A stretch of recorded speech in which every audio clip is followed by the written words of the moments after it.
ਵਾਹਿਗੁਰੂ ਜੀ ਕਾ ਖਾਲਸਾ ਵਾਹਿਗੁਰੂ ਜੀ ਕੀ ਫਤਿਹ ਅਸਲਾਮ ਵਾਲੇਕਮ ਆਦਾਬ ਬਰਜ਼ ਮੈਂ ਤੁਹਾਡੀ ਹੋਸਟ ਨੀਲਮ ਕੋਟਮਾ ਟੀਵੀ 84 ਦੇ ਸਾਰੇ ਦਰਸ਼ਕਾਂ ਤੇ ਸਰੋਤਿਆਂ ਨੂੰ ਜੀ ਆਇਆਂ ਕਹਿੰਦੀ ਹਾਂ ਪ੍ਰੋਗਰਾਮ ਸੱਚੋ ਸੱਚ ਵਿੱਚ ਜਿਹੜੇ ਇਸ ਪ੍ਰੋਗਰਾਮ ਨਾਲ ਦੇਸ਼ਾਂ ਵਿਦੇਸ਼ਾਂ ਤੋਂ ਜੁੜ ਚੁੱਕੇ ਨੇ।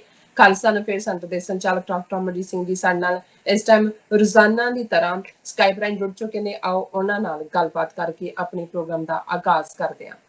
ਜੀ ਡਾਕਟਰ ਸਾਹਿਬ ਵਾਹਿਗੁਰੂ ਜੀ ਕਾ ਖਾਲਸਾ ਵਾਹਿਗੁਰੂ ਜੀ ਕੀ ਫਤਿਹ। ਹਾਂਜੀ ਨੀਲਮ ਕੌਰ ਜੀ, ਤੁਹਾਨੂੰ ਵੀ ਤੇ ਦੁਨੀਆ ਭਰ ਚ ਬੈਠੇ ਸਾਡੇ ਟੀਵੀ 84 ਦੇ ਬਹੁਤ ਹੀ ਪਿਆਰੇ ਪਿਆਰੇ ਦਰਸ਼ਕਾਂ ਨੂੰ ਵੀ ਵਾਹਿਗੁਰੂ ਜੀ ਕਾ ਖਾਲਸਾ ਵਾਹਿਗੁਰੂ ਜੀ ਕੀ ਫਤਿਹ। ਜੀ ਡਾਕਟਰ ਸਾਹਿਬ ਤੁਹਾਡਾ ਨਿੱਘਾ ਸਵਾਗਤ ਹੈ ਪ੍ਰੋਗਰਾਮ ਸੱਚੋ ਸੱਚ ਵਿੱਚ। ਬਹੁਤ ਮਿਹਰਬਾਨੀ। ਸੋ ਡਾਕਟਰ ਸਾਹਿਬ ਅੱਜ 23 ਜੂਨ 2020 9 ਹੜ ਨਾਨਕਸ਼ਾਹੀ ਸੰਮਤ 552 ਦਾ ਦਿਨ ਹੈ ਤੇ ਡਾਕਟਰ ਸਾਹਿਬ ਪ੍ਰੋਗਰਾਮ ਸ਼ੁਰੂ ਕਰਨ ਤੋਂ ਪਹਿਲਾਂ ਅਸੀਂ ਆਪਣੇ ਦਰਸ਼ਕਾਂ ਤੇ ਸਰੋਤਿਆਂ ਨੂੰ ਹਮੇਸ਼ਾ ਤਰ੍ਹਾਂ ਦੱਸਦੇ ਵਿਊਅਰਸ ਜੇ ਤੁਸੀਂ ਹੱਕ ਸੱਚ ਇਨਸਾਫ ਤੇ ਪਿਆਰਾ ਦਿਨ ਦਾ ਇੱਕੋ ਇੱਕ ਚੈਨਲ ਟੀਵੀ 84 ਨੂੰ ਦੇਖਣਾ ਚਾਹੁੰਦੇ ਹੋ ਤਾਂ ਤੁਸੀਂ ਦੇਖ ਸਕਦੇ Spectrum cable, RCN cable, Belfast cable Canada, roku, Jadoo box, Shava, Facebook TV 84 ਦੀ ਐਪ ਰਾਹੀਂ online streaming and IP box ਤੇ ਤੁਸੀਂ ਟੀਵੀ 84 ਨੂੰ ਦੇਖ ਸਕਦੇ ਹੋ।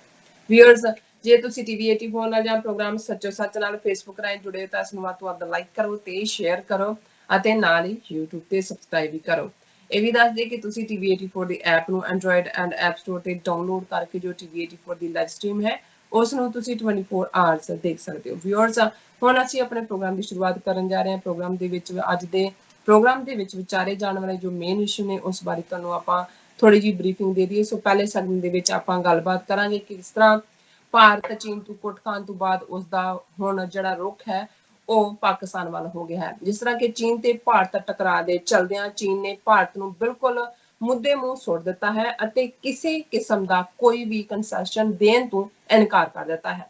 ਭਾਰਤ ਨੇ ਚੀਨ ਤੋਂ ਕੁੱਟ ਖਾਣ ਤੋਂ ਬਾਅਦ ਹੁਣ ਆਪਣਾ ਮੂੰਹ ਪਾਕਿਸਤਾਨ ਵੱਲ ਕਰ ਲਿਆ ਹੈ। ਭਾਰਤ ਸਰਕਾਰ ਨੇ ਦਿੱਲੀ ਵਿਚਲੀ ਪਾਕਿਸਤਾਨੀ ਅੰਬੈਸੀ ਨੂੰ ਆਪਣਾ ਸਟਾਫ ਅੱਧਾ ਕਰਨ ਦਾ ਹੁਕਮ ਸੁਣਾਇਆ ਹੈ। ਇਸ ਬਾਰੇ ਆਪਾਂ ਵੇਰਵੇ ਨਾਲ ਡਾਕਟਰ ਸਾਹਿਬ ਕੋਲੋਂ ਉਹਨਾਂ ਦੇ ਵਿਚਾਰ ਜਾਣਾਂਗੇ ਔਰ ਨਾਲ ਹੀ ਅੱਜ ਆਪਾਂ ਗੱਲਬਾਤ ਕਰਾਂਗੇ ਕਰੋਨਾ ਅਪਡੇਟ ਬਾਰੇ। ਸੋ ਦੂਸਰੇ ਸੈਗਮੈਂਟ ਦੇ ਵਿੱਚ ਆਪਾਂ ਗੱਲਬਾਤ ਕਰਾਂਗੇ ਨੇਪਾਲ ਤੇ ਭਾਰਤ ਦੀ ਕਿ ਨੇਪਾਲ ਨੇ ਭਾਰਤ ਨੂੰ ਇੱਕ ਹੋਰ ਝਟਕਾ। ਬਿਹਾਰ ਵਿੱਚ ਭਾਰਤ ਨੇਪਾਲ ਸੀਮਾ ਤੇ ਬਣੇ ਇੱਕ ਡੈਮ ਨੂੰ ਮੁਰੰਮਤ ਕਰਨ ਤੋਂ ਰੋਕ ਦਿੱਤਾ ਹੈ। ਇਸ ਨਾਲ ਬਿਹਾਰ ਵਿੱਚ ਹੜ੍ਹ ਆਉਣ ਦਾ ਖਤਰਾ ਹੋਰ ਜ਼ਿਆਦਾ ਬਣ ਗਿਆ ਹੈ। ਇਸ ਬਾਰੇ ਵਿਚਾਰ ਚਰਚਾ ਹੋਵੇਗੀ। ਐਂਡ ਤੀਸਰੇ ਸੈਗਮੈਂਟ ਦੇ ਵਿੱਚ ਆਪਾਂ ਗੱਲਬਾਤ ਕਰਾਂਗੇ ਕਿ ਫਰੋਡ ਜੋਗੀ ਸਵਾਮੀ ਰਾਮਦੇਵ ਨੇ ਹੁਣ ਕਰੋਨਾ ਟ੍ਰੈਜਡੀ ਦਾ ਫਾਇਦਾ ਉਠਾਉਂਦਿਆਂ ਦਾਅਵਾ ਕੀਤਾ ਹੈ ਕਿ ਉਸ ਦੀ ਦਵਾਈਆਂ ਬਣਾਉਣ ਵਾਲੀ ਕੰਪਨੀ ਪਤੰਜਲੀ ਨੇ ਕਰੋਨਾ ਦਾ ਇੱਕ ਹਫ਼ਤੇ ਦੇ ਵਿੱਚ ਸ਼ਰਤੀਆ ਇਲਾਜ ਕਰਨ ਵਾਲੀ ਦਵਾਈ ਬਣਾ ਲਈ ਹੈ। ਰਾਮਦੇਵ ਵੱਲੋਂ ਇਸ ਦੀ ਮਾਰਕੀਟਿੰਗ ਵੀ ਸ਼ੁਰੂ ਕਰ ਦਿੱਤੀ ਗਈ ਹੈ। ਸੋ ਇਸ ਬਾਰੇ ਆਪਾਂ ਗੱਲਬਾਤ ਕਰਾਂਗੇ। ਸੋ ਚੌਥੇ ਸੈਗਮੈਂਟ ਦੇ ਵਿੱਚ ਆਪਾਂ ਕਸ਼ਮੀਰ ਮੁੱਦੇ ਤੇ ਗੱਲਬਾਤ ਕਰਾਂਗੇ ਕਿ ਕਿਸ ਤਰ੍ਹਾਂ ਕਸ਼ਮੀਰ ਵਾਦੀ ਵਿੱਚ ਨੌਜਵਾਨਾਂ ਨੂੰ ਚੁੱਕ ਕੇ ਝੂਠੇ ਪੁਲਿਸ ਮੁਕਾਬਲਿਆਂ ਵਿੱਚ ਮਾਰਨ ਦਾ ਸਿਲਸਿਲਾ ਜਾਰੀ ਹੈ। ਹੁਣ ਇੱਕ PhD ਸਟੂਡੈਂਟ ਨੂੰ ਗਾਇਬ ਕਰ ਦਿੱਤਾ ਗਿਆ ਹੈ। ਦੂਸਰੇ ਪਾਸੇ ਕਸ਼ਮੀਰ ਵਾਦੀ ਵਿੱਚ ਧੜਾ ਧੜ ਜੋ ਸ਼ਰਾਬ ਦੇ ਠੇਕੇ ਨੇ ਉਹ ਖੋਲੇ ਜਾ ਰਹੇ ਨੇ ਔਰ ਕਸ਼ਮੀਰੀ ਜਥੇਬੰਦੀਆਂ ਵੱਲੋਂ ਇਸ ਦਾ ਵਿਰੋਧ ਕੀਤਾ ਜਾ ਰਿਹਾ ਹੈ। ਇਸ ਬਾਰੇ ਗੱਲਬਾਤ ਹੋਏਗੀ ਐਂਡ ਪ੍ਰੋਗਰਾਮ ਦੇ ਐਂਡ ਦੇ ਵਿੱਚ ਆਪਾਂ ਵਿਚਾਰ ਚਰਚਾ ਕਰਾਂਗੇ ਗੁਰਬਾਣੀ ਵਿਚਾਰਾਂ ਦੇ ਉੱਪਰ। ਸੋ ਅਸੀਂ ਚਾਹਾਂਗੇ ਕਿ ਤੁਸੀਂ ਸਾਡੇ ਨਾਲ ਸਟਾਰਟਿੰਗ ਤੋਂ ਲੈ ਕੇ ਐਂਡ ਤੱਕ ਇਸੇ ਤਰ੍ਹਾਂ ਹੀ ਬਣੇ ਰਹਿਣਾ। ਦੇਖਣ ਸੁਣਨ ਲਈ ਤੁਹਾਡਾ ਸਭ ਦਾ ਬਹੁਤ ਬਹੁਤ ਸ਼ੁਕਰੀਆ। ਜੀ ਡਾਕਟਰ ਸਾਹਿਬ ਇਹਨਾਂ ਸਾਰੇ ਮੁੱਦਿਆਂ ਦੇ ਉੱਪਰ ਆਪਾਂ ਵਿਚਾਰ ਚਰਚਾ ਕਰਨ ਜਾ ਰਹੇ ਹਾਂ। ਸੋ ਤੁਹਾਡੇ ਕੀ ਵਿਚਾਰ ਨੇ ਅਸੀਂ ਜਾਣਨਾ ਚਾਹਾਂਗੇ। ਦੇਖੋ ਪੰਜਾਬੀ ਦਾ ਅਖਾਣ ਹੈ ਕਿ ਡਿੱਗੀ ਖੋਤੇ ਤੋਂ ਗੁੱਸਾ ਘੁਮਿਆਰ ਤੇ। ਸੋ ਜ਼ਾਹਰ ਹੈ ਕਿ ਭਾਰਤ ਚੀਨ ਦੇ ਵਿਚਾਲੇ ਜਿਹੜੀ ਆਲਮੋਸਟ ਪਿਛਲੇ 2-2.5 ਮਹੀਨੇ ਤੋਂ ਲਗਭਗ 1.5 ਮਹੀਨਾ ਗੁਪਚੁਪ ਜਿਹਦੇ ਚ ਚੀਨ ਨੇ ਸਾਬਤ ਕੀਤਾ ਹੈ ਕਿ ਉਹ ਕਿਵੇਂ ਆਪਣੇ ਆਪਰੇਸ਼ਨਸ ਨੂੰ ਬੜੀ ਕਾਮਯਾਬੀ ਦੇ ਨਾਲ ਕਰ ਸਕਦੇ ਨੇ। ਔਰ ਪਿਛਲੇ ਲਗਭਗ 1 ਮਹੀਨੇ ਤੋਂ ਫਿਰ ਜਦੋਂ ਖੁੱਲ ਕੇ ਸਾਹਮਣੇ ਆਇਆ ਤੇ ਭਾਰਤ ਦਾ ਹਰ ਸੈਕਟਰ, ਉਹ ਭਾਵੇਂ ਫੌਜੀ ਸੈਕਟਰ ਸੀ, ਇੰਟੈਲੀਜੈਂਸ ਸੈਕਟਰ ਸੀ ਜਾਂ ਉਹਨਾਂ ਦਾ ਸਿਆਸੀ ਸੈਕਟਰ ਸੀ, ਉਸ ਦੇ ਵਿੱਚ ਜਿਹਨੂੰ ਅਸੀਂ ਪੰਜਾਬੀ ਚ ਕਹਿੰਦੇ ਹਾਂ ਕਿ ਭਾਰਤ ਮੁੱਦੇ ਮੂੰਹ ਡਿੱਗਿਆ। ਨਤੀਜੇ ਦੇ ਤੌਰ ਤੇ ਉਹਨਾਂ ਦਾ ਇੱਕ ਵੱਡਾ ਹਿੰਦੂਤਵੀ ਕਰਾਊਡ ਜਿਹੜਾ ਨਾ ਹੁਣ ਖੁੱਲ ਕੇ ਚਾਈਨਾ ਦੇ ਬਾਈਕਾਟ ਦੀ ਗੱਲ ਕਰ ਸਕਦੇ ਨੇ, ਕਿਉਂਕਿ ਜਦੋਂ ਤੋਂ ਮੋਦੀ ਪਿਛਲੇ 6 ਸਾਲ ਤੋਂ ਤਾਕਤ ਦੇ ਵਿੱਚ ਹੈ, $50 ਬਿਲੀਅਨ ਤੋਂ ਜ਼ਿਆਦਾ ਸਰਪਲਸ ਟ੍ਰੇਡ ਚਾਈਨਾ ਦਾ ਹੋਇਆ। ਲੋਕ ਪੁੱਛਦੇ ਨੇ ਕਿ ਭਾਈ ਇਹ ਜਿਹੜਾ ਝੂਲਾ ਚਲਾਇਆ ਨਾਲ ਗੁਜਰਾਤ ਦੇ ਵਿੱਚ, ਔਰ ਜ਼ਾਹਰ ਹੈ ਕਿ ਉਸ ਵਪਾਰ ਦੇ ਵਿੱਚ ਵੀ ਮੋਦੀ ਦੇ ਯਾਰਾਂ ਨੇ ਸਭ ਤੋਂ ਜ਼ਿਆਦਾ ਫਾਇਦਾ ਚੁੱਕਿਆ ਹੋਏਗਾ। ਸਾਰੀ ਵਪਾਰੀ ਕਲਾਸ ਹੈ ਗੁਜਰਾਤੀਆਂ ਦੀ, ਸਿੰਧੀਆਂ ਦੀ। ਤੋ ਇਹਨਾਂ ਨੂੰ ਹੁਣ ਇਹ ਪਤਾ ਨਹੀਂ ਲੱਗ ਰਿਹਾ ਹੈ ਕਿ ਭਾਈ ਸੁੱਕੀ ਥਾਂ ਕਿਹੜੀ ਹੈ ਤੇ ਪਾਣੀ ਕਿੱਥੇ ਹੈ।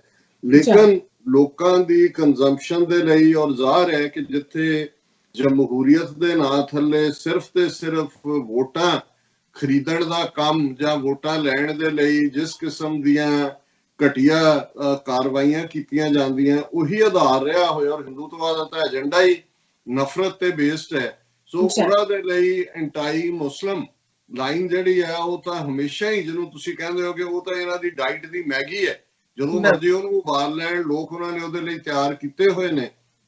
ਤੇ ਜੇ ਭਾਰਤ ਦੇ ਵਿੱਚ ਕੁਛ ਇਸ ਕਿਸਮ ਦਾ ਨਹੀਂ ਕਰਨਾ ਤੇ ਫਿਰ ਪਾਕਿਸਤਾਨ ਜਿਹੜਾ ਹੈ ਉਹ ਇਹਨਾਂ ਦਾ ਫੇਵਰੇਟ ਵਿਪਿੰਗ ਬॉय ਹੈ ਕਿ ਉੱਥੇ ਤੁਸੀਂ ਉਹਦੇ ਨਾਲ ਜੋੜ ਕੇ ਕੁਛ ਨਾ ਕੁਛ ਜਿਹੜਾ ਉਹ ਕਰ ਦਿਓ, ਔਰ ਉਹਦੇ ਥੱਲੇ ਪਾਕਿਸਤਾਨ ਨੂੰ ਵੀ ਅੱਖਾਂ ਦਿਖਾਓ। ਔਰ ਫਿਰ ਉਹਦੀ ਆੜ ਦੇ ਵਿੱਚ ਜਿਹੜੇ ਭਾਰਤ ਵਿਚਲੇ ਮੁਸਲਮਾਨ ਨੇ, ਜਾਂ ਹੁਣ ਤਾਂ ਈਵਨ ਸਿੱਖਾਂ ਨੂੰ ਵੀ ਖਾਲਿਸਤਾਨ ਦੀ ਸਟਰਗਲ ਨੂੰ ISI ਨਾਲ ਜੋੜ ਕੇ ਜਦੋਂ ਮਰਜ਼ੀ ਉਹਨਾਂ ਦੇ ਟਵਿੱਟਰ ਤੇ ਬੈਠੇ ਲੋਕ ਹੋਣ, ਉਹਨਾਂ ਦੇ ਟ੍ਰੋਲਰ ਹੋਣ, ਫੇਸਬੁੱਕ ਹੋਏ, ਔਰ ਮੇਨ ਸਟ੍ਰੀਮ ਮੀਡੀਆ ਤੇ ਉਹ ਰਜਤ ਸ਼ਰਮਾ ਹੋਏ, ਉਹ ਸੁਧੀਰ ਚੌਧਰੀ ਹੋਏ, ਉਹ ਦੂਸਰੇ ਇਹਨਾਂ ਦੇ ਰਿਪਬਲਿਕ ਟੀਵੀ, ਇੰਡੀਆ ਟੁਡੇ, ਕਈ ਕੁਝ ਜਿਹੜਾ ਇਹਨਾਂ ਨੇ 900 ਤੋਂ ਜ਼ਿਆਦਾ ਚੈਨਲ ਖੜੇ ਕੀਤੇ ਹੋਏ ਨੇ, ਉਹ ਇੱਕਦਮ ਇਵੇਂ ਹੀ ਐਕਟਿਵ ਹੁੰਦੇ ਨੇ ਜਿਵੇਂ ਤੁਸੀਂ ਮਿੱਟੀ ਦੇ ਤੇਲ ਦੇ ਉੱਤੇ ਜਦੋਂ ਉਹਨੂੰ ਮਾਚਿਸ ਲਗਾਉਂਦੇ ਹੋ ਤੇ ਉਹ ਭੜਕਦਾ ਹੈ। ਸੋ ਉਹ ਉਹਨਾਂ ਦਾ ਰੈਡੀਮੇਡ ਮਟੀਰੀਅਲ ਹੈ।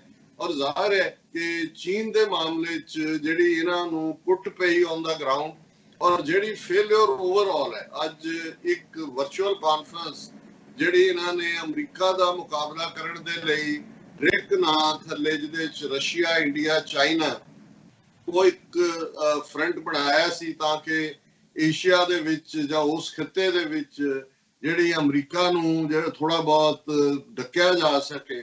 ਸੋ ਉਹਨਾਂ ਦੀ ਇੱਕ ਵਰਚੁਅਲ ਮੀਟਿੰਗ ਤਿੰਨੋਂ ਹੀ ਮੁਲਕਾਂ ਦੇ ਫੋਰਨ ਮਿਨਿਸਟਰਸ ਦੀ, ਜਿਹਦੇ 'ਚ ਚਾਈਨੀਜ਼ ਫੋਰਨ ਮਿਨਿਸਟਰ, ਭਾਰਤ ਦਾ ਫੋਰਨ ਮਿਨਿਸਟਰ ਜੈ ਸ਼ੰਕਰ ਔਰ ਰੂਸ ਦਾ ਫੋਰਨ ਮਿਨਿਸਟਰ ਉਹ ਆਏ। ਔਰ ਜ਼ਾਹਰ ਹੈ ਕਿ ਰਸ਼ੀਆ ਦਾ ਫੋਰਨ ਮਿਨਿਸਟਰ ਪਹਿਲਾਂ ਵੀ ਇਹਨੂੰ ਜੈ ਸ਼ੰਕਰ ਨੂੰ ਘੂਰ ਚੁੱਕਾ ਹੈ। ਕੁਝ ਦਿਨ ਪਹਿਲਾਂ ਜਦੋਂ ਕਿ ਇਸ ਮੁੱਦੇ ਦੇ ਉੱਤੇ ਗਲਵਾਨ ਵੈਲੀ ਨੂੰ ਲੈ ਕੇ ਇਹਨੇ ਥੋੜੀ ਬਹੁਤ ਬਦਤਮੀਜ਼ੀ ਕਰਨੀ ਚਾਹੀ ਸੀ ਜੈ ਸ਼ੰਕਰ ਨੇ, ਤੇ ਉਸਨੇ ਜਿਹੜਾ ਫੋਨ ਹੀ ਥੱਲੇ ਰੱਖ ਦਿੱਤਾ, ਜਿਹਨੂੰ ਅਸੀਂ ਫੋਨ ਹੈਂਗ ਕਰਨਾ ਕਹਿੰਦੇ ਆ, ਜਿਹੜੀ ਸਭ ਤੋਂ ਵੱਡੀ ਇਨਸਲਟ ਹੁੰਦੀ ਹੈ। ਔਰ ਇਹ ਵੀ ਜਿਹੜੀ ਵਰਚੁਅਲ ਕਾਨਫਰੰਸ, ਜੇ ਇੰਡੀਆ ਦੇ ਕੋਲ ਕੋਈ ਵੀ ਅਣਖ ਜਾਂ ਗੈਰਤ ਹੁੰਦੀ ਤੇ ਇਸ ਮੁੱਦੇ ਤੇ ਜੇ ਇਹਨਾਂ ਨੂੰ ਲੱਗਦਾ ਹੁੰਦਾ ਕਿ ਭਾਈ ਇਹ ਕੋਈ ਚੀਨ ਦੇ ਨੇੜੇ ਤੇੜੇ ਵੀ ਨੇ, ਮੁਕਾਬਲਾ ਤਾਂ ਦੂਰ ਦੀ ਗੱਲ ਹੈ, ਤੇ ਉਹਨੂੰ ਕੈਂਸਲ ਵੀ ਕੀਤਾ ਜਾ ਸਕਦਾ ਸੀ। ਲੇਕਿਨ ਉਹਦੇ 'ਚ ਵੀ ਚਾਈਨਾ ਦੇ ਫੋਰਨ ਮਿਨਿਸਟਰ ਨੇ ਆਪਣੀ ਉਹੀ ਟਫ ਲਾਈਨ ਰੱਖੀ, ਔਰ ਜੈ ਸ਼ੰਕਰ ਨੇ ਆਨੇ ਬਹਾਨੇ ਇਹ ਕਹਿਣ ਦੀ ਕੋਸ਼ਿਸ਼ ਕੀਤੀ ਕਿ ਜੀ ਅਸੀਂ ਈਥੋਸ ਆਫ ਇੰਟਰਨੈਸ਼ਨਲ ਰਿਲੇਸ਼ਨ, ਔਰ ਜੋ ਭਾਰਤ ਨੂੰ 72 ਸਾਲ ਪਹਿਲਾਂ ਜਦੋਂ UN ਬਣਿਆ ਉਦੋਂ ਭਾਰਤ ਦੀ ਸਥਿਤੀ ਡਿਫਰੈਂਟ ਸੀ, ਹੁਣ 193 ਦੇਸ਼ ਨੇ, ਸਾਨੂੰ ਸਾਡਾ ਬਣਦਾ ਹੱਕ ਨਹੀਂ ਮਿਲਿਆ ਔਰ ਅਸੀਂ ਮੋਰ ਡਿਜ਼ਰਵ ਕਰਦੇ ਹਾਂ, UN 'ਚ ਰਿਫਾਰਮ ਹੋਣਾ ਚਾਹੀਦਾ ਹੈ। ਇਹ ਇਵੇਂ ਹੀ ਹੈ ਜਦੋਂ ਜਿਵੇਂ ਕਿ ਗੱਲ ਜਿਹੜੀ ਆ ਉਹ ਕਣਕ ਦੀ ਹੋ ਰਹੀ ਹੋਏ ਤੇ ਤੁਸੀਂ ਛੋਲਿਆਂ ਦੀ ਗੱਲ ਕਰ ਰਹੇ ਹੋ, ਛੋਲਿਆਂ ਦਾ ਭਾਅ ਤੋਲ ਕਰ ਰਹੇ ਹੋ, ਕਿਉਂਕਿ ਨਾ ਤਾਂ ਇਹ UN 'ਚ ਰਿਫਾਰਮ ਕਰਨਾ ਚੀਨ ਦੇ ਹੱਥ ਵਸ ਹੈ, ਨਾ ਰੂਸ ਦੇ ਕੋਲ ਹੈ, ਤੇ ਨਾ ਹੀ ਇਸ ਕੰਟੈਕਸਟ ਦੇ ਵਿੱਚ ਮੀਟਿੰਗ ਸੀ। ਸੋ ਇਹ ਵੀ ਇੱਕ ਟੋਟਲ ਫਲॉप ਸ਼ੋ ਰਿਹਾ, ਕਿਉਂਕਿ ਜਦੋਂ ਇੱਕ ਪਾਸਿਓਂ ਅਮਰੀਕਾ ਨੇ ਤਾਂ ਬਿਲਕੁਲ ਕੋਈ ਦਿਲਚਸਪੀ ਨਹੀਂ ਦਿਖਾਈ, ਰਾਦਰ ਇਸ ਦੇ ਉਲਟ ਜਿਹੜੇ 2 ਫੈਸਲੇ ਪਿਛਲੇ 3-4 ਦਿਨਾਂ 'ਚ ਅਮਰੀਕਾ ਨੇ ਲਏ ਨੇ ਭਾਰਤ ਦੇ ਹਵਾਲੇ ਨਾਲ, ਉਹ ਦੱਸਦੇ ਨੇ ਕਿ ਵੀ ਇਹੀ ਨਹੀਂ ਕਿ ਉਹਨਾਂ ਨੇ ਚੀਨ ਨਾਲ ਇਸ ਭਾਰਤ ਨੂੰ ਪਈ ਚੀਨ ਤੋਂ ਕੁੱਟ ਦੇ ਮਾਮਲੇ 'ਚ ਬਿਲਕੁਲ ਉਹਨਾਂ ਨੇ ਜਿਹੜਾ ਕੋਈ ਭਾਰਤ ਦਾ ਸਾਥ ਨਹੀਂ ਦਿੱਤਾ, ਬਲਕਿ ਉਹਨਾਂ ਨੇ ਜਿਹੜਾ ਕੱਲ ਐਗਜ਼ੈਕਟਿਵ ਆਰਡਰ ਪ੍ਰੈਜ਼ੀਡੈਂਟ ਟਰੰਪ ਨੇ ਸਾਈਨ ਕੀਤੇ ਨੇ H1B ਵੀਜ਼ੇ ਦੇ ਉੱਤੇ ਕਿ ਦਸੰਬਰ ਤੱਕ ਉਸ ਦੇ ਉੱਤੇ ਪਾਬੰਦੀ ਲਾ ਦਿੱਤੀ ਹੈ। ਔਰ ਇਸ ਗੱਲ ਦਾ ਧਿਆਨ ਰਿਹਾ ਕਿ H1B ਵੀਜ਼ੇ ਦੇ ਉੱਤੇ ਜਿੰਨੇ ਦੁਨੀਆ 'ਚੋਂ ਲੋਕ ਆਉਂਦੇ ਸੀ ਉਹਨਾਂ 'ਚ 80% ਭਾਰਤੀ, ਕਿਉਂਕਿ IT ਸੈਕਟਰ ਦੇ ਵਿੱਚ 50ਵਿਆਂ ਜਾਂ 60ਵਿਆਂ 'ਚ ਚੰਗੀਆਂ ਇੰਸਟੀਚਿਊਟਸ ਹੋਣ ਕਰਕੇ ਭਾਰਤ ਦੇ ਵਿੱਚ ਜਾਂ ਲੀਡ ਲੈਣ ਕਰਕੇ IT ਸੈਕਟਰ ਉਹਨਾਂ ਦਾ ਵਿਕਸਿਤ ਹੋਇਆ, ਔਰ ਉਹਦੇ 'ਚ ਹੀ ਆਊਟਸੋਰਸਿੰਗ ਵੀ ਆਈ। ਸੋ ਇਸ ਇੱਕੋ ਹੀ ਝਟਕੇ ਦੇ ਨਾਲ 80% ਦੇ ਕਰੀਬ ਜਿਹੜੇ H1B ਦੇ ਥੱਲੇ ਜਿਹਦੀ ਗਿਣਤੀ ਜਿਹੜੀ ਆ ਉਹ ਲੱਖ ਤੋਂ ਜ਼ਿਆਦਾ ਪਹੁੰਚ ਜਾਂਦੀ ਹੈ, ਉਹਨਾਂ ਨੂੰ ਦਸੰਬਰ ਤੱਕ ਪੱਕੇ ਤੌਰ ਤੇ ਜਿਹੜਾ ਉਹਦੇ ਤੇ ਪਾਬੰਦੀ ਲਾ ਦਿੱਤੀ ਗਈ ਹੈ। ਇਸੇ ਤਰ੍ਹਾਂ ਈਵਨ 에ਅਰਲਾਈਨਸ ਅਮਰੀਕਨ ਜਿਹੜੀਆਂ ਨੇ ਉਹਨਾਂ ਦੇ ਉੱਤੇ ਜਿਹੜੀਆਂ ਭਾਰਤ ਦੀਆਂ ਪਾਬੰਦੀਆਂ ਸੀ ਉਹਨਾਂ ਦੇ ਚੱਲਦਿਆਂ ਹੋਇਆ ਉਹਨਾਂ ਨੇ ਭਾਰਤ ਵਾਲਿਆਂ ਤੇ ਲਾਈਆਂ ਹੋਈਆਂ ਸੀ ਔਰ COVID-19 ਦੀ ਇੱਕ ਆੜ ਸੀ ਇਹਦੇ ਥੱਲੇ। ਲੇਕਿਨ ਅੱਜ ਜਦੋਂ ਅਮਰੀਕਾ ਨੇ ਫਰਦਰ ਉਹਨੂੰ ਕੱਸਿਆ ਭਾਰਤ ਨੂੰ, ਉਹਨਾਂ ਦੀ 에ਅਰਲਾਈਨ, ਔਰ ਉਹਨਾਂ ਨੇ ਕਿਹਾ ਜੀ ਇਹ ਭਾਵੇਂ ਸਾਡੀਆਂ 에ਅਰਲਾਈਨ ਨੂੰ ਉੱਥੇ ਇਜਾਜ਼ਤ ਨਹੀਂ ਦਿੱਤੀ ਪਰ ਇਹਨਾਂ ਨੇ ਜਿਹੜੇ ਐਮਰਜੈਂਸੀ ਕਲੌਜ਼ 'ਚ ਆਪਣੇ ਬੰਦੇ ਲਿਜਾਣ ਦਾ ਪ੍ਰੋਵੀਜ਼ਨ ਵਕਤੀ ਤੌਰ ਤੇ ਉਹਨਾਂ ਨੇ ਦਿੱਤਾ ਸੀ, ਉਹਦੀਆਂ ਵੀ ਇਹ ਟਿਕਟਾਂ ਵੇਚ ਰਹੇ ਨੇ ਦੂਸਰੇ ਲੋਕਾਂ ਨੂੰ ਵੀ ਜਿਨ੍ਹਾਂ ਦਾ ਕੋਈ ਅਦਰਵਾਈਜ਼ ਐਮਰਜੈਂਸੀ ਜਾਂ ਕੋਈ ਸਟਰਕ ਨਹੀਂ ਹੋਏ। ਸੋ ਜ਼ਾਹਰ ਹੈ ਵੀ ਇਹ ਦੋਵੇਂ ਹੀ ਝਟਕੇ ਇਸ ਗੱਲ ਦਾ ਸਬੂਤ ਨੇ ਕਿ ਅਮਰੀਕਾ ਨੇ ਬਿਲਕੁਲ ਹੀ ਭਾਰਤ ਨੂੰ ਜਿਹਨੂੰ ਕਹਿੰਦੇ ਨੇ ਛਿਟਕ ਕੇ ਰੱਖ ਦਿੱਤਾ। ਲੇਕਿਨ ਫਿਰ ਵੀ ਭਾਰਤ ਨੂੰ ਆਸ ਸੀ ਕਿ ਭਾਈ ਅਸੀਂ ਰਸ਼ੀਆ ਦੇ ਕੋਲ ਚੱਲੇ, ਔਰ ਜਿਵੇਂ ਰਾਜਨਾਥ ਸਿੰਘ ਭਾਰਤ ਦਾ ਡਿਫੈਂਸ ਮਿਨਿਸਟਰ ਹੁਣ ਮਾਸਕੋ ਦੇ ਵਿੱਚ ਬੈਠਾ ਹੈ ਔਰ ਉਹਦੇ 'ਚ ਹੀ ਉਹਨਾਂ ਨੂੰ ਇਹ ਵੀ ਆਸ ਸੀ ਕਿ ਭਾਈ ਉੱਥੇ ਜਾ ਕੇ S-400 ਜਿਹੜਾ ਉਹਨਾਂ ਦਾ ਡਿਫੈਂਸ ਸਿਸਟਮ ਦੇਸ਼ ਨੂੰ ਦੇ ਲਈ ਉਹਨਾਂ ਨੇ $875 ਮਿਲੀਅਨ ਦੇ ਕਰੀਬ ਦੀ ਡੀਲ, ਵੱਡਾ ਹਿੱਸਾ ਉਹਨਾਂ ਨੇ ਪੇਮੈਂਟ ਕਰ ਦਿੱਤੀ ਹੈ। ਪਰ ਉਹ ਵੀ ਜਿਵੇਂ ਅਸੀਂ ਕੱਲ ਦੱਸਿਆ ਸੀ ਰਸ਼ੀਆ ਨੇ ਕਿਹਾ ਕਿ ਜੀ ਦਸੰਬਰ 2021 ਤੱਕ ਉਹ ਰੈਡੀ ਹੋਣਗੇ ਔਰ ਉਸ ਤੋਂ ਅਗਲੇ ਯਾਨੀ 2022 ਦੇ ਵਿੱਚ ਤੁਹਾਨੂੰ ਅਸੀਂ ਡਿਲੀਵਰ ਕਰਾਂਗੇ। ਇਵੇਂ ਹੀ ਜਿਹੜੀ ਇਹ ਐਕਸਪੈਕਟੇਸ਼ਨ ਕਰਦੇ ਸੀ ਕਿਉਂਕਿ ਚਾਈਨਾ ਦੇ ਵੀ ਜਿਹੜੇ ਨੇ ਪੂਰਾ ਕੰਟੀਨਜੈਂਟ ਗਿਆ ਹੋਇਆ ਕਿ ਵੀ ਸ਼ਾਇਦ ਰਸ਼ੀਆ ਕੋਈ ਮੀਡੀਏਸ਼ਨ ਕਰੇ, ਉਹਦੇ ਤੇ ਵੀ ਰਸ਼ੀਆ ਨੇ ਲਾਈਨ ਲਈ ਹੈ ਕਿ ਜੀ ਦੋਨੋਂ ਹੀ ਬੜੇ ਸਮਰੱਥ ਮੁਲਕ ਨੇ, ਬੜੇ ਮੈਚੁਰ ਮੁਲਕ ਨੇ ਔਰ ਭਾਰਤ ਔਰ ਚੀਨ ਬਾਈਲੇਟਰਲੀ ਇਸ਼ੂਜ਼ ਨੂੰ ਰਿਜ਼ੋਲਵ ਕਰ ਸਕਦੇ ਨੇ। ਸੋ ਜ਼ਾਹਰ ਹੈ ਕਿ ਵੀ ਇਸ ਮੁੱਦੇ ਦੇ ਉੱਤੇ ਵੀ ਉਹਨਾਂ ਦੇ ਮੂੰਹ ਤੇ ਚਪੇੜ ਪਈ। ਫਿਰ ਤੀਸਰੀ ਗੱਲ, ਇਹ ਜਿਹੜੇ ਤਰਲੇ ਕਰ ਰਹੇ ਸੀ ਕਿ ਭਾਵੇਂ ਕਿਸੇ ਡਿਨਰ, ਕਿਸੇ ਬ੍ਰੇਕਫਾਸਟ, ਕਿਸੇ ਲੰਚ ਦੇ ਬਹਾਨੇ ਚਾਈਨਾ ਦੇ ਫੋਰਨ ਮਿਨਿਸਟਰ ਔਰ ਭਾਰਤ ਦਾ ਫੋਰਨ ਮਿਨਿਸਟਰ ਉਹਨਾਂ ਜਿਹੜੇ ਉਹ ਨਾਲ ਜੇ ਬਹਿ ਜਾਣਗੇ ਤਾਂ ਭਾਰਤ ਵਾਲਿਆਂ ਨੂੰ ਕੁਝ ਕਹਿਣ ਨੂੰ ਹੋਏਗਾ ਜੀ ਕਿ ਹਮਾਰੇ ਰਾਜਨਾਥ ਸਿੰਘ ਨੇ ਇਹ ਕਹਾ ਔਰ ਉਹ ਕਹਾ। ਰਸ਼ੀਆ ਨੇ ਥੋੜੀ ਬਹੁਤ ਕੋਸ਼ਿਸ਼ ਵੀ ਕੀਤੀ ਪਰ ਚਾਈਨਾ ਨੇ ਕਿਹਾ ਨੋ, ਇਹ ਗੱਲ ਉੱਥੇ ਹੋ ਰਹੀ ਹੈ। ਔਰ ਈਵਨ ਜਿਹੜੀ ਇਹਨਾਂ ਦੀ military level lieutenant colonel level ਤੇ ਇਹਨਾਂ ਦਾ ਹਰਿੰਦਰ ਸਿੰਘ ਭੇਜਿਆ ਹੋਇਆ ਸੀ, ਉਹਨਾਂ ਦਾ ਮੇਜਰ ਜਨਰਲ ਹੁੰਦਾ, ਉਹ ਵੀ ਜਿਹੜੀ ਗੱਲਬਾਤ ਸੀ, ਹਾਲਾਂਕਿ ਇਹਨਾਂ ਦੀਆਂ ਮੁੱਢਲੀਆਂ ਖਬਰਾਂ ਸੀ ਕਿ ਭਾਈ ਉਹ ਕਿਸੇ ਕੰਡੇ ਨਹੀਂ ਚੱਲੀ। ਫਿਰ ਆਇਆ ਜੀ ਕਿ ਬੋਥ ਹੈਵ ਐਗਰੀਡ ਟੂ ਡੀ-ਐਸਕੇਲੇਟ ਔਰ ਚਾਈਨਾ ਨੇ ਨਾਲ ਦੀ ਨਾਲ ਇਹ ਕਹਿ ਦਿੱਤਾ ਹੈ ਕਿ ਹੁਣ ਫਰਦਰ ਈਵਨ ਇਹ ਜਨਰਲ ਲੈਵਲ ਦੀ ਇਹ ਗੱਲਬਾਤ ਨਹੀਂ ਹੋਏਗੀ, ਲੋਅਰ ਰੈਂਕਸ ਦੇ ਲੋਕ ਆਪਸ 'ਚ ਗੱਲ ਕਰਨਗੇ। ਸੋ ਜਿੰਨੀਆਂ ਮੀਡੀਆ ਜਿਹੜੀਆਂ ਆਊਟਲੈਟਸ ਵੱਲੋਂ ਖਬਰਾਂ ਆਈਆਂ ਨੇ ਉਹਨਾਂ ਦੇ ਤਹਿਤ ਚਾਈਨਾ ਨੇ ਆਪਣੇ ਆਪ ਨੂੰ ਬਿਲਕੁਲ ਮਜ਼ਬੂਤੀ ਦੇ ਨਾਲ ਆਪਣੇ ਅੱਡੇ ਗੱਡੇ ਹੋਏ ਨੇ ਗਲਵਾਨ ਵੈਲੀ, ਜਿਸ ਬਾਰੇ ਜਿਵੇਂ ਅਸੀਂ ਕੱਲ ਜ਼ਿਕਰ ਕੀਤਾ ਸੀ ਕਿ ਚਾਈਨਾ ਨੇ ਵੈਲਕਮ ਕੀਤਾ। ਉਹਨਾਂ ਨੇ ਕਿਹਾ ਜੀ ਵਾਹ, ਜੋ ਉਹਨੇ ਕਿਹਾ ਵੀ ਅਸੀਂ ਤਾਂ ਪਹਿਲਾਂ ਹੀ ਇਹ ਕਹਿੰਦੇ ਸੀ ਕਿ ਭਾਈ ਅਸੀਂ ਕਿਸੇ ਦੀ ਜ਼ਮੀਨ ਤੇ ਨਹੀਂ ਗਏ। ਸੋ ਇਸ ਸਾਰੇ ਦੇ ਵਿੱਚ ਇਹਨਾਂ ਦਾ ਇਹ ਜ਼ਰੂਰ ਇਹਨਾਂ ਨੇ ਖਬਰਾਂ ਆਈਆਂ ਕਿ ਜੀ ਹੁਣ ਫਲਾਣੇ ਬ੍ਰਾਂਡ ਜਿਹੜੇ ਟੈਂਕ ਨੇ Su-30 ਕੇ ਕਿਹੜੇ ਉਹ ਜਿਹੜੇ ਨੇ ਉਹ 에ਅਰਲਿਫਟ ਕੀਤੇ ਨੇ ਚੰਡੀਗੜ੍ਹ ਤੋਂ, ਉਹ ਲਦਾਖ ਉਤਾਰੇ ਜਾ ਰਹੇ ਨੇ, ਲਦਾਖ ਉਤਰ ਗਏ ਨੇ ਔਰ ਫਲਾਣਾ ਆਰਮਰ ਚਲਾ ਗਿਆ, ਦੂਜਾ ਚਲਾ ਗਿਆ। ਲੇਕਿਨ ਇਹਨਾਂ ਦੀ ਜਿਹੜੀ ਹੈ ਉਹ ਇੱਕ ਜਲੂਸ ਕੱਢਣ ਵਾਲੀ ਇਹਨਾਂ ਦੀ ਖਬਰ ਜਿਹੜੀ ਕਿ ਇਸ ਸਾਰੇ ਦੇ ਉੱਤੇ ਆਈ ਹੈ ਕਿ ਕਿਵੇਂ ਇੱਕ ਬੇਲੀ ਬ੍ਰਿਜ ਹੈ ਜਿਹੜਾ ਕਿ ਬਿਲਕੁਲ ਇੰਡੋ ਚਾਈਨਾ ਬਾਰਡਰ ਦੇ ਉੱਤੇ ਜਿੱਥੇ ਕਿ ਇਹ ਉਹ ਰੋਡ ਇਹਨਾਂ ਨੇ ਡਿਵੈਲਪ ਕੀਤੀ ਹੈ ਉਹਦੇ ਤੇ ਹੈ, ਇਹ ਉੱਤਰਾਖੰਡ ਦੇ ਵਿੱਚ ਹੈ। ਔਰ ਇਹ ਪੂਰੀ ਇੱਕ ਵੀਡੀਓ 30 ਸੈਕਿੰਡ ਦੀ ਜਿਹੜੀ ਬੈਕਗ੍ਰਾਉਂਡ ਸਾਡੇ ਦਰਸ਼ਕ ਦੇਖ ਸਕਦੇ ਨੇ, ਉਹਦੇ ਚ ਕਿਵੇਂ ਉਹਨਾਂ ਦੀ ਜਿਹੜੀ ਹੈ ਇੱਕ ਪੂਰਾ ਜਿਹੜੀ ਉਹਨਾਂ ਦੀ ਵਹੀਕਲ ਜਾ ਰਹੀ ਹੈ ਜਿਹਦੇ ਤੇ ਅੱਗੇ ਉਹਨਾਂ ਨੇ JCB ਮਸ਼ੀਨ ਲੱਦੀ ਹੋਈ ਹੈ, ਉਹ ਪੂਰੇ ਦਾ ਪੂਰਾ ਬ੍ਰਿਜ ਹੀ ਕੋਲੈਪਸ ਕਰ ਗਿਆ। ਔਰ ਉਹਨਾਂ ਨੇ ਕਿਹਾ ਜੀ Bailey bridge collapses under weight of moving truck JCB machine near Indo China border. ਔਰ ਉਹ ਜਿਹੜੇ ਟਰੱਕ ਡਰਾਈਵਰ ਔਰ ਦੂਸਰੇ ਦੋਨੋਂ ਜ਼ਖਮੀ ਹੋਏ ਨੇ। ਔਰ ਨਾਲ ਦੀ ਨਾਲ ਔਰ ਇਹ ਜਿੱਥੇ ਹੋਇਆ ਇਹ ਹਾਦਸਾ ਇਹ ਸਿਰਫ 30 ਮੀਲ ਦੂਰ ਹੈ, ਯਾਨੀ ਆਲਰੇਡੀ ਇਹਨਾਂ ਦੇ ਜਿਹਨੂੰ ਇਹ ਆਲਰੇਡੀ ਬਿਲਟ ਇਨਫਰਾਸਟ੍ਰਕਚਰ ਕਹਿ ਰਹੇ ਨੇ ਉਹਨਾਂ ਦਾ ਹਾਲ ਇਹ ਹੈ ਕਿ ਇੱਕ JCB ਮਸ਼ੀਨ ਲੈ ਕੇ ਜਾ ਰਿਹਾ ਟਰੱਕ ਜਿਹੜਾ ਹੈ ਪੁੱਲ ਜਿਹੜਾ ਉਹਦਾ ਵੀ ਭਾਰ ਨਹੀਂ ਸਹਿ ਸਕਦਾ। ਇਹ ਤਾਂ ਚਾਈਨਾ ਨੇ ਨਹੀਂ ਤੋੜਿਆ।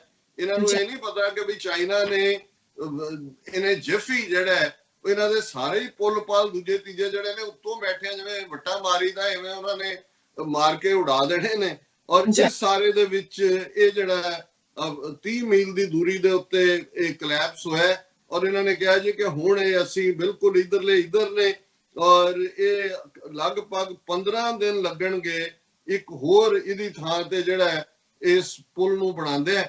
ਸੋ ਕੁੱਲ ਮਿਲਾ ਕੇ ਹੁਣ ਇਸ ਸਾਰੇ ਚ ਜਦੋਂ ਤੁਸੀਂ ਇਹਨਾਂ ਦਾ ਜਲੂਸ ਨਿਕਲਦਾ ਦੇਖਦੇ ਹੋ ਤੇ ਫਿਰ ਜਿਵੇਂ ਜਿੱਥੋਂ ਅਸੀਂ ਗੱਲ ਸ਼ੁਰੂ ਕੀਤੀ ਸੀ ਕਿ ਡਿੱਗੀ ਖੋਤੇ ਤੋਂ ਗੁੱਸਾ ਘੁਮਿਆਰ ਤੇ, ਔਰ ਉਹ ਗੱਲ ਸਾਹਮਣੇ ਆਈ ਕਿ ਇਹਨਾਂ ਦਾ ਫੇਵਰਿਟ ਜਿਹੜਾ ਪਾਸ ਟਾਈਮ ਹੈ ਜਿਹੜਾ ਲੋਕਾਂ 'ਚ ਵਿਖਦਾ ਵੀ ਹੈ, ਕਿਉਂਕਿ ਪਾਕਿਸਤਾਨ ਨੇ ਬੜੀ ਵਾਈਜ਼ਲੀ ਇਸ ਸਾਰੇ ਪੀਰੀਅਡ ਦੇ ਵਿੱਚ ਆਪਣੀ ਸਾਇਲੈਂਸ ਰੱਖੀ ਹੈ। ਉਹਨਾਂ ਨੇ ਕੋਈ ਪ੍ਰੋਵੋਕੇਟਿਵ ਤਾਂ ਦੂਰ ਦੀ ਗੱਲ, ਉਹਨਾਂ ਨੇ ਇਵੇਂ ਹੀ ਹੁੰਦਾ ਕਿ ਵੀ ਜੱਗ ਦੇਖ ਰਿਹਾ, ਦੁਨੀਆ ਨੂੰ ਨਜ਼ਰ ਆ ਰਿਹਾ ਕੀ ਹੈ, ਤੁਹਾਨੂੰ ਕਹਿਣ ਦੀ ਕੀ ਲੋੜ ਹੈ ਕਿ ਇੱਥੇ ਇਹ ਪਿਆ ਇੱਥੇ ਇਹ ਪਿਆ। ਪਰ ਇਹਨਾਂ ਨੇ ਅੱਜ ਅਗੇਨ ਇਹ ਘਟੀਆ ਹਰਕਤ ਕਰਦੇ ਆ ਜਿੱਥੇ ਚੀਨ ਦੇ ਖਿਲਾਫ ਨਾ ਉਹਨਾਂ ਦੀ ਹਕੂਮਤ ਦੀ ਜ਼ਬਾਨ ਖੁੱਲੀ ਹੈ, ਨਾ ਈਵਨ ਇੱਥੋਂ ਤੱਕ ਠੀਕ ਹੈ ਵੀ ਜਿਹੜੇ ਸਟਰੀਟ ਗੁੰਡੇ ਜਿਹੇ ਨੇ ਉਹ ਆਮ ਦੁਕਾਨਾਂ ਤੇ ਜਾ ਕੇ ਜੀ ਚੁੱਕੋ ਇੱਥੋਂ ਚੀਨ ਦਾ ਸਮਾਨ ਚੁੱਕੋ, ਉਹ ਕਹਿ ਰਹੇ ਨੇ ਜੀ ਸਾਨੂੰ ਤੁਸੀਂ ਆਪਣਾ ਬਣਿਆ ਦੇ ਦਿਓ ਅਸੀਂ ਇਹ ਛੱਡ ਦਿੰਦੇ। 95% ਚੀਜ਼ਾਂ ਹੀ ਚੀਨ ਦੀਆਂ ਨੇ। ਹਾਲਾਂ ਭਾਰਤ ਦੀ ਇੱਕ ਜਿਹੜੀ ਟ੍ਰੇਡ ਮਿਨਿਸਟਰੀ ਹੈ ਉਹਨਾਂ ਨੇ ਕਿਹਾ ਜੀ ਜਿਹੜੀ ਹੁਣ ਨਵਾਂ ਕੁਛ ਵੀ ਇੰਪੋਰਟ ਕਰਨ ਦੇ ਲਈ ਜਾਂ ਜਿਹੜੀਆਂ ਚੀਜ਼ਾਂ ਵੇਚਣੀਆਂ ਨੇ ਉਹਨਾਂ 'ਚ ਕਲੌਜ਼ ਲਾ ਦਿੱਤਾ ਹੈ ਕਿ ਕੰਟਰੀ ਆਫ ਔਰਿਜਨ, ਕਿ ਇਹ ਕਿੱਥੋਂ ਬਣਿਆ। ਸੋ ਕੁੱਲ ਮਿਲਾ ਕੇ ਇਸ ਸਾਰੇ ਦਾ ਕੋਈ ਮਤਲਬ ਨਹੀਂ ਹੈ क्योंकि ये स्वदेशी देश में बना हम इस्तेमाल करेंगे। ये तो मोदी ने 6 साल पहला ਜਿਹੜਾ ਇਹ ਫਰਾਡ ਨਾਰਾ ਦਿੱਤਾ ਜੇ 6 ਸਾਲਾਂ ਚ ਚਾਈਨਾ ਦੇ ਨਾਲ $50 ਬਿਲੀਅਨ ਦੀ ਜਿਹੜੀ ਹੈ ਟ੍ਰੇਡ ਡੈਫਿਸਿਟ ਹੋਈ ਹੈ।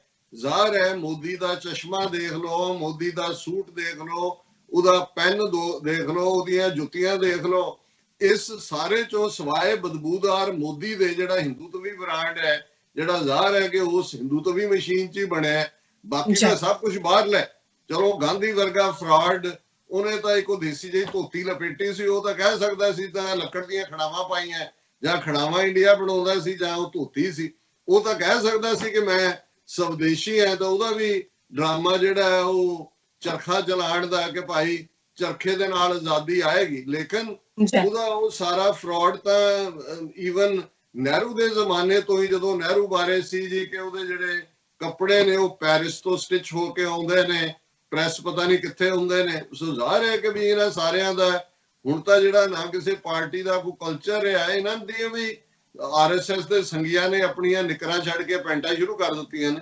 ਸੋ ਕੁੱਲ ਮਿਲਾ ਕੇ ਈਵਨ ਜਿਹੜੀ ਚੀਜ਼, ਔਰ ਇਹ ਗੱਲ ਉਹਨਾਂ ਦਾ ਆਪਣਾ ਮੀਡੀਆ ਕਹਿ ਰਿਹਾ ਕਿ ਭਾਈ ਜੇ ਏਡਾ ਹੀ ਚੀਨ ਦੇ ਨਾਲ ਸੀ, ਔਰ ਜਦੋਂ ਪਹਿਲੀ ਵਾਰ ਸ਼ੀ ਜਿਨਪਿੰਗ ਆਇਆ ਭਾਰਤ ਦੇ, ਉਸ ਤੋਂ ਪਹਿਲਾਂ ਵੀ ਚੁਮਾਰ ਸੈਕਟਰ ਦੇ ਵਿੱਚ ਨਾਰਥ ਈਸਟਰਨ ਬਾਰਡਰ ਤੇ ਚੀਨ ਨੇ ਭਾਰਤ ਦੀ ਟੈਰੀਟਰੀ ਆਕੂਪਾਈ ਕੀਤੀ।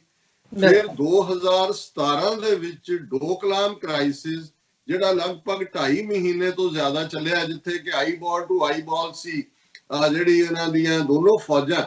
ਉਹਦੇ ਤੋਂ ਬਾਅਦ 1 ਸਾਲ ਬਾਅਦ 2018 ਦੇ ਵਿੱਚ ਪਟੇਲ ਦੀ ਮੂਰਤੀ ਜਿਹੜੀ ਹੈ 1200 ਕਰੋੜ ਦੀ ਲਾਗਤ ਦੇ ਨਾਲ ਉਹ ਚੀਨ ਤੋਂ ਬਣ ਕੇ ਆਈ। ਉੱਥੇ ਫਿੱਟ ਵੀ ਚੀਨ ਦੇ ਇੰਜੀਨੀਅਰਾਂ ਨੇ ਕੀਤੀ ਕਿ ਭਾਈ ਜੇ ਇਹਨਾਂ ਨੂੰ ਇਸ ਕਿਸਮ ਦਾ ਹੀ ਕੁਝ ਸੀ, ਔਰ ਉਹਨਾਂ ਦਾ ਬਹੁਤਿਆਂ ਦਾ ਹੈ ਕਿ ਵੀ ਐਵੇਂ ਇੱਕ ਵਾਗ ਰੋਲਾ ਜਿਹਾ ਇਹਨਾਂ ਨੇ ਖੜਾ ਕੀਤਾ ਵਕਤੀ ਤੌਰ ਦੇ ਉੱਤੇ, ਇਹ ਅਫੋਰਡ ਹੀ ਨਹੀਂ ਕਰ ਸਕਦੇ। ਦੁਕਾਨਦਾਰਾਂ ਦਾ ਵੀ ਇਹ ਕਹਿਣਾ ਹੈ ਕਿ ਜੀ ਸਾਡੇ ਕੋਲ ਜਾਂ ਤਾਂ ਤੁਸੀਂ ਉਹਨਾਂ ਦੇ ਲੈਵਲ ਦੇ ਉੱਤੇ ਜਿਹੜੀ ਹੈ ਮੈਨੂਫੈਕਚਰਿੰਗ ਕਰੋ, ਸਾਨੂੰ ਦਿਓ, ਵੈਸੇ ਠੀਕ ਹੈ ਅਸੀਂ ਚੀਨੀ ਸਮਾਨ ਨਹੀਂ ਵੇਚਦੇ, ਅਸੀਂ ਭਾਰਤ ਦਾ ਵੇਚਾਂਗੇ। ਸੋ ਉਹ ਵੀ ਫਰਾਡ ਜਿਹੜਾ ਉਹਨਾਂ ਦਾ ਕੋਈ ਬਾਈਕਾਟ ਲਾਈਨ ਜਾਂ ਹੋਰ ਘੁਸ ਕੇ ਮਾਰੇਂਗੇ, ਉਹ ਵੀ ਗੱਲ ਮੁੱਕ ਗਈ। ਹੋਰ ਹੁਣ ਕੀ ਕਰਨ ਫਿਰ? ਹੁਣ ਇਹਨਾਂ ਨੇ ਅੱਜ ਜਿਹੜੀ ਮੇਨ ਖਬਰ ਹੈ, India accuses Pakistan of espionage activities, asks to cut diplomatic staff by half. Or the Ministry of External Affairs also cited cases of intimidation of its employees in Islamabad as another reason for the decision. ਕਿ ਉਹਨਾਂ ਨੇ ਪਾਕਿਸਤਾਨ ਦੇ high commission ਨੂੰ ਕਿਹਾ ਦਿੱਲੀ ਦੇ ਵਿੱਚ ਕਿ ਜਿੰਨਾ ਤੁਹਾਡਾ ਸਟਾਫ ਹੈ ਉਹਨੂੰ ਅੱਧਾ ਕਰ ਦਿਓ, ਕਿਉਂਕਿ ਤੁਹਾਡੇ ਜਿਹੜੇ ਇੱਥੇ ਡਿਪਲੋਮੈਟ ਨੇ ਉਹ ਜਸੂਸੀ ਦੇ ਵਿੱਚ ਮੁਲਵਸ ਨੇ। ਤੋ ਨਾਲ ਦੀ ਨਾਲ ਉਹਨਾਂ ਨੇ ਕਿਹਾ ਜੀ ਤੁਸੀਂ ਜਿਹੜਾ ਸਾਡਿਆਂ ਦੇ ਨਾਲ ਉੱਥੇ ਸਲੂਕ ਕੀਤਾ, ਜ਼ਾਹਰ ਹੈ 2 EMPLOYEE ਇਹਨਾਂ ਦੇ ਹਿੱਟ ਐਂਡ ਰਨ ਦੇ ਵਿੱਚ ਇਨਵੋਲਵ ਹੋਏ, ਉਹਨਾਂ ਨੇ ਕੁਝ ਘੰਟੇ ਉਹਨਾਂ ਦੀ ਪੁੱਛਗਿੱਛ ਕੀਤੀ ਫਿਰ ਛੱਡ ਦਿੱਤੀ। ਸੋ ਕੁੱਲ ਮਿਲਾ ਕੇ ਇਹ ਆਪਣੀ ਕਰਾਊਡ ਨੂੰ ਇਹ ਮੈਸੇਜ ਦੇ ਰਹੇ ਨੇ ਕਿ ਜੀ ਦੇਖੋ ਅਸੀਂ ਪਾਕਿਸਤਾਨ ਦੇ ਖਿਲਾਫ ਕਿੰਨੇ ਟਫ ਹੈ ਔਰ ਕਿਸ ਕਿਸਮ ਦਾ। ਔਰ ਇਸ ਸਾਰੇ 'ਚ ਮੈਂ ਦੇਖ ਰਿਹਾ ਹਾਂ ਵੀ ਬਹੁਤ ਵਾਰ ਕੁਝ ਸਾਡੇ ਈਵਨ ਪਾਕਿਸਤਾਨੀ ਭੈਣ ਭਰਾ ਵੀ ਜਿਨ੍ਹਾਂ ਨੂੰ ਜਰਨਲਿਸਟ ਨੂੰ ਐਡਮਾਇਰ ਕਰਦੇ ਰਹੇ ਨੇ ਕਿ ਜੀ ਰਿਲੇਟਿਵਲੀ ਇਹ ਨਿਊਟਰਲ ਨੇ, ਕੁਲਦੀਪ ਨਈਅਰ ਮਰ ਗਿਆ ਹੁਣ, ਲੇਕਿਨ ਉਹ ਵੀ ਪੱਕਾ ਜਿਹੜਾ ਉਸ ਕਿਸਮ ਦਾ ਉਹਦਾ ਹਿੰਦੂਤਵੀ ਏਜੰਡਾ ਹੁੰਦਾ ਸੀ। ਔਰ ਇਸੇ ਤਰ੍ਹਾਂ ਸ਼ੇਖਰ ਗੁਪਤਾ ਨਾਂ ਦਾ ਬੰਦਾ ਜਿਹੜਾ ਆਪਣੇ ਆਪ ਨੂੰ ਪਾਕਿਸਤਾਨੀ ਐਕਸਪਰਟ ਵੀ ਦੱਸਦਾ ਹੈ, ਆਪਣੇ ਕਨੈਕਸ਼ਨ ਪਾਕਿਸਤਾਨੀ ਮੀਡੀਆ 'ਚ ਹੋਣ ਦੀ ਗੱਲ ਵੀ ਕਰਦਾ ਹੈ। ਮੈਂ ਦੇਖ ਰਿਹਾ ਹਾਂ ਵੀ ਇੱਕ ਹੁੰਦਾ ਹੈ ਕਿ ਵੀ ਤੁਸੀਂ ਕਿਸੇ ਦੇ ਸਾਹਮਣੇ ਬਹੁਤੇ ਫੈਕਟ ਨਹੀਂ ਨੇ, ਤੁਸੀਂ ਉਹਨਾਂ 'ਚ ਥੋੜਾ ਬਹੁਤ ਜਿਹੜਾ ਝੂਠ ਰਲਾ ਦਿੰਦੇ ਹੋ। ਔਰ ਵਿੱਚ ਇੱਕ ਹੁੰਦਾ ਵੀ ਤੁਸੀਂ ਸਰਾਸਰ ਝੂਠ ਵੇਚ ਰਹੇ ਹੋ। ਕੱਲ ਕੁਦਰਤੀ ਇਹਦਾ ਸ਼ੇਖਰ ਗੁਪਤੇ ਦਾ ਇੱਕ ਜਿਹੜਾ ਉਹ ਕੱਟ ਦਾ ਕਲਟਰ ਪ੍ਰੋਗਰਾਮ ਦੇ ਥੱਲੇ ਇਹਨੇ ਇੱਕ ਕੱਲ ਸੈਗਮੈਂਟ ਕੀਤਾ ਹੈ, China's psychological war and uncalled for 1962 scar on our minds. ਉਹਨੇ ਕਿਹਾ ਜੀ ਇਹ ਜੋ ਚੱਲ ਰਿਹਾ, ਦੇਖੋ ਸਾਡੇ ਫੌਜੀਆਂ ਨੇ, ਦੇਖੋ ਉਹ ਕਲਿੱਪ ਦਿਖਾ ਰਿਹਾ ਕਿ ਵੀ ਸਾਡੇ ਫੌਜੀ ਉਹਨਾਂ ਦੇ ਨੂੰ ਫੜ ਕੇ ਕਹਿ ਰਹੇ ਨੇ ਕਿ ਗੋਲ ਗੱਪੇ ਖਾਓਗੇ ਨਹੀਂ, ਔਰ ਕਹਿੰਦੇ ਉਹ ਦੱਸ ਰਿਹਾ ਹੈ ਵੀ ਕਿੰਨੇ ਉਹਨਾਂ ਦੇ ਉੱਤੇ ਕੋਈ ਫੀਅਰ ਨਹੀਂ ਹੈ। ਔਰ ਇਹ ਸਾਰਾ ਕਰਕੇ ਫਿਰ ਨਾਲ ਦੀ ਨਾਲ ਇਹ ਕਹਿ ਰਿਹਾ ਕਿ ਜੀ ਇਹ ਜਿਹੜੇ ਸਾਡੇ ਲੋਕਾਂ ਨੂੰ ਇਹ ਹੈ ਕਿ 62 ਦੇ ਵਿੱਚ ਸਾਨੂੰ ਮਾਰ ਪਈ, ਇਹ ਵੀ ਸਾਈਕੋਲੋਜੀਕਲ ਵਾਰ ਹੈ। ਅਸੀਂ ਸਾਡੀ ਸਿਰਫ ਇੱਕ ਡਿਵੀਜ਼ਨ ਦੌੜੀ ਸੀ ਉੱਥੋਂ ਅਰੁਣਾਚਲ ਪ੍ਰਦੇਸ਼ ਚੋਂ, ਜ਼ਾਹਰ ਹੈ ਜਿਹਨੂੰ ਨੇਫਾ ਕਹਿੰਦੇ ਸੀ, ਔਰ ਉਹਦਾ ਜਨਰਲ ਜਿਹੜਾ ਆ ਗਿਆ ਸੀ ਕਾਲ ਦਿੱਲੀ ਦੇ ਵਿੱਚ ਬਿਮਾਰੀ ਦੇ ਬਹਾਨੇ ਨਾਲ, ਪਤਾ ਨਹੀਂ ਬਿਮਾਰੀ ਅਸਲੀ ਸੀ ਨਹੀਂ ਸੀ, ਔਰ 2 ਬ੍ਰਿਗੇਡੀਅਰ ਆ ਗਏ ਸੀ, ਬਸ ਉਹ ਇੱਕ ਡਿਵੀਜ਼ਨ ਦਾ ਲੈਬ ਸੀ। ਬਾਕੀ ਤਾਂ ਅਸੀਂ ਬਹੁਤ ਲੜੇ ਸੀ ਉੱਥੇ, ਗਲਵਾਨ ਵੈਲੀ 'ਚ ਲੜੇ ਸੀ, ਅਸੀਂ ਚਸ਼ੂਰ 'ਚ ਲੜੇ ਸੀ, ਅਸੀਂ ਫਲਾਣੀ ਥਾਂ ਤੇ ਲੜੇ ਸੀ, ਔਰ ਸਾਨੂੰ ਤਾਂ ਕੋਈ ਨਹੀਂ, 2-3 ਹਜ਼ਾਰ ਸਾਡੇ ਮਰੇ ਸੀ ਜਿਹੜੇ ਨੇ, ਔਰ ਇੰਨੇ ਜਿਹੜੇ ਨੇ ਪ੍ਰਿਜ਼ਨਰ ਆਫ ਵਾਰ ਸੀ, ਅਸੀਂ ਕੋਈ ਹਾਰੇ ਥੋੜੀ ਸੀ। ਦੇਖੋ ਅਸੀਂ ਕਿਵੇਂ 71 ਦੇ ਵਿੱਚ 90,000 ਦਾ ਲਿਆ ਸੀ ਸਰੈਂਡਰ ਪਾਕਿਸਤਾਨੀ ਸੋਲਜਰਸ, ਇਦਾਂ ਦਾ ਨਹੀਂ ਸੀ ਇਹ, ਅਸੀਂ ਇਹਦੇ ਚੋਂ ਨਿਕਲੀਏ। ਸਾਡੀ ਫੌਜ ਬੜੀ ਕੈਪੇਬਲ ਹੈ। ਹੁਣ ਵੀ ਤੁਸੀਂ ਦੇਖੋ ਕਿ ਸਾਡੀ ਫੌਜ ਨੇ ਕਿਆ ਜਲਵਾ ਦਿਖਾਇਆ, ਔਰ ਉਹਨੂੰ ਪੁੱਛ ਰਿਹਾ ਕਿ ਕਿਆ ਗੋਲ ਗੱਪੇ ਖਾਓਗੇ। ਸੋ ਮਤਲਬ ਮੈਂ ਇਹ ਦੇਖ ਰਿਹਾ ਵੀ ਇਹ ਉਹ ਨੇ ਜਿਨ੍ਹਾਂ ਦੀ ਜਿਹੜੇ ਕਲੇਮ ਕਰਦੇ ਨੇ ਕਿ ਜੀ ਅਸੀਂ ਅੱਧੀ ਸਦੀ ਜਰਨਲਿਜ਼ਮ ਦੇ ਵਿੱਚ ਦੁਨੀਆ ਰਿਸਰਚ ਇੰਸਟੀਚਿਊਟਸ ਫਲਾਣੀ ਥਾਂ ਅਸੀਂ ਆਪਣੀ ਇੰਟਰਨਸ਼ਿਪ ਕੀਤੀ। ਔਰ ਇਹ ਬੰਦਾ ਸ਼ੇਖਰ ਗੁਪਤਾ ਇਹਦਾ ਹਮੇਸ਼ਾ ਰਿਹਾ ਜੀ, ਮੈਂ ਪਿੰਡਾਂ ਵਾਲਿਆਂ ਨੂੰ ਇੰਟਰਵਿਊ ਕੀਤਾ, ਔਰ ਪੋਸਟ 84 ਹਰਿੰਦਰ ਸਿੰਘ ਨਾਰਵੇ ਜਿਹਨੇ ਰਿਜ਼ਾਈਨ ਕੀਤਾ ਸੀ ਉਹਦਾ ਵੀ ਇਹਨੇ ਦਸੰਬਰ 84 ਚ ਇੰਟਰਵਿਊ ਕੀਤਾ। ਪਰ ਕੁੱਲ ਮਿਲਾ ਕੇ ਨਫ਼ਰਤ ਨਾਲ ਭਰੇ ਹੋਏ। ਔਰ ਮੈਨੂੰ ਤਾਂ ਇਹਨੂੰ ਚੈਲੰਜ ਕਰਨ ਦਾ ਮੌਕਾ ਮਿਲਿਆ, ਸ਼ਾਇਦ 93 ਜਾਂ 94 ਦਾ ਜ਼ਿਕਰ ਹੋਏਗਾ, ਰੈਂਕ ਫਾਊਂਡੇਸ਼ਨ ਦਾ ਇੱਕ ਫੰਕਸ਼ਨ ਜਿਹੜਾ ਉਹ ਕੈਲੀਫੋਰਨੀਆ ਦੇ ਵਿੱਚ ਸੀ, ਜਿੱਥੇ ਮੈਨੂੰ ਪਤਾ ਲੱਗਾ ਵੀ ਇਹਨੇ ਵੀ ਆਣਾ, ਹੋਰ ਵੀ ਆਏ ਹੋਏ ਸੀ। ਕਦੇ ਉਸ ਤੋਂ ਪਹਿਲਾਂ ਬ੍ਰਹਮ ਜਲਾਨੀ ਨੂੰ ਵੀ ਮੈਂ ਜਿਹੜਾ ਉਹਦੇ ਵਿੱਚ ਕੁਝ ਮਾਮਲਿਆਂ ਦੇ ਵਿੱਚ ਐਕਸਪੋਜ਼ ਕੀਤਾ ਸੀ, ਪਰ ਇਹਨੂੰ ਮੈਂ ਜਦੋਂ ਹੈਡ ਔਨ ਲਿਆ ਉਸ ਡਿਸਕਸ਼ਨ ਦੇ ਵਿੱਚ, ਤੇ ਇਹਨੇ ਜਿਹੜਾ ਆਪਣਾ ਪੰਜਾਬੀ ਬੋਲ ਕੇ ਬਾਅਦ ਚ ਦੱਸਣਾ ਚਾਹਿਆ ਕਿ ਜੀ ਮੈਂ ਵੀ ਪੰਜਾਬੀ ਹਾਂ। ਮੈਂ ਕਿਹਾ ਤੇਰੇ ਤੋਂ ਵੱਧ ਦਿਆਨਤ ਬੰਦਾ ਕੋਈ ਨਹੀਂ ਹੈ ਜਰਨਲਿਜ਼ਮ, ਜੋ ਤੁਸੀਂ ਨੁਕਸਾਨ ਕੀਤਾ ਹੋਇਆ। ਜੇ ਤੁਸੀਂ ਪੰਜਾਬ ਦੇ ਹਾਲਾਤ ਬਾਰੇ ਜਾਂ ਠੀਕ ਖਬਰਾਂ ਜਿਹੜੀਆਂ ਨੇ ਲੋਕਾਂ ਤੱਕ ਪਹੁੰਚਾਈਆਂ ਹੁੰਦੀਆਂ, ਤੇ ਜੋ ਨਫ਼ਰਤ ਫੈਲੀ ਬਾਤ ਜਾਂ ਫੈਲਾਈ ਗਈ, ਔਰ ਤੁਸੀਂ ਸਾਰੇ ਉਹੀ ਨੇ ਜਿਨ੍ਹਾਂ ਦੇ ਭਾਵੇਂ ਬਾਹਰੋਂ ਇਹ ਕੋਈ ਗੁਪਤਾ ਹੋਏ, ਕੋਈ ਸ਼ਰਮਾ ਹੋਏ, ਕੋਈ ਅਦਰ ਵੇ ਅਰਾਊਂਡ ਹੋਣ, ਪਰ ਇਹ ਸਾਰੇ ਹੀ ਹਿੰਦੂਤਵਾ ਦੇ ਏਜੰਡੇ ਲਈ ਕੰਮ ਕਰਨ ਵਾਲੇ ਲੋਕ ਨੇ। ਸੋ ਇੱਕ ਪਾਸੇ ਇਹ ਪਾਰਟ ਇਹਨਾਂ ਦਾ ਚੱਲ ਰਿਹਾ, ਦੂਸਰੇ ਪਾਸੇ ਅਸੀਂ ਦੇਖਦੇ ਹਾਂ ਕਿ ਇਹਨਾਂ ਦੀ ਜਿਹੜੀ ਹੈ ਓਵਰਆਲ ਜਿਹੜੀ ਐਕਸਪੋਜ਼ਰ ਹੈ ਦੁਨੀਆ ਦੇ ਵਿੱਚ, ਉਹ ਕਾਫੀ ਇਸ ਸਾਰੇ ਦੇ ਨੂੰ ਲੈ ਕੇ ਹੋਈ ਹੈ, ਚਾਈਨਾ ਦੇ ਨਾਲ ਟਕਰਾਅ ਦੇ ਮਾਮਲੇ ਨੂੰ ਲੈ ਕੇ। ਔਰ ਇਸ ਚੋਂ ਪਾਕਿਸਤਾਨ ਨੂੰ ਟਾਰਗੇਟ ਕਰਨਾ ਇਸ ਸਟੇਜ ਦੇ ਉੱਤੇ, ਜਦੋਂ ਕਿ ਮੈਂ ਸਮਝਦਾ ਹਾਂ ਵੀ ਇਹਨਾਂ ਨੂੰ ਸ਼ੁਕਰਗੁਜ਼ਾਰ ਹੋਣਾ ਚਾਹੀਦਾ ਸੀ ਜੇ ਕੋਈ ਸੱਚਮੁੱਚ ਪਾਕਿਸਤਾਨ ਦੇ ਵਿੱਚ, ਔਰ ਇਹੀ ਹਾਲ 62 ਵੇਲੇ ਵੀ ਰਿਹਾ, ਜਦੋਂ 62 ਚ ਚਾਈਨਾ ਨੇ ਇਹਨਾਂ ਨੂੰ ਸਬਕ ਸਿਖਾਇਆ। ਜੇ ਉਸ ਪੀਰੀਅਡ ਚ ਪਾਕਿਸਤਾਨ ਦੀ ਲੀਡਰਸ਼ਿਪ, ਅਯੂਬ ਖਾਨ ਜ਼ਾਹਰ ਹੈ ਜਿਹੜੇ ਨੇ ਉਹ ਕਰਤਾ ਧਰਤਾ ਸੀ, ਫੌਜ ਦੇ ਮੁਖੀ ਵੀ ਸੀ ਔਰ ਹਕੂਮਤ ਉਹਨਾਂ ਦੀ ਸੀ। ਤੁਸੀਂ ਇਮੇਜਿਨ ਕਰੋ ਵੀ ਇਧਰੋਂ ਕੁੱਟ ਖਾ ਕੇ ਇਹਨਾਂ ਦੀਆਂ ਡਿਵੀਜ਼ਨਸ ਦੌੜ ਰਹੀਆਂ ਨੇ, ਬਿਲਕੁਲ ਸਾਰਾ ਫੌਜੀ ਆਰਡਰ ਕਲੈਪਸ ਹੋ ਰਿਹਾ ਹੈ। ਉਹ ਪੀਰੀਅਡ ਸੀ ਜੇ ਆ ਕੇ ਪਾਕਿਸਤਾਨ ਕਸ਼ਮੀਰ ਨੂੰ ਲੈ ਲੈਂਦਾ, ਇੱਕ ਅੱਧੀ ਸੜਕ ਜਿਹੜੀ ਉਹਨਾਂ ਦੀ ਉਹ ਸਾਰੀ ਅਖਨੂਰ ਬ੍ਰਿਜ ਨੂੰ ਕੱਟ ਆਫ ਕਰ ਦਿੰਦਾ, ਤੇ ਕਿਹੜੀ ਫੌਜ ਨੇ ਜਾ ਕੇ ਕਿੱਥੇ ਲੜਨਾ। ਉਹ ਅਪਰਚੁਨਿਟੀ ਵੀ ਜਿਹੜੀ ਹੈ, ਇਹ ਠੀਕ ਹੈ ਕਿ ਅਮਰੀਕਨ, ਕਿਉਂਕਿ ਇੱਕੋ ਵੇਲੇ ਅਮਰੀਕਾ ਦਾ ਵੀ ਪ੍ਰਭਾਵ ਸੀ ਔਰ ਉਹਨਾਂ ਨੇ ਉਹ ਕਰਨ ਨਹੀਂ ਦਿੱਤਾ, ਲੇਕਿਨ ਉਦੋਂ ਵੀ ਚਾਈਨਾ ਨੇ ਜਿਹੜਾ ਇਸ ਗੱਲ ਦਾ, ਭਾਵੇਂ ਉਹਨਾਂ ਨੇ ਗੁੱਸਾ ਨਹੀਂ ਮਨਾਇਆ ਹੋਵੇਗਾ, ਲੇਕਿਨ ਕਈ ਵਾਰ ਹਿਸਟੋਰੀਕਲ ਅਪਰਚੁਨਿਟੀਜ਼ ਹੁੰਦੀਆਂ ਨੇ। ਪਰ ਮੈਂ ਸਮਝਦਾ ਵੀ ਇਸ ਵਾਰ ਜੇ ਪਾਕਿਸਤਾਨ ਨੇ ਜਿਹੜਾ ਉਸੇ ਹੀ ਸਿਆਚਿਨ ਗਲੇਸ਼ੀਅਰ ਜਿਹੜਾ ਭਾਰਤ ਨੇ ਧੋਖੇ ਦੇ ਨਾਲ ਦੱਬਿਆ 84 ਦੇ ਵਿੱਚ, ਕਾਰਗਿਲ ਵੀ ਉਸੇ ਬੈਲਟ ਦੇ ਵਿੱਚ ਹੈ, ਰੋਡ ਦੇ ਨਾਲ ਵੀ ਪਾਕਿਸਤਾਨ ਦਾ ਇੰਟਰਸਟ ਹੈ। ਇਮੇਜਿਨ ਕਰੋ ਕਿ ਵੀ ਇਹਨਾਂ ਨੂੰ ਤਾਂ ਨੇਪਾਲ ਜਿਹੜਾ ਉਹ ਇਸ ਹੱਦ ਤੱਕ ਆ ਗਿਆ ਵੀ ਉਹਨਾਂ ਨੇ ਇਹਨਾਂ ਦੇ 20 ਦੇ ਕਰੀਬ ਬਾਰਡਰ ਪੋਸਟਾਂ ਦੇ ਉੱਤੇ ਆਪਣੇ ਜਿਹੜੀ ਆ ਉਹ ਫੌਜ ਲੈ ਆਂਦੀ ਹੈ ਜਿਹੜੀ ਟ੍ਰੇਨਡ ਹੈ।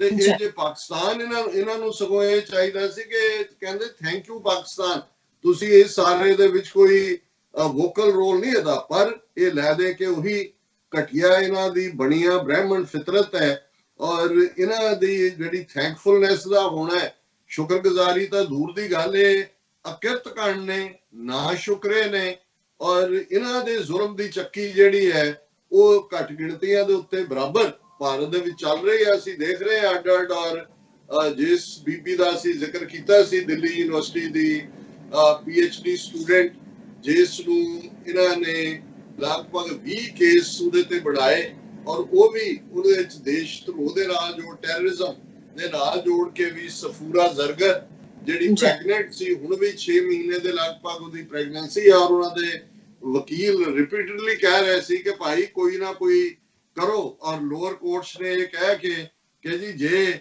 ਅੱਗ ਤੁਸੀਂ ਲਾਈ ਹੈ ਤੇ ਅੱਗ ਤੁਹਾਡੇ ਘਰ ਤੱਕ ਪਹੁੰਚੀ ਹੈ ਤੇ ਇਹਨੂੰ ਜ਼ਰੂਰ ਇਹ ਜੱਜ ਕਹਿ ਰਿਹਾ ਸੀ। ਔਰ ਲੇਕਿਨ ਅੱਜ ਵੈਲਕਮਿੰਗ ਹੈ ਕਿ ਵੀ ਦਿੱਲੀ ਹਾਈ ਕੋਰਟ ਨੇ ਸਫੂਰਾ ਜ਼ਰਗਰ ਦੀ ਜ਼ਮਾਨਤ ਮਨਜ਼ੂਰ ਕੀਤੀ ਹੈ ਔਰ ਉਹਦੇ ਵਿੱਚ ਵੀ ਤੁਸੀਂ ਦੇਖੋ ਵੀ ਇਸ ਹੱਦ ਤੱਕ ਜ਼ੁਲਮ ਕਰਨ ਵਾਲੇ, ਔਰ ਇਹਨਾਂ ਦਾ ਇੱਕ ਬੜਾ ਬਦਬੂਦਾਰ ਬੰਦਾ ਹੈ ਵਕੀਲ ਤੁਸ਼ਾਰ ਗੁਪਤਾ, ਜਿਹਨੂੰ ਈਵਨ ਕੇਜਰੀਵਾਲ ਨੇ ਜਿਹੜੀ ਨਵੰਬਰ 84 ਨਾਲ ਰਿਲੇਟਡ ਜਿਹੜੀ ਸਿਟ ਹੈ ਸਪੈਸ਼ਲ ਇਨਵੈਸਟੀਗੇਟਿਵ ਟੀਮ, ਉਹਦਾ ਇੰਚਾਰਜ ਵੀ ਲਾਇਆ।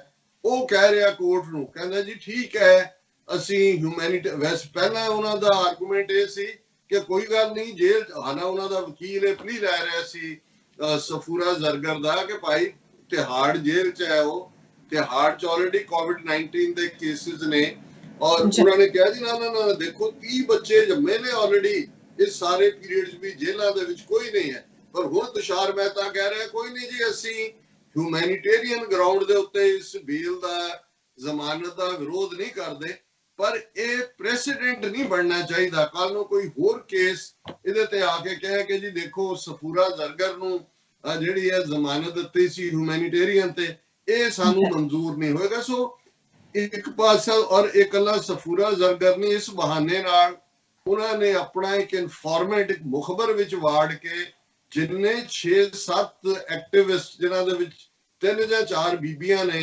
ਜਿਨ੍ਹਾਂ ਨੇ ਸਿਟੀਜ਼ਨਸ਼ਿਪ ਅਮੈਂਡਮੈਂਟ ਐਕਟ ਦੇ ਖਿਲਾਫ ਸਿਟਿੰਗ ਜਾਂ ਧਰਨਾ ਆਰਗੇਨਾਈਜ਼ ਕੀਤਾ, ਸਾਰਿਆਂ ਨੂੰ ਹੀ ਦਹਿਸ਼ਤਗਰਦੀ ਦੀਆਂ ਧਾਰਾਵਾਂ ਨਾਲ ਜੋੜ ਕੇ ਉਹਨਾਂ ਨੂੰ ਫੜਿਆ ਹੋਇਆ। ਸੋ ਇੱਕ ਪਾਸੇ ਇਹ ਚੱਲ ਰਿਹਾ ਹੈ ਚੀਨ ਦੇ ਕੋਲੋਂ ਆਪਣੀ 60 ਸਕੁਅਰ ਕਿਲੋਮੀਟਰ ਜ਼ਮੀਨ ਖੁਆ ਕੇ ਇਹਨਾਂ ਦੇ ਸ਼ੇਖਰ ਗੁਪਤੇ ਵਰਗੇ ਜਰਨਲਿਸਟਾਂ ਤੋਂ ਲੈ ਕੇ ਤੇ ਇਹਨਾਂ ਦੇ ਪ੍ਰਾਈਮ ਮਿਨਿਸਟਰ ਮੋਦੀ ਤੱਕ ਉਹਨੂੰ ਵੀ ਆਪਣੀ ਬਹਾਦਰੀ ਦਾ ਚੈਪਟਰ ਦੱਸ ਰਹੇ ਨੇ। ਔਰ ਹੁਣ ਆਲ ਆਫ ਏ ਸਡਨ ਇਹਨਾਂ ਨੂੰ ਇਸ ਹਫ਼ਤੇ ਦੇ ਵਿੱਚ ਨਜ਼ਰ ਆਇਆ ਕਿ ਜੀ ਪਾਕਿਸਤਾਨ ਦਾ ਜਿਹੜਾ ਹਾਈ ਕਮਿਸ਼ਨਰ ਹੈ ਉਹਦੇ 'ਚ ਜਿਹੜੇ ਨੇ ਉਹ ਐਸਪਾਇਨੇਜ ਹੋ ਰਹੀ ਹੈ। ਹਾਲਾਂਕਿ ਇਹਨਾਂ ਨੂੰ ਵੀ ਪਤਾ ਹੈ ਵੀ ਪਾਕਿਸਤਾਨ ਵੀ ਅੱਧੇ ਕਿਕ ਆਊਟ ਕਰੇਗਾ, ਨਾਲ ਦੀ ਨਾਲ ਇਹਨਾਂ ਨੇ ਉਹਨੂੰ ਕਹਿਣ ਲਈ ਕਿਹਾ ਜੀ ਵੀ ਅਸੀਂ ਤੁਹਾਡੇ ਕੱਢ ਰਹੇ ਹਾਂ ਤੇ ਅਸੀਂ ਵੀ ਜਿੰਨਾ ਸਾਡਾ ਸਟਾਫ ਹੈ ਉਹਨੂੰ ਅਸੀਂ ਅੱਧਾ ਕਰ ਲਿਆ। ਹਾਲਾਂਕਿ ਜਦੋਂ ਇਹਨਾਂ ਨੇ 5 ਅਗਸਤ ਨੂੰ 2019 ਨੂੰ ਆਈਨੀ ਗੁੰਡਾਗਰਦੀ ਕਰਕੇ ਕਸ਼ਮੀਰ ਦਾ ਰੁਤਬਾ ਖਤਮ ਕੀਤਾ, ਆਲਰੇਡੀ ਇਹਨਾਂ ਦੇ ਹਾਈ ਕਮਿਸ਼ਨਰ ਲੈਵਲ ਦੀ ਰਿਲੇਸ਼ਨਸ਼ਿਪ ਨਹੀਂ ਹੈ, ਉਹ ਡਾਊਨਗ੍ਰੇਡ ਕਰ ਦਿੱਤੀ ਗਈ ਸੀ ਪਾਕਿਸਤਾਨ ਦੇ ਵੱਲੋਂ। ਜ਼ਾਹਿਰ ਹੈ ਜਦੋਂ ਇੱਕ ਕੰਟਰੀ ਕਰਦੀ ਹੈ ਦੂਸਰਾ ਵੀ ਆਟੋਮੈਟਿਕਲੀ ਕਰਦਾ ਹੈ, ਪਰ ਇਹ ਇਹਦੀ ਟਾਈਮਿੰਗ ਔਰ ਜਿਸ ਕਿਸਮ ਦਾ ਇਹ ਸਾਰਾ ਇਹਨਾਂ ਨੇ ਚਾਰਜ ਜਿਸ ਕਿਸਮ ਦਾ ਲਾਇਆ ਇਹ ਦੱਸਦਾ ਹੈ ਕਿ ਭਾਈ ਇਹ ਇਹਨਾਂ ਦੇ ਅੰਦਰ ਹਿੰਮਤ ਨਹੀਂ ਹੈ ਕਿ ਇਹ ਚੀਨ ਦੇ ਖਿਲਾਫ ਈਵਨ ਆਵਾਜ਼ ਵੀ ਕੱਢ ਸਕਣ। ਤੁਹਾਨੂੰ ਕੋਈ ਬਿਆਨਬਾਜ਼ੀਆਂ ਨਜ਼ਰ ਨਹੀਂ ਆਈਆਂ, ਕੋਈ ਅਦਰ ਵੇ ਰਾਊਂਡ ਨਹੀਂ ਹੋਇਆ। ਔਰ ਇਹ ਗੱਲ ਮੈਂ ਨਹੀਂ ਕਹਿ ਰਿਹਾ, ਈਵਨ ਇਹਨਾਂ ਦੀ ਆਪੋਜੀਸ਼ਨ ਜਿਹੜੀ ਕਾਂਗਰਸ ਹੈ ਉਸ ਦੇ ਵਿੱਚ ਕੱਲ ਇਹਨਾਂ ਦੀ ਜਿਹੜੀ ਕਾਂਗਰਸ ਦੀ ਟਾਪ ਮੀਟਿੰਗ ਸੀ ਉਸ ਦੇ ਬਾਰੇ ਜਿਹੜੀ ਹੈ ਉਹਦੇ ਚ ਸੋਨੀਆ ਗਾਂਧੀ ਨੇ ਵੀ ਔਰ ਰਾਹੁਲ ਗਾਂਧੀ ਉਹਨਾਂ ਨੇ ਕਿਹਾ ਕਿ ਜੀ ਨੇ ਸਰੈਂਡਰ ਕਰ ਦਿੱਤੀ ਹੈ ਜ਼ਮੀਨ, ਔਰ ਇਹ ਨਰਿੰਦਰ ਮੋਦੀ ਨੇ ਸਰੈਂਡਰ ਮੋਦੀ ਹੈ। ਔਰ ਹੁਣ ਇਸ ਸਾਰੇ ਚ ਜਦੋਂ ਕਿ ਅਸੀਂ 2-3 ਦਿਨ ਤੋਂ ਕਹਿ ਰਹੇ ਹਾਂ ਕਿ ਭਾਈ ਉਹ ਬਿਪਿਨ ਰਾਵਤ ਕਿੱਥੇ ਗਿਆ ਔਰ ਅਜੀਤ ਡੋਵਲ ਕਿੱਥੇ ਗਿਆ, ਪਤਾ ਕਰੋ ਕਿਤੇ ਚੀਨਾ ਹੀ ਨਾ ਚੁੱਕ ਕੇ ਲੈ ਗਏ ਹੋਣ। ਤੇ ਹੁਣ ਇਹ ਖਬਰ ਹੈ army chief reaches Ladakh to assess LAC situation, will take field commanders feedback on talks। ਹੁਣ ਇਹਨਾਂ ਦਾ ਜਨਰਲ ਨਰਵਾਣੇ, ਕਿਉਂਕਿ ਬਿਪਿਨ ਰਾਵਤ ਵੀ ਉੱਪਰਲੇ ਲੈਵਲ ਤੇ ਆ, ਅਜੀਤ ਡੋਵਲ ਵੀ ਗਾਇਬ ਹੈ, ਨਰਵਾਣੇ ਵੀ ਗਾਇਬ ਸੀ। ਹੁਣ ਇਹ ਲੱਦਾਖ ਪਹੁੰਚ ਗਿਆ, ਫੌਜੀ ਚੀਫ ਜੀ ਸਰਵੇ ਕਰ ਰਿਹਾ। ਤੇ ਮੈਂ ਜਦੋਂ ਇਹ ਵੀ ਖਬਰ ਦੇਖੀ ਮੈਂ ਕਿਹਾ ਇਹ ਉਵੇਂ ਹੀ ਹੈ, ਸਾਡੇ ਆਮ ਹੁੰਦਾ ਜਦੋਂ ਕਿਤੇ ਲੜਾਈ ਪੜਾਈ ਮਾਰ ਮਰਾਈਆ ਹੋ ਜਾਏ ਤੇ ਪੁਲਿਸ ਜਿਹੜੀ ਆ ਉਹਦੇ ਘੰਟੇ ਬਾਅਦ ਆਉਂਦੀ ਆ, ਉਹਨਾਂ ਨੂੰ ਵੀ ਪਤਾ ਹੁੰਦਾ ਵੀ ਇਹ ਜਦੋਂ ਫਿਰ ਆ ਕੇ ਕਿੱਥੇ ਗਏ ਜਾਂ ਇਹੀ ਹਾਲ ਫਾਇਰ ਬ੍ਰਿਗੇਡ ਦਾ ਹੁੰਦਾ। ਜਦੋਂ ਅੱਗ ਲੱਗ ਜਾਂਦੀ ਹੈ ਆਪ ਹੀ ਲੋਕ ਵਿਚਾਰੇ ਪਾਰਟੀਆਂ ਬੂਟੀਆਂ ਨਾਲ ਜਿੰਨੇ ਕੁ ਬੁਝਾ ਦੇਣ ਜਿੰਨਾ ਕੁ ਸੜ ਗਿਆ, ਫਿਰ ਫਾਇਰ ਬ੍ਰਿਗੇਡ ਦੀ ਗੱਡੀ ਉਹਨਾਂ ਦੇ ਵੀ ਰੱਸੇ ਜਿਹੜੇ ਨੇ ਟੁੱਟੇ ਹੁੰਦੇ ਨੇ, ਇੱਕ ਦੂਜੇ ਨੂੰ ਗੰਢਾ ਮਾਰ ਰਹੇ ਹੁੰਦੇ ਨੇ, ਪਹੁੰਚ ਜਾਂਦੇ ਨੇ। ਕਿ ਭਾਈ ਹੁਣ 15-16 ਜੂਨ ਤੋਂ ਲੈ ਕੇ ਤੁਸੀਂ ਦੇਖ ਰਹੇ ਹੋ ਭਾਈ ਇਹ ਫੌਜੀ ਚੀਫ ਕਿੱਥੇ ਸੀ, ਨਰਵਾਣੇ, ਬਿਪਿਨ ਰਾਵਤ ਕਿੱਥੇ ਹੈ, ਅਜੀਤ ਡੋਵਲ ਕਿੱਥੇ ਹੈ। ਤੇ ਹੁਣ ਨਰਵਾਣੇ ਉੱਥੇ ਪਹੁੰਚ ਗਏ, ਉਹਨੇ ਕਿਹਾ ਜੀ ਸਾਡੀ 2-day visit to Ladakh to assess the ground situation close to LAC between India and China। ਔਰ ਇਹ ਸਾਰੇ ਦੇ ਵੇਰਵੇ ਚ ਲੈ ਦੇ ਕੇ ਹੋਈ ਹੈ ਜਿਹਨੂੰ ਤੁਸੀਂ ਕਹਿੰਦੇ ਨੇ PR ਵਰਕ। ਹੁਣ ਇਹਨਾਂ ਨੂੰ ਵੀ ਸ਼ਾਇਦ ਇਸ ਗੱਲ ਦਾ ਅਹਿਸਾਸ ਹੈ ਕਿ ਲੋਕਾਂ ਦੀ ਮੈਮਰੀ ਸ਼ਾਇਦ ਬਹੁਤੀ ਨਹੀਂ ਹੁੰਦੀ। ਹੁਣ ਇਹ ਸ਼ੇਖਰ ਗੁਪਤਾ ਜੋ ਸਾਹਮਣੇ ਵਾਪਰ ਰਿਹਾ ਉਹਨੂੰ ਤਾਂ ਬਹਾਦਰੀ ਦੱਸ ਹੀ ਰਿਹਾ, ਲੇਕਿਨ 60 ਸਾਲ ਪਹਿਲਾਂ ਜਿਹੜੀ ਕੁੱਟ ਪਈ ਜਿਹਨੂੰ ਕਹਿੰਦਾ ਜੀ ਕਿਉਂ ਅਸੀਂ ਉਹ ਸਾਈਕੋਲੋਜੀਕਲ ਸ਼ਿਕਾਰ ਲੈ ਕੇ ਤੁਰੇ ਹੋਏ ਆ, ਅਸੀਂ ਬਹੁਤ ਬਹਾਦਰੀ ਦਿਖਾਈ ਸੀ। ਉਹ ਤਾਂ ਸਿਰਫ ਇੱਕ ਸੈਕਟਰ ਦੇ ਵਿੱਚ ਹੋਇਆ, ਉਹ ਵੀ ਜਿਹੜਾ ਉਹ ਡਿਵੀਜ਼ਨ ਇੱਕ ਫੌਜ ਦੀ ਸੀ, ਬਾਕੀ ਤਾਂ ਕੋਈ ਐਸਾ ਨਹੀਂ ਸੀ। ਸੋ ਕੁੱਲ ਮਿਲਾ ਕੇ ਮੈਂ ਸਮਝਦਾ ਕਿ ਵੀ ਹਾਲਾਂਕਿ ਇਹ ਜਿਹੜਾ ਇਹਦੇ ਚ ਲੈ ਦੇ ਕੇ ਜਿਹੜੇ ਬਾਹਰਲੇ ਬੈਠੇ ਨੇ ਜਿਵੇਂ ਐਰਿਕ ਮਾਰਗੋਲਿਸ ਬੜਾ ਐਕਸਪਰਟ ਡਿਫੈਂਸ ਮਾਮਲਿਆਂ ਨਾਲ ਰਿਲੇਟਡ ਇੰਟਰਨੈਸ਼ਨਲ ਕਾਲਮਨਿਸਟ ਹੈ, ਸਿੱਖਾਂ ਦਾ ਵੀ ਸਪੋਰਟਰ ਹੈ, ਖਾਲਿਸਤਾਨ ਦੇ ਉੱਤੇ ਵੀ ਇਹ ਲਿਖਦਾ ਰਿਹਾ। ਉਹਨੇ ਵੀ ਅੱਜ ਇੱਕ ਜਿਹੜਾ ਇਹਦੇ ਤੇ ਆਰਟੀਕਲ ਲਿਖਿਆ ਇਸ ਸਾਰੇ ਦੇ ਉੱਤੇ, ਉਹਨੇ 2 ਗੱਲਾਂ ਬੜੀਆਂ ਜਿਹੜੀਆਂ ਜਿਹਨੂੰ ਤੁਸੀਂ ਮਜ਼ਾਹੀਆ ਅੰਦਾਜ਼ ਦੀਆਂ ਵੀ ਕਹਿ ਸਕਦੇ ਹੋ। ਕਹਿੰਦਾ ਕਿ ਭਾਈ ਉਹ ਜਿਹੜਾ ਲਦਾਖ ਰੀਜਨ ਹੈ ਜਿਹਦੇ ਬਾਰੇ ਕਿਹਾ ਜਾਂਦਾ ਕਿ no blade of grass grows there, ਉੱਥੇ ਕਹਿੰਦਾ ਹੁਣ ਇਹ 16,000 ਤੋਂ 18,000 ਫੁੱਟ ਦੇ ਉੱਤੇ ਦੋਨੋਂ ਫੌਜਾਂ ਭਾਰਤ ਔਰ ਚੀਨ ਦੀਆਂ, ਔਰ ਇਹ ਲੜਾਈ ਇਵੇਂ ਹੀ ਹੈ ਜਿਵੇਂ 2 ਗੰਜੇ ਆਪਸ ਚ ਲੜ ਰਹੇ ਹੁਣ ਕੰਘੀ ਦੇ ਲਈ। ਹੁਣ ਨਾ ਕੰਘੀ ਉਹਦੇ ਕੰਮ ਆਉਣੀ ਹੈ ਨਾ ਉਹਦੇ ਹੈ। ਸੋ ਮਤਲਬ ਉਹ ਬਾੜ ਪਰ ਠੀਕ ਹੈ, ਇਹ ਉਹਦਾ ਫॉर द ਲਾਈਟਰ ਸਾਈਡ ਠੀਕ ਹੈ ਕਿ ਵੀ 2 ਬਾਰਡਸ ਫਾਈਟਿੰਗ ਫॉर द ਕੌਮ ਜਿਵੇਂ ਐਰਿਕ ਮਾਰਗੋਲਿਸ ਨੇ ਕਿਹਾ। ਪਰ ਗੱਲ ਇਹ ਹੈ ਕਿ ਵੀ ਲੜਾਈ ਕੰਘੀ ਦੀ ਨਹੀਂ ਹੁੰਦੀ। ਗੱਲ ਜਿਵੇਂ ਅਸੀਂ ਕਈ ਵਾਰ ਕਹਿਣਗੇ ਲਓ ਜੀ ਕਿਸਾਨਾਂ ਦਾ ਕੀ ਹੈ, ਪੰਜਾਬ ਦਾ ਕਿਸਾਨ ਤਾਂ ਵੱਟ ਪਿੱਛੇ ਬੰਦਾ ਵੱਢ ਦਿੰਦਾ ਹੈ। ਸੋ ਗੱਲ ਵੱਟ ਦੀ ਨਹੀਂ ਹੁੰਦੀ ਕਿ ਜੀ ਉਹਦੇ ਚ 6 ਇੰਚ ਹੈ ਕਿ 3 ਇੰਚ ਹੈ, ਦੇਖੋ 3 ਇੰਚ ਪਿੱਛੇ ਬੰਦਾ ਨਹੀਂ, ਇੰਟੈਂਟ ਦੀ ਹੁੰਦੀ ਹੈ। ਉਹਦੇ ਚ ਜਿਹੜਾ ਵੱਟ ਪਿੱਛੇ ਬੰਦਾ ਵੱਢਦਾ ਉਹਨੂੰ ਪਤਾ ਹੁੰਦਾ ਵੀ ਜੇ ਇਹਨੂੰ ਮੈਂ ਨਾ ਰੋਕਿਆ ਤੇ ਮੇਰੇ ਬੱਚੇ ਵੀ ਭੁੱਖੇ ਮਰਨਗੇ, ਇਹਨੇ ਮੇਰਾ ਖੇਤ ਆਪਣੇ ਚ ਰਲਾ ਲੈਣਾ, ਇਹਨੇ ਖਾ ਲੈਣਾ ਮੇਰਾ ਖੇਤ ਹੀ। ਇਹ ਵੱਧ ਰਿਹਾ ਅੱਗੇ ਅੱਗੇ। ਸੋ ਜ਼ਾਹਰ ਹੈ ਵੀ ਚਾਈਨਾ ਨੇ ਭਾਵੇਂ ਉਹਨੂੰ ਬਾਰਡਰ ਦੀ ਲੜਾਈ ਕਹੋ, ਪਰ ਚਾਈਨਾ ਦੇ ਲਈ ਤਾਂ ਸਟ੍ਰੈਟਜੀਕਲੀ ਵੀ ਉਹ ਇੰਪੋਰਟੈਂਟ ਹੈ, ਚਾਈਨਾ ਪਾਕਿਸਤਾਨ ਇਕਨੋਮਿਕਲ ਕੋਰੀਡੋਰ ਦੇ ਲਈ ਵੀ, ਔਰ ਸਭ ਤੋਂ ਵੱਧ ਕੇ ਭਾਰਤ ਨੂੰ ਉਹ ਸਬਕ ਸਿਖਾਉਣਾ ਚਾਹੁੰਦੇ ਸੀ ਜਿਵੇਂ ਪ੍ਰੌਕਸੀ ਵਾਰ ਅਮਰੀਕਾ ਦੀ ਲੜਨ ਲਈ ਕੁਐਡ ਦੇ ਥੱਲੇ ਜਿਹੜਾ ਸਮੁੰਦਰ ਚ ਘੇਰਨ ਦੇ ਨਾਂ ਥੱਲੇ ਜਾਂ ਜਿਸ ਕਿਸਮ ਦੇ ਇਹਨਾਂ ਦੇ ਜਿਹੜੇ ਕਾਠੇ ਪਹਿਲਵਾਨ ਨੇ ਉਹ ਬੜੇ ਲਲਕਾਰੇ ਮਾਰ ਰਹੇ ਸੀ ਕਿ ਦੇਖ ਲਾਂਗੇ ਸਾਊਥ ਚਾਈਨਾ ਸੀ ਅਸੀਂ ਤਿੱਬਤ ਨੂੰ ਖੜਾ ਕਰ ਦਿਆਂਗੇ, ਅਸੀਂ ਤਾਈਵਾਨ ਚ ਕਰ ਦਿਆਂਗੇ, ਅਸੀਂ ਹੁਣ ਵਰਲਡ ਹੈਲਥ ਆਰਗੇਨਾਈਜੇਸ਼ਨ ਦੀ ਵੀ ਜਿਹੜੀ ਹੈ ਉਹਦੀ ਵੀ ਸਾਡੇ ਕੋਲ ਜਿਹੜੀ ਹੈ ਉਹ ਪ੍ਰੀਮੀਅਰਸ਼ਿਪ ਆਈ ਹੈ ਜਿਹੜੀ ਇਸ ਸਾਰੇ ਦੇ ਹਵਾਲੇ ਨਾਲ ਅਸੀਂ ਤਾਈਵਾਨ। ਸੋ ਚੀਨ ਨੇ ਮੈਂ ਸਮਝਦਾ ਹੈ ਵੀ ਇਹ ਨਹੀਂ ਵੀ ਉਹ ਉਸ ਲੜਾਈ ਚ ਕੰਘੀ ਖੋ ਰਹੀ ਹੈ, ਉਹਨਾਂ ਨੇ ਉਹਨੂੰ ਇਹ ਵੀ ਜਾ ਕੇ ਕਿਹਾ ਕਿ ਵੀ ਜਾ ਕਾਕਾ, ਜਿਹਨੂੰ ਪੰਜਾਬੀ ਕਹਿੰਦੇ ਨੇ, ਬਹੁਤ ਜੁੱਤੀ ਲਾ ਕੇ, ਇਹ ਜੁੱਤੀ ਲਾ ਕੇ ਵਹਿ। ਔਰ ਮੈਂ ਕਲੋਜ਼ ਕਰਨ ਤੋਂ ਪਹਿਲਾਂ ਜਿਹੜੀ ਲੇਟੈਸਟ ਅਪਡੇਟ ਹੈ ਕਰੋਨਾ ਕੇਸਿਸ ਦੀ, ਟੋਟਲ ਕੇਸਿਸ ਇਸ ਵੇਲੇ 9,55,730, यानी ऑलमोस्ट क्लोज टू 1 करोड़ तक केस पहुंच गए ने दुनिया। और जड़ियां मौतां ने 4,75,909 कुल डेथ्स ने। अमरीका दे विच कुल केस 2,04,257 ने और कुल डेथ्स 1,25,859। भारत चौथे नंबर ते है और बहुत तेजी नाल केसेस वधे ने। और इस वेले भारत दे विच 4,49,613 टोटल केस ने और 14,162 डेथ्स ने। पाकिस्तान दे विच भी केसां च तेजी नाल वाध है। 14वें नंबर ते है पाकिस्तान, 1,85,034 टोटल केस ने और 3,695 टोटल डेथ्स ने। सो ये कोरोना अपडेट है जी। डॉक्टर साहब, ਤੁਸੀਂ ਇਹ ਸਾਰੀ ਜਾਣਕਾਰੀ ਸਾਡੇ ਦਰਸ਼ਕਾਂ ਨਾਲ ਸਾਂਝੀ ਕੀਤੀ ਹੈ, ਤੁਹਾਡਾ ਬਹੁਤ ਬਹੁਤ ਸ਼ੁਕਰੀਆ। ਸੋ ਇੱਥੇ ਲੈਣੇ ਬ੍ਰੇਕ ਵਿਊਅਰਸ, ਤੁਸੀਂ ਤਾਂ ਇਸੇ ਤਰ੍ਹਾਂ ਹੀ ਬਨੇ ਰਹਿਣਾ। ਮਿਲਦੇ ਹਾਂ ਛੋਟੇ ਜਿਹੇ ਬ੍ਰੇਕ ਤੋਂ ਬਾਅਦ।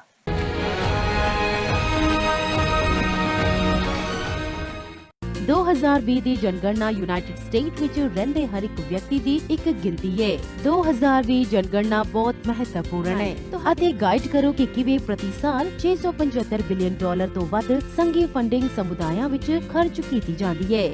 ਤੁਸੀਂ ਇੱਕ ਕੰਪਿਊਟਰ, ਟੈਬਲੇਟ ਜਾਂ ਮੋਬਾਈਲ ਫੋਨ ਤੋਂ ਦਿਨ ਵਿੱਚ 24 ਘੰਟੇ ਆਨਲਾਈਨ ਜਵਾਬ ਦੇ ਸਕਦੇ ਹੋ।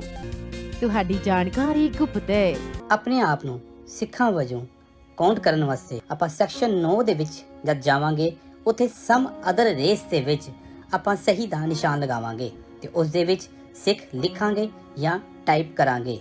ਇਸ ਦੇ ਨਾਲ ਸਾਡੀ ਸਿੱਖਾਂ ਵਜੋਂ ਇੱਕ ਅਲੱਗ ਪਹਿਚਾਣ ਸੈਂਸਸ 2020 ਦੇ ਵਿੱਚ ਹੋ ਜਾਵੇਗੀ। ਸੋ ਯੂਨਾਈਟਿਡ ਸਿੱਖ ਵੱਲੋਂ ਅਸੀਂ ਸਾਰਿਆਂ ਨੂੰ ਬੇਨਤੀ ਕਰਦੇ ਹਾਂ ਕਿ ਇਸ ਮਰਦਮਸ਼ੁਮਾਰੀ ਦੇ ਵਿੱਚ ਆਪਣੇ ਘਰ ਦੇ ਹਰ ਇੱਕ ਜੀਅ ਦੀ ਗਿਣਤੀ ਕਰਵਾਓ। ਬਹੁਤ ਬਹੁਤ ਧੰਨਵਾਦ ਜੀ। ਕੀ ਤੁਸੀਂ ਰੋਜ਼ਾਨਾ ਕੰਮ ਤੇ ਆਪਣਾ ਵਧੇਰੇ ਸਮਾਂ ਬਿਤਾਉਣ ਤੋਂ ਪਰੇਸ਼ਾਨ ਹੋ? ਆਪਣੀ ਪੂੰਜੀ ਨੂੰ ਕੰਮ ਤੇ ਲਗਾਓ, ਸਾਡੇ ਨਾਲ ਇਨਵੈਸਟ ਕਰੋ। ਅਸੀਂ ਤੁਹਾਡੀ ਪੂੰਜੀ ਤੋਂ ਤੁਹਾਡੇ ਲਈ ਵਧੇਰੇ ਪੈਸੇ ਬਣਾ ਸਕਦੇ ਹਾਂ।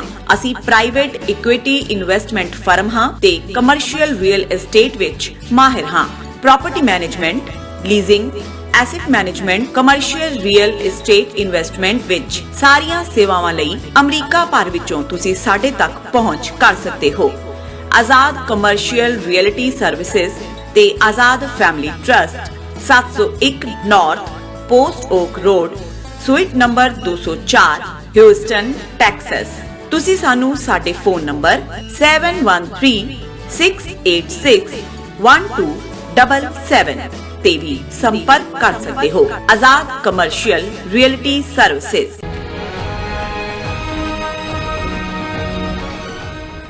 ਦਰਸ਼ਕੋ, ਬ੍ਰੇਕ ਤੋਂ ਬਾਅਦ ਤੁਹਾਡਾ ਸਭ ਦਾ ਭਰਪੂਰ ਸਵਾਗਤ ਹੈ। ਸੋ ਹੁਣ ਆਪਾਂ ਆਪਣੇ ਪ੍ਰੋਗਰਾਮ ਨੂੰ ਹੋਰ ਅੱਗੇ ਵਧਾਉਂਦੇ ਹਾਂ ਅੱਜ ਦੇ ਦੂਸਰੇ ਮੁੱਦੇ ਦੇ ਨਾਲ। ਸੋ ਦੂਸਰੇ ਮੁੱਦੇ ਬਾਰੇ ਆਪਾਂ ਗੱਲਬਾਤ ਕਰਾਂਗੇ ਕਿ ਕਿਸ ਤਰ੍ਹਾਂ ਜੋ ਨੇਪਾਲ ਹੈ ਉਹ ਭਾਰਤ ਨੂੰ ਝਟਕੇ ਤੇ ਝਟਕਾ ਦੇ ਰਿਹਾ ਹੈ, ਕਿ ਕਿਸ ਤਰ੍ਹਾਂ ਨੇਪਾਲ ਨੇ ਭਾਰਤ ਨੂੰ ਇੱਕ ਹੋਰ ਝਟਕਾ ਦਿੱਤਾ ਹੈ, ਜਿਹੜਾ ਕਿ ਬਿਹਾਰ ਵਿੱਚ ਭਾਰਤ ਨੇਪਾਲ ਸੀਮਾ ਤੇ ਜੋ ਬਣੇ ਇੱਕ ਡੈਮ ਨੂੰ ਮੁਰੰਮਤ ਕਰਨ ਤੋਂ ਰੋਕ ਦਿੱਤਾ ਗਿਆ ਹੈ। ਸੋ ਇਸ ਨਾਲ ਬਿਹਾਰ ਵਿੱਚ ਹੜ੍ਹ ਦਾ ਖਤਰਾ ਹੋਰ ਵੀ ਜ਼ਿਆਦਾ ਬਣ ਗਿਆ ਹੈ। ਸੋ ਇਸ ਬਾਰੇ ਆਪਾਂ ਵਿਚਾਰ ਚਰਚਾ ਕਰਨ ਜਾ ਰਹੇ ਹਾਂ। ਸੋ ਅਸੀਂ ਚਾਹਾਂਗੇ ਕਿ ਤੁਸੀਂ ਸਾਡੇ ਨਾਲ ਇਸੇ ਤਰ੍ਹਾਂ ਹੀ ਬਣੇ ਰਹਿਣਾ।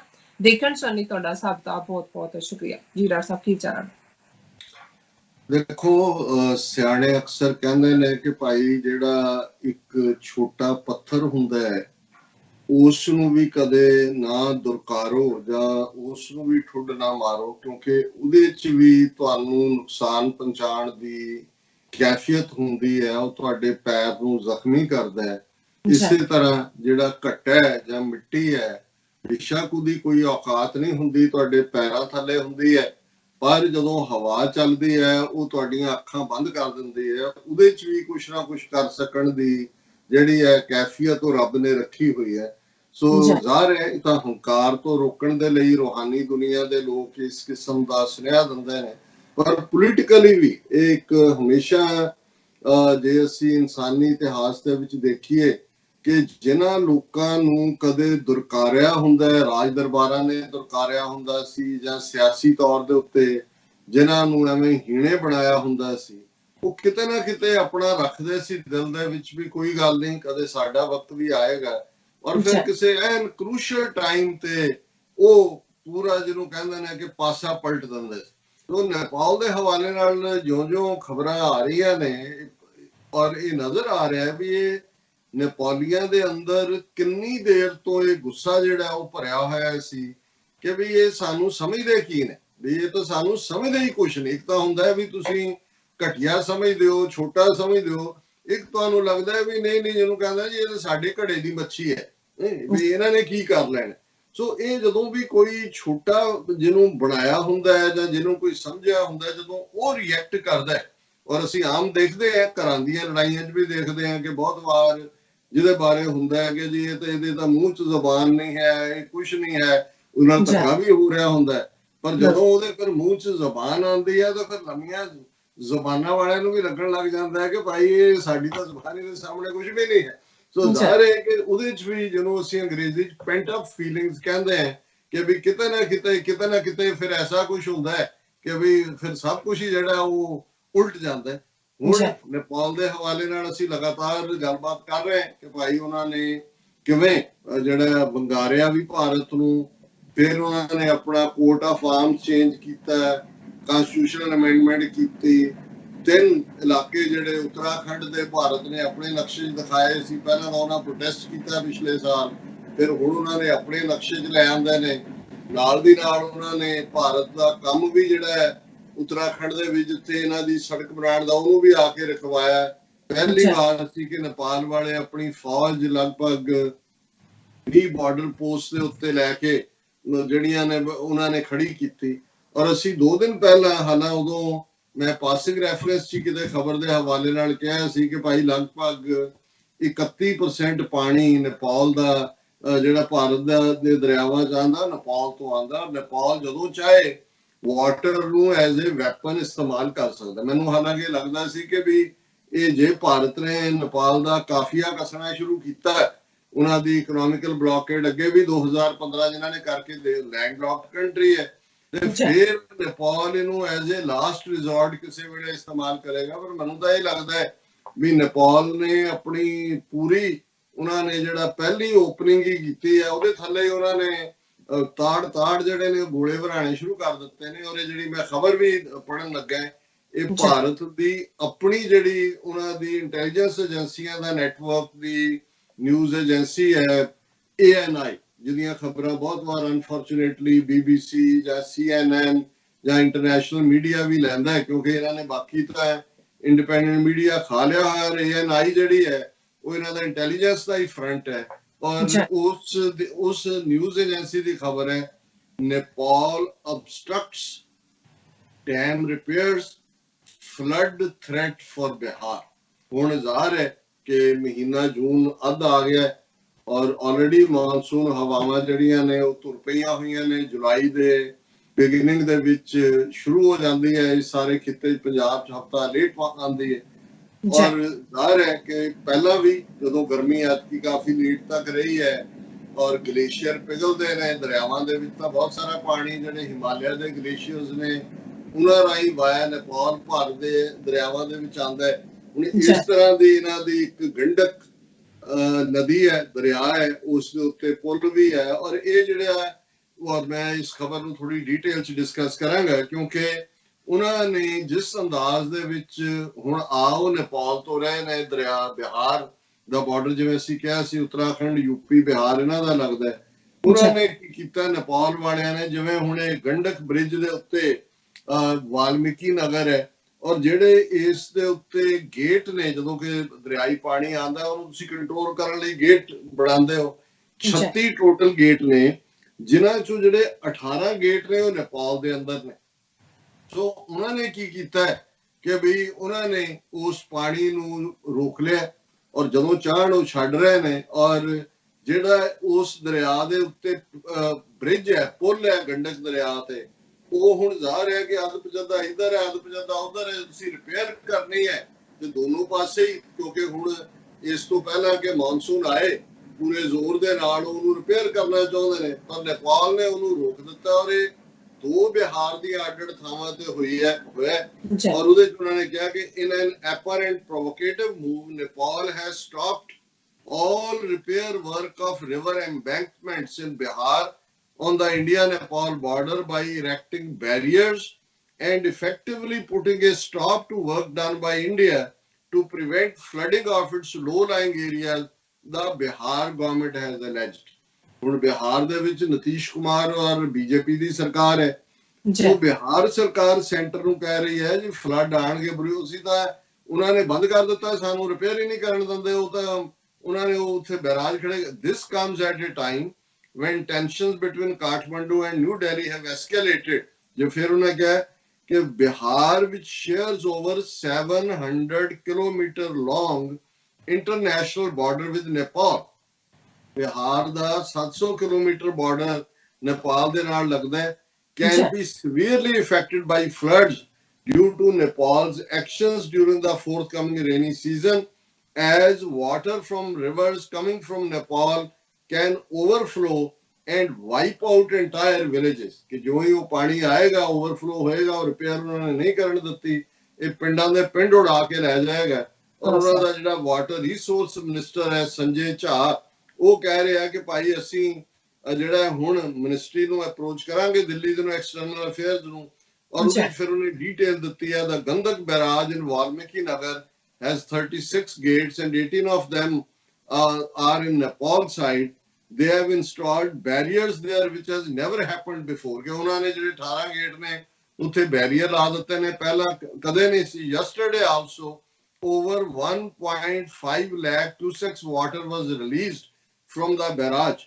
If the flood fighting materials and our officers cannot go there, then in that case there will be a grave danger. ਉਹਨਾਂ ਨੇ ਤੁਸੀਂ ਬੈਰਾਜ ਹੁੰਦਾ ਤੁਸੀਂ ਰੋਕਿਆ ਔਰ ਫਿਰ ਤੁਸੀਂ ਰਿਲੀਜ਼ ਕੀਤਾ। ਜ਼ਾਹਰ ਹੈ ਜਦੋਂ ਰੇਨ ਆਏਗੀ ਮਾਨਸੂਨ, ਉਹ ਸਡਨਲੀ ਵੀ ਰਿਲੀਜ਼ ਕਰ ਸਕਦੇ ਨੇ। ਜਿਵੇਂ ਭਾਰਤ ਸਰਕਾਰ ਨੇ ਪੰਜਾਬ ਦੇ ਵਿੱਚ 1988 ਚ ਭਾਖੜਾ ਡੈਮ ਦੇ ਜਿਹੜੇ ਨੇ ਉਹ ਗੇਟ ਖੋਲੇ ਔਰ 10,000 ਤੋਂ ਜ਼ਿਆਦਾ ਲੋਕ ਮਾਰੇ ਗਏ ਪੰਜਾਬ ਚ, 1 ਲੱਖ ਤੋਂ ਜ਼ਿਆਦਾ ਪਸ਼ੂ। ਔਰ ਇਹਨੂੰ ਅਸੀਂ ਉਦੋਂ ਵੀ ਕਿਹਾ ਸੀ ਕਿ water as a weapon against Sikhs in Punjab. So ਇਹ ਵੀ ਲੱਗਦਾ ਵੀ ਨੇਪਾਲ ਨੇ ਵੀ ਦੇਖ ਲਿਆ ਵੀ ਠੀਕ ਹੈ ਤੁਹਾਨੂੰ ਆਪਣੀਆਂ ਫੌਜਾਂ ਦੂਜਿਆਂ ਤੀਜਿਆਂ ਤੇ ਹੋਏਗਾ, ਪਰ ਅਸੀਂ ਈਵਨ ਤੁਹਾਨੂੰ ਬਿਨਾਂ ਇੱਕ ਗੋਲੀ ਚਲਾਏ, ਜਿਵੇਂ ਚਾਈਨਾ ਨੇ ਵਿਦਆਊਟ ਫਾਇਰਿੰਗ ਏ ਸ਼ਾਟ ਡੰਡਿਆਂ ਨਾਲ ਕੁੱਟ ਕੇ ਇਹਨਾਂ ਨੂੰ ਇਹਨਾਂ ਦੀ ਔਕਾਤ ਸਮਝਾ ਦਿੱਤੀ।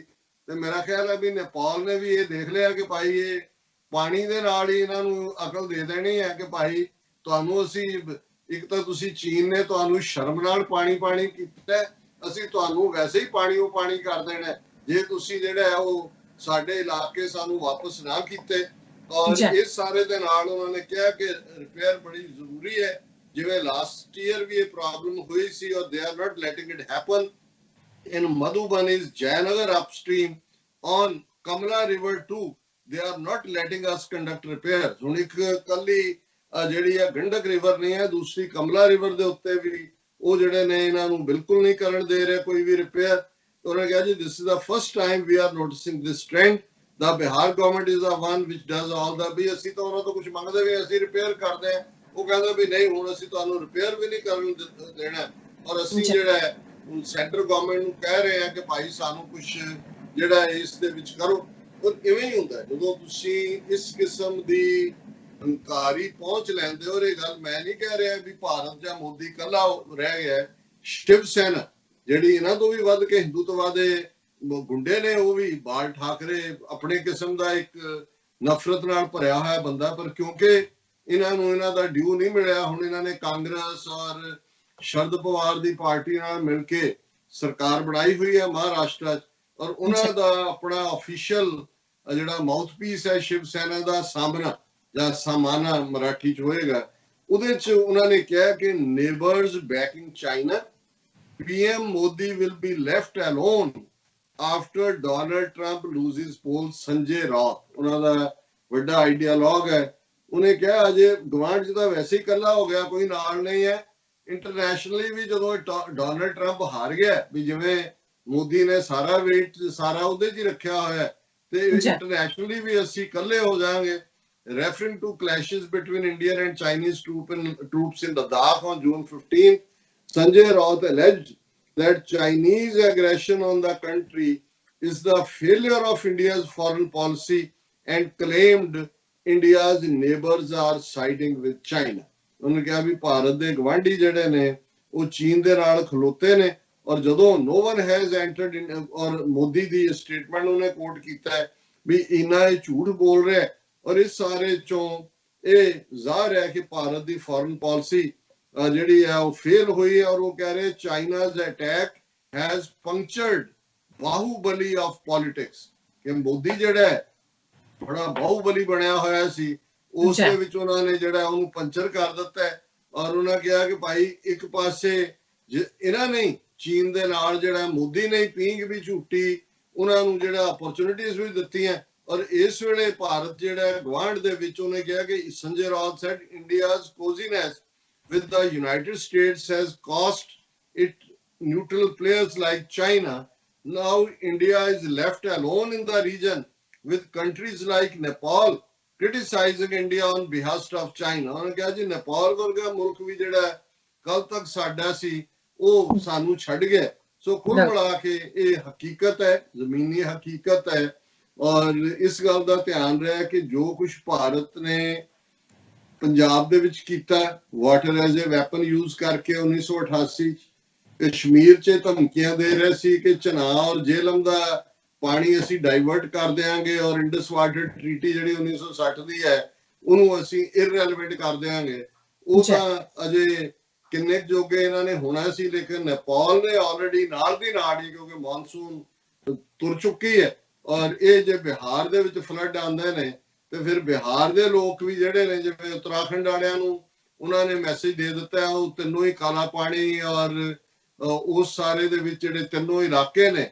ਉਹਨਾਂ 'ਚ ਉਹਨਾਂ ਨੇ ਉਹਨਾਂ ਦੀ ਕੰਸਟਰਕਸ਼ਨ ਰੁਕਵਾਈ ਹੋਈ ਹੈ ਸੋ ਇਸੇ ਨੂੰ ਕਹਿੰਦੇ ਨੇ ਕਿ ਭਾਈ ਇਸ ਗੱਲ ਦਾ ਧਿਆਨ ਰੱਖੋ ਹਾਥੀ ਨੂੰ ਇਹ ਨਸੀਹਤ ਦਿੱਤੀ ਹੋਈ ਹੈ ਕਿ ਭਾਈ ਤੂੰ ਇੰਨਾ ਨਾ ਹੰਕਾਰਿਆ ਜਾ ਇੱਕ ਵਕਤ ਆਉਂਦਾ ਹੈ ਕਿ ਵੀ ਜਿਹੜੀ ਕੀੜੀ ਹੈ ਉਹ ਵੀ ਤੈਨੂੰ ਮਾਰਨ ਦੀ ਸਮਰੱਥਾ ਰੱਖਦੀ ਹੈ ਸੋ ਨੇਪਾਲ ਨੇ ਜ਼ਾਹਰ ਹੈ ਜਿਹੜੀਆਂ ਉਦਾਹਰਨਾਂ ਅਸੀਂ ਦਿੰਦੇ ਸੀ ਉਹਨਾਂ ਨੂੰ ਸਾਬਤ ਕਰਕੇ ਦਿਖਾ ਦਿੱਤਾ ਬਿਲਕੁਲ ਡਾਕਟਰ ਸਾਹਿਬ ਤੁਹਾਡਾ ਬਹੁਤ ਬਹੁਤ ਸ਼ੁਕਰੀਆ ਸਾਥ ਲੈਣਾ ਬ੍ਰੇਕ ਵਿਊਅਰਸ ਤੁਸੀਂ ਸਾਡੇ ਨਾਲ ਇਸੇ ਤਰ੍ਹਾਂ ਹੀ ਜੁੜੇ ਰਹਿਣਾ ਮਿਲਦੇ ਹਾਂ after this short break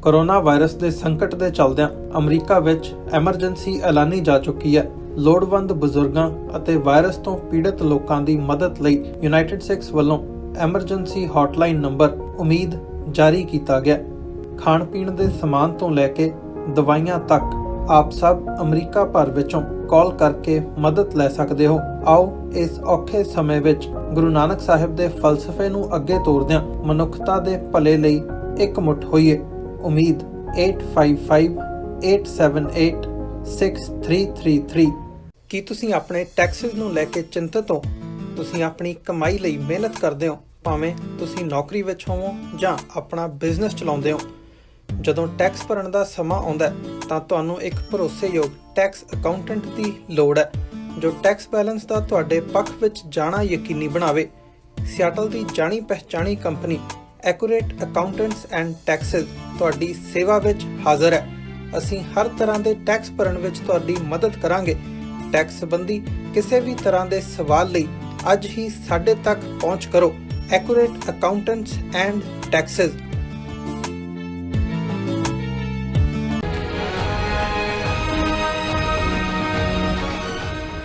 ਦਰਸ਼ਕੋ break ਬਾਅਦ ਤੁਹਾਡਾ ਸਭ ਦਾ ਭਰਪੂਰ ਸਵਾਗਤ ਹੈ ਹੁਣ ਆਪਾਂ ਤੀਸਰੇ ਸੈਗਮੈਂਟ ਦੇ ਵਿੱਚ ਗੱਲਬਾਤ ਕਰਾਂਗੇ ਕਿ ਕਿਸ ਤਰ੍ਹਾਂ ਕਰੋਨਾ ਦਾ ਕਹਿਰ ਉਸੇ ਤਰ੍ਹਾਂ ਹੀ ਸਾਰੀ ਦੁਨੀਆ ਦੇ ਵਿੱਚ ਜਾਰੀ ਹੈ ਔਰ ਖਾਸ ਕਰਕੇ ਭਾਰਤ ਵਿੱਚ ਇਸਦੇ ਕੇਸ ਕਾਫੀ ਵੱਧ ਰਹੇ ਨੇ ਔਰ ਕਾਫੀ ਮੌਤਾਂ ਵੀ ਹੋ ਰਹੀਆਂ ਨੇ ਸੋ ਜੋ ਪੜ੍ਹੇ ਲਿਖੇ ਲੋਕ ਨੇ ਜੋ ਸਾਇੰਸਦਾਨ ਲੋਕ ਨੇ ਉਹਨਾਂ ਦੇ ਵਿੱਚ ਕਿੰਨਾ ਅੰਧ ਵਿਸ਼ਵਾਸ ਹੈ ਜਿਸ ਤਰ੍ਹਾਂ ਕਿ ਮੋਦੀ ਨੇ ਵੀ ਸ਼ੁਰੂ ਦੇ ਵਿੱਚ ਕਾਲ ਦਿੱਤੀ ਸੀ ਕਿ ਤਾਲੀਆਂ ਵਜਾਓ ਥਾਲੀਆਂ ਖੜਕਾਓ ਔਰ ਸਾਇੰਸਦਾਨ ਜਿਸ ਤਰ੍ਹਾਂ ਕਿ ਆਪਾਂ ਪਿਛਲੇ ਦਿਨਾਂ ਵਿੱਚ ਗੱਲਬਾਤ ਕੀਤੀ ਸੀ ਕਿ ਉਹ ਕਹਿ ਰਿਹਾ ਸੀ ਕਿ ਸੂਰਜ ਗ੍ਰਹਿਣ ਦੇ ਲੱਗਣ ਨਾਲ ਇਹ ਕਰੋਨਾ ਖਤਮ ਹੋ ਜਾਵੇਗੀ ਸੋ ਜਿਸ ਤਰ੍ਹਾਂ ਕਿ ਇਸ ਕਰੋਨਾ ਦੀ ਆੜ ਦੇ ਵਿੱਚ ਕਈ ਲੋਕ ਫਾਇਦਾ ਵੀ ਉਠਾ ਰਹੇ ਨੇ ਜਿਸ ਤਰ੍ਹਾਂ ਕਿ ਆਪਾਂ ਗੱਲਬਾਤ ਕਰਾਂਗੇ ਕਿ ਫਰੋਡ ਜੋਗੀ ਸਵਾਮੀ ਰਾਮਦੇਵ ਨੇ ਹੁਣ ਕਰੋਨਾ ਟ੍ਰੈਜਡੀ ਦਾ ਫਾਇਦਾ ਉਠਾਉਂਦਿਆਂ ਦਾਅਵਾ ਕੀਤਾ ਹੈ ਕਿ ਉਸ ਦੀ ਦਵਾਈਆਂ ਬਣਾਉਣ ਵਾਲੀ ਜੋ ਕੰਪਨੀ ਹੈ ਪਤੰਜਲੀ ਨੇ ਕਰੋਨਾ ਦਾ ਇੱਕ ਹਫ਼ਤੇ ਦੇ ਵਿੱਚ ਸ਼ਰਤੀਆ ਇਲਾਜ ਕਰਨ ਵਾਲੀ ਜੋ ਦਵਾਈ ਹੈ ਉਹ ਬਣਾ ਲਈ ਹੈ ਔਰ ਇਸ ਦੀ ਉਸਨੇ ਮਾਰਕੀਟਿੰਗ ਵੀ ਕਰਨੀ ਸ਼ੁਰੂ ਕਰ ਦਿੱਤੀ ਹੈ।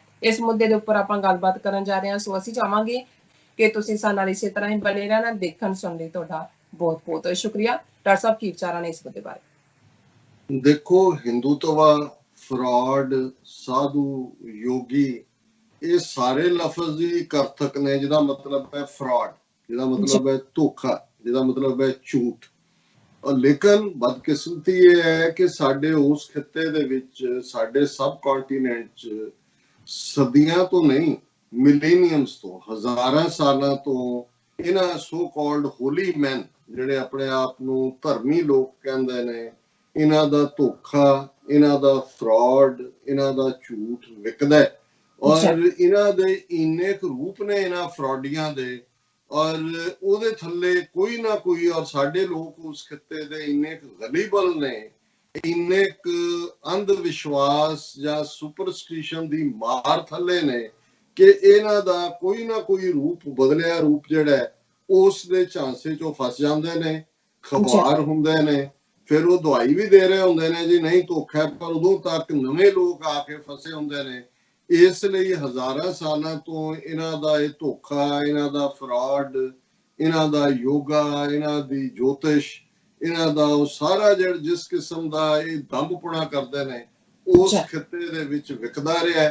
ਨਾ ਇਸ ਨੇ ਪੰਡਤਾਂ ਦੇ ਮੰਗਲ ਸਨੀਚਰ ਨੂੰ ਖਤਮ ਹੋਣ ਦਿੱਤਾ, ਨਾ ਰਾਹੂ ਕੇਤੂ ਤੋਂ ਲੋਕਾਂ ਦਾ ਛੁਟਕਾਰਾ ਹੋਇਆ, ਨਾ ਹੀ ਕੋਈ ਸਵਾਹ ਦੇ ਰਿਹਾ ਹੈ, ਕੋਈ ਹੋਰ ਕਰ ਰਿਹਾ। ਜਿਉਂ-ਜਿਉਂ ਇਹ ਮਾਡਰਨ ਏਜ ਆਈ, ਔਰ ਜਿਸ ਅੰਦਾਜ਼ ਦੇ ਵਿੱਚ ਇਹਨਾਂ ਹਿੰਦੂ ਤਵੀਆਂ ਨੇ ਲੇਟੈਸਟ ਟੈਕਨੋਲੋਜੀ ਇਸਤੇਮਾਲ ਕਰਕੇ IT ਸੈਕਟਰ 'ਚ ਬੈਠ ਕੇ ਐਪਸ ਬਣਾ ਕੇ ਔਰ ਪੂਰਾ ਇੱਕ ਨੈਟਵਰਕਿੰਗ ਬਣਾ ਕੇ ਇਸ ਫਰਾਡ ਏਜੰਡੇ ਨੂੰ ਵੇਚਿਆ, ਲੋਕਾਂ ਤੱਕ ਪਹੁੰਚਾਇਆ। ਉਹਦਾ ਜੇ ਅਸੀਂ ਕੁਝ ਵਰੇ ਪਹਿਲਾਂ, 10 ਸਾਲ ਪਹਿਲਾਂ ਲਗਭਗ ਦੇਖਿਆ ਹੋਏ ਕਿ ਕਿਵੇਂ ਗਣੇਸ਼ ਨੇ ਦੁੱਧ ਪੀਤਾ ਦੁਨੀਆ ਭਰ 'ਚ ਗਣੇਸ਼ ਦੁੱਧ ਪੀਣ ਲੱਗ ਗਿਆ ਕਿ ਜੀ ਦੇਖੋ ਗਣੇਸ਼ ਜੀ, ਔਰ ਉਹ ਸਾਬਤ ਕਰਨਾ ਚਾਹੁੰਦੇ ਸੀ ਕਿ ਸਾਡੇ ਬੁੱਤਾਂ ਦੇ ਵਿੱਚ ਵੀ ਬੜੀ ਤਾਕਤ ਹੈ, ਇਹ ਸਿਰਫ ਪੱਥਰ ਦੇ ਬੁੱਤ ਨਹੀਂ ਨੇ, ਇਹ ਰੱਬ ਨੇ।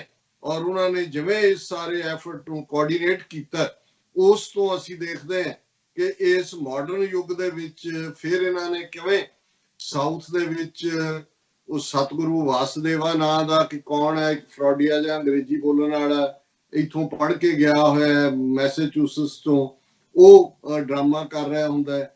ਨਾਰਥ ਦੇ ਵਿੱਚ RSS ਨੇ ਇਹ ਭੈਂਗਾ ਤੇ ਲੰਗੜਾ, ਇਹ ਫਰਾਡੀਆ ਰਾਮਦੇਵ, ਇਹ ਯਾਦਵ, ਇੱਥੋਂ ਦਾ ਫਰਾਡ ਹਰਿਆਣੇ ਦਾ, ਜਿਹਨੂੰ ਘਰ ਵਾਲਿਆਂ ਨੇ ਵੀ ਕੁੱਟ-ਕੱਟ ਕੇ ਕੱਢਿਆ ਹੋਇਆ ਸੀ, ਇਹਨੂੰ ਉਹਨਾਂ ਨੇ ਐਸਾ ਬਿਲਡ ਕੀਤਾ।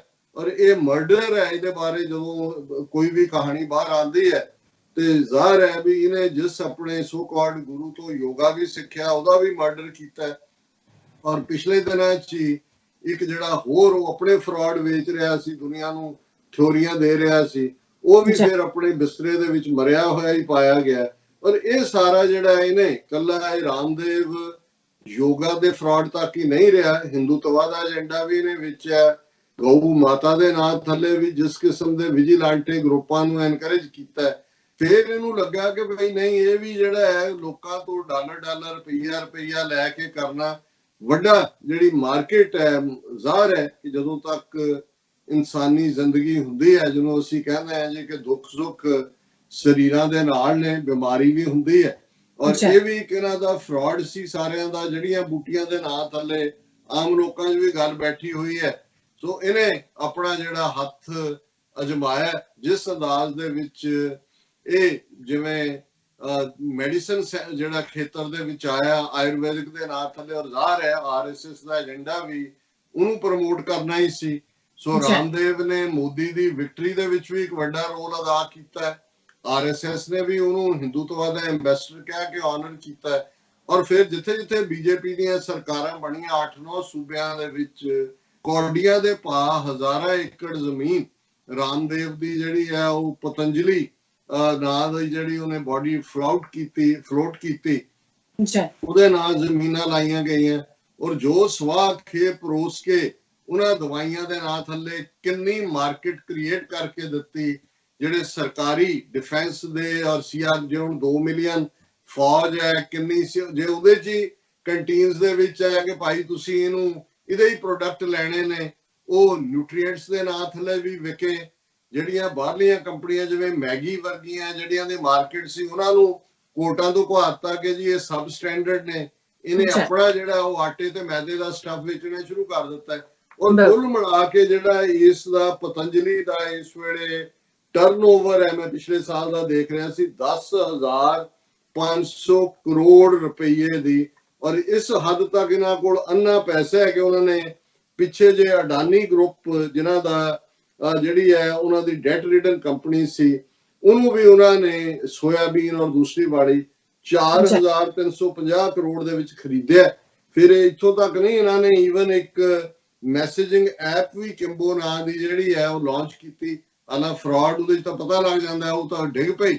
ਲੇਕਿਨ ਹੁਣ ਜਦੋਂ ਕਿ ਭਾਰਤ ਦੇ ਵਿੱਚ ਕਿਸ ਕਿਸਮ ਦਾ ਫਰਾਡ, ਜਿਹਨੂੰ ਪਹਿਲਾਂ ਰਾਮਦੇਵ ਵਰਗੇ ਵੀ ਪ੍ਰਮੋਟ, ਗਊ ਮੂਤਰ ਪਾਰਟੀਆਂ ਕਿ ਗਊ ਮੂਤਰ ਹਰ ਇੱਕ ਦਾ ਇਲਾਜ ਹੈ, ਫਿਰ ਥਾਲੀ ਖੜਕਾਓ, ਸ਼ੰਖ ਵਜਾਓ, ਉਹਦੇ ਥੱਲੇ ਫਰਾਡ, ਫਿਰ ਇਹ ਕਿ ਜੀ ਸਾਡੇ ਦੇਵਤੇ ਦੇਵੀ ਕਰੋਨਾ ਵਿਸ਼ਨੂੰ ਇਹ ਵੋ।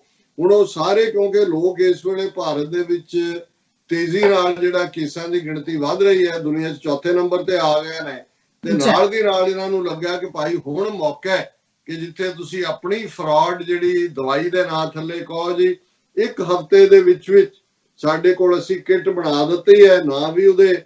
ਔਰ ਇਹ ਕੱਲ ਦੀ ਖਬਰ ਸੀ ਕਿ Ramdev Patanjali claims to have COVID-19 tablets Coronil, ਗੋਲੀਆਂ ਦਾ ਨਾਂ ਰੱਖ ਦਿੱਤਾ ਕੋਰੋਨਿਲ। ਕਰੋਨਾ ਤੋਂ ਵੀ ਤੁਹਾਡਾ ਇਹਦੇ ਨਾਲ ਕੀ ਤਾਲੁਕ ਹੈ? 100% ਰਿਕਵਰੀ ਇਨ 7। ਤੁਸੀਂ ਜੇ ਵਾਕਈ ਝੂਠ ਬੋਲਣਾ ਹੈ, ਇੰਨਾ ਵੱਡਾ ਝੂਠ ਬੋਲੋ ਕਿ ਵੀ ਇਹ ਕੋਈ ਯਕੀਨ ਹੀ ਨਾ ਕਰੇ ਵੀ ਇਹ ਝੂਠ ਹੋ ਸਕਦਾ ਹੈ। ਔਰ ਇੱਕ ਕੋਰੋਨਾ ਕਿਟ, ਇੱਕ ਕਿਟ ਤਿਆਰ ਕਰ ਦਿੱਤੀ। Corona kit consisting of 3 medicines, Coronil, Shwasari and Anutail, ਪਤਾ ਨਹੀਂ ਕੀ ਹੈ।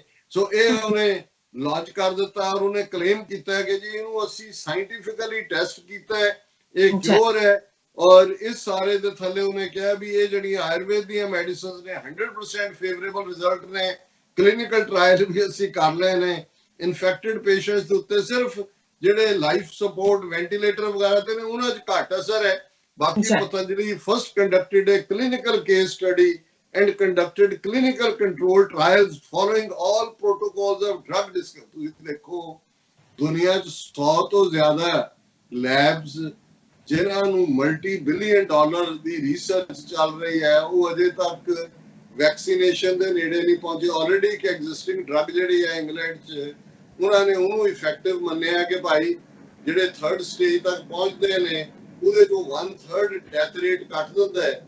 ਉਹਦੇ ਤੇ ਵੀ ਜਿਵੇਂ ਹੁਣ ਇੱਥੇ ਟਰੰਪ ਨੇ ਜਿਵੇਂ ਹਾਈਡਰੋਕਲੋਰੋਕੁਇਨ ਨੂੰ ਪ੍ਰਮੋਟ ਕੀਤਾ, ਡਾਕਟਰਾਂ ਨੇ ਮਨਾ ਕਰਕੇ ਅਖੀਰ ਅਮਰੀਕਨ ਸਿਸਟਮ 'ਚ ਵੀ ਬੰਦ ਹੋ ਗਈ। ਔਰ ਉਹ ਇਸ, ਚਲੋ ਤੁਸੀਂ ਝੂਠ ਹੀ ਬੋਲਣਾ ਹੈ, ਤੁਸੀਂ ਇੰਨਾ ਦਾ ਦਰਵਾਜ਼ਾ ਰੱਖ ਲਓ, ਕਹੋ ਜੀ 80% ਸਕਸੈਸ ਹੈ, ਜਿਹੜੇ ਨਾ ਹੋਇਆ ਉਹਨੂੰ ਕਹੇ ਜੀ ਇਹ ਉਹ 20% ਹੈ, ਜਿਹੜੇ 100% ਸਕਸੈਸ। ਔਰ ਇਸ ਸਾਰੇ ਦੇ ਨਾਲ ਉਹਨਾਂ ਨੇ ਕਿਹਾ ਜੀ ਅਸੀਂ ਬਿਲਕੁਲ ਕਲੀਨਿਕਲ ਸਟੱਡੀ ਕੀਤੀ ਹੈ, we have followed all the parameters set up by modern science for such clinical trials। ਅਸੀਂ ਜਿਹੜੇ ਮਾਡਰਨ ਸਾਇੰਸ ਦੇ ਪੈਰਾਮੀਟਰ ਨੇ ਉਹ ਵੀ ਸਾਰੇ ਅਸੀਂ ਦੇਖੇ ਨੇ। ਹਾਲਾਂਕਿ ਉਹਨਾਂ ਦੇ ਆਪਣੇ ਡਾਕਟਰ ਕਹਿ ਰਹੇ ਨੇ, ਉਹਨੇ ਕਿਹਾ ਜੀ ਇਹ ਬਹੁਤ ਪ੍ਰੀਵੈਂਟਿਵ ਵੀ ਹੈ, ਟ੍ਰੀਟਿੰਗ ਵੀ ਹੈ। ਔਰ ਉਹਨਾਂ ਦੇ ਆਪਣੇ ਡਾਕਟਰ ਨੇ ਜਿਹੜੇ ਐਕਸਪਰਟ ਨੇ, ਉਹਨਾਂ ਨੇ ਕਿਹਾ ਜੀ ਬਹੁਤ ਫਰਾਡ ਹੈ। ਮੈਡੀਕਲ ਐਕਸਪਰਟਸ ਨੇ ਕਿਹਾ। ਔਰ ਡਾਕਟਰ ਰਵੀ ਸ਼ੇਖਰ ਚਾਹ ਹੈਡ ਆਫ ਦਾ ਡਿਪਾਰਟਮੈਂਟ ਹੈ, ਸੀਨੀਅਰ ਕੰਸਲਟੈਂਟ pulmonology ਦਾ Fortis Escort Hospital ਫਰੀਦਾਬਾਦ ਦਾ, ਉਹਨੇ ਕਿਹਾ ਕਿ it is quite impossible that there is any medicine which can finish the viral load from the body in 5 to 7। ਉਹਨੇ ਕਿਹਾ ਜੀ ਸੋਚਿਆ ਵੀ ਨਹੀਂ ਜਾ ਸਕਦਾ ਕਿ ਕੋਈ ਮੈਡੀਸਨ ਜਿਹੜੀ 5 ਤੋਂ 7 ਦਿਨਾਂ ਦੇ ਵਿੱਚ ਜਿਹੜਾ ਉਹਦਾ ਵਾਇਰਲ ਲੋਡ ਖਤਮ ਕਰ ਦੇ। These claims can be very harmful because people, instead of taking actual medicines help, may start rushing to these kinds of claims which have no proven clinical trial। ਉਹਨੇ ਕਿਹਾ ਜੀ ਇਹ ਬੜਾ, ਔਰ ਇਸ ਗੱਲ ਦਾ ਧਿਆਨ ਰਹੇ, ਇਹਦੀ ਵਜ੍ਹਾ ਕਰਕੇ ਰਾਮਦੇਵ ਦੇ ਹਜ਼ਾਰਾਂ ਕੈਂਸਰ ਦੇ ਮਰੀਜ਼ ਮਰੇ ਨੇ, ਕਿਉਂਕਿ ਇਹਨੇ ਇਹ ਦਾਵਾ ਕਰਕੇ ਜੀ ਇਹ ਕੈਂਸਰ ਦਾ ਇਲਾਜ ਹੈ। ਲੋਕ ਜਿਹੜੇ ਰੈਗੂਲਰ ਦਵਾਈ ਲੈ ਰਹੇ ਸੀ, ਮੈਡੀਸਨ, ਉਹ ਛੱਡੀ ਔਰ ਇਹਦੇ ਥੱਲੇ ਮਰ ਗਏ। ਫਿਰ ਉਹ ਰੱਬ ਦਾ ਭਾਣਾ ਹੁੰਦਾ ਜਿਹੜੇ ਇਸ ਕਿਸਮ ਦੇ ਫਰਾਡੀਏ ਨੇ। ਔਰ ਉਹਨਾਂ ਕਿਹਾ ਕਿ ਜੀ ਅਸੀਂ ਇਸ ਦਾ ਇਲਾਜ ਲੱਭ ਲਿਆ।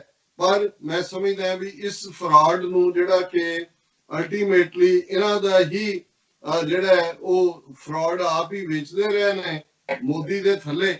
ਔਰ ਹੁਣ ਮੈਨੂੰ ਲੱਗਦਾ ਵੀ ਇਹ ਇੰਨਾ ਕੁ ਐਕਸਪੋਜ਼ ਹੋ ਗਏ ਹੋਏ ਨੇ, ਇਹ ਉਹਨੂੰ ਮੋਦੀ ਦੀ ਸਰਕਾਰ ਨੂੰ ਵੀ ਲੱਗਾ ਵੀ ਇਹ ਤਾਂ ਚਿੱਟੇ ਦਿਨ ਹੀ ਡਾਕਾ ਵੱਜ ਰਿਹਾ, ਇਹ ਬਹੁਤ ਬਦਨਾਮੀ ਹੋਏ, ਕਿਉਂਕਿ ਲੋਕਾਂ ਨੇ ਕੁੱਟਣ ਲੱਗ ਜਾਣਾ ਸਾਰੇ ਹਿੰਦੂ ਤਵੀਆਂ ਨੂੰ। ਔਰ ਹੁਣ ਇਹ ਨਾਲ ਦੀ ਨਾਲ ਇੱਕ ਦਿਨ ਪਹਿਲਾਂ ਦੀ ਕੱਲ ਦੀ ਖਬਰ ਸੀ ਔਰ ਅੱਜ ਦੀ ਖਬਰ ਹੈ ਕਿ centre tells Patanjali to stop advertising COVID-19 therapy, prove claims scientifically first. Ayush Ministry says no knowledge of the scientific study involved.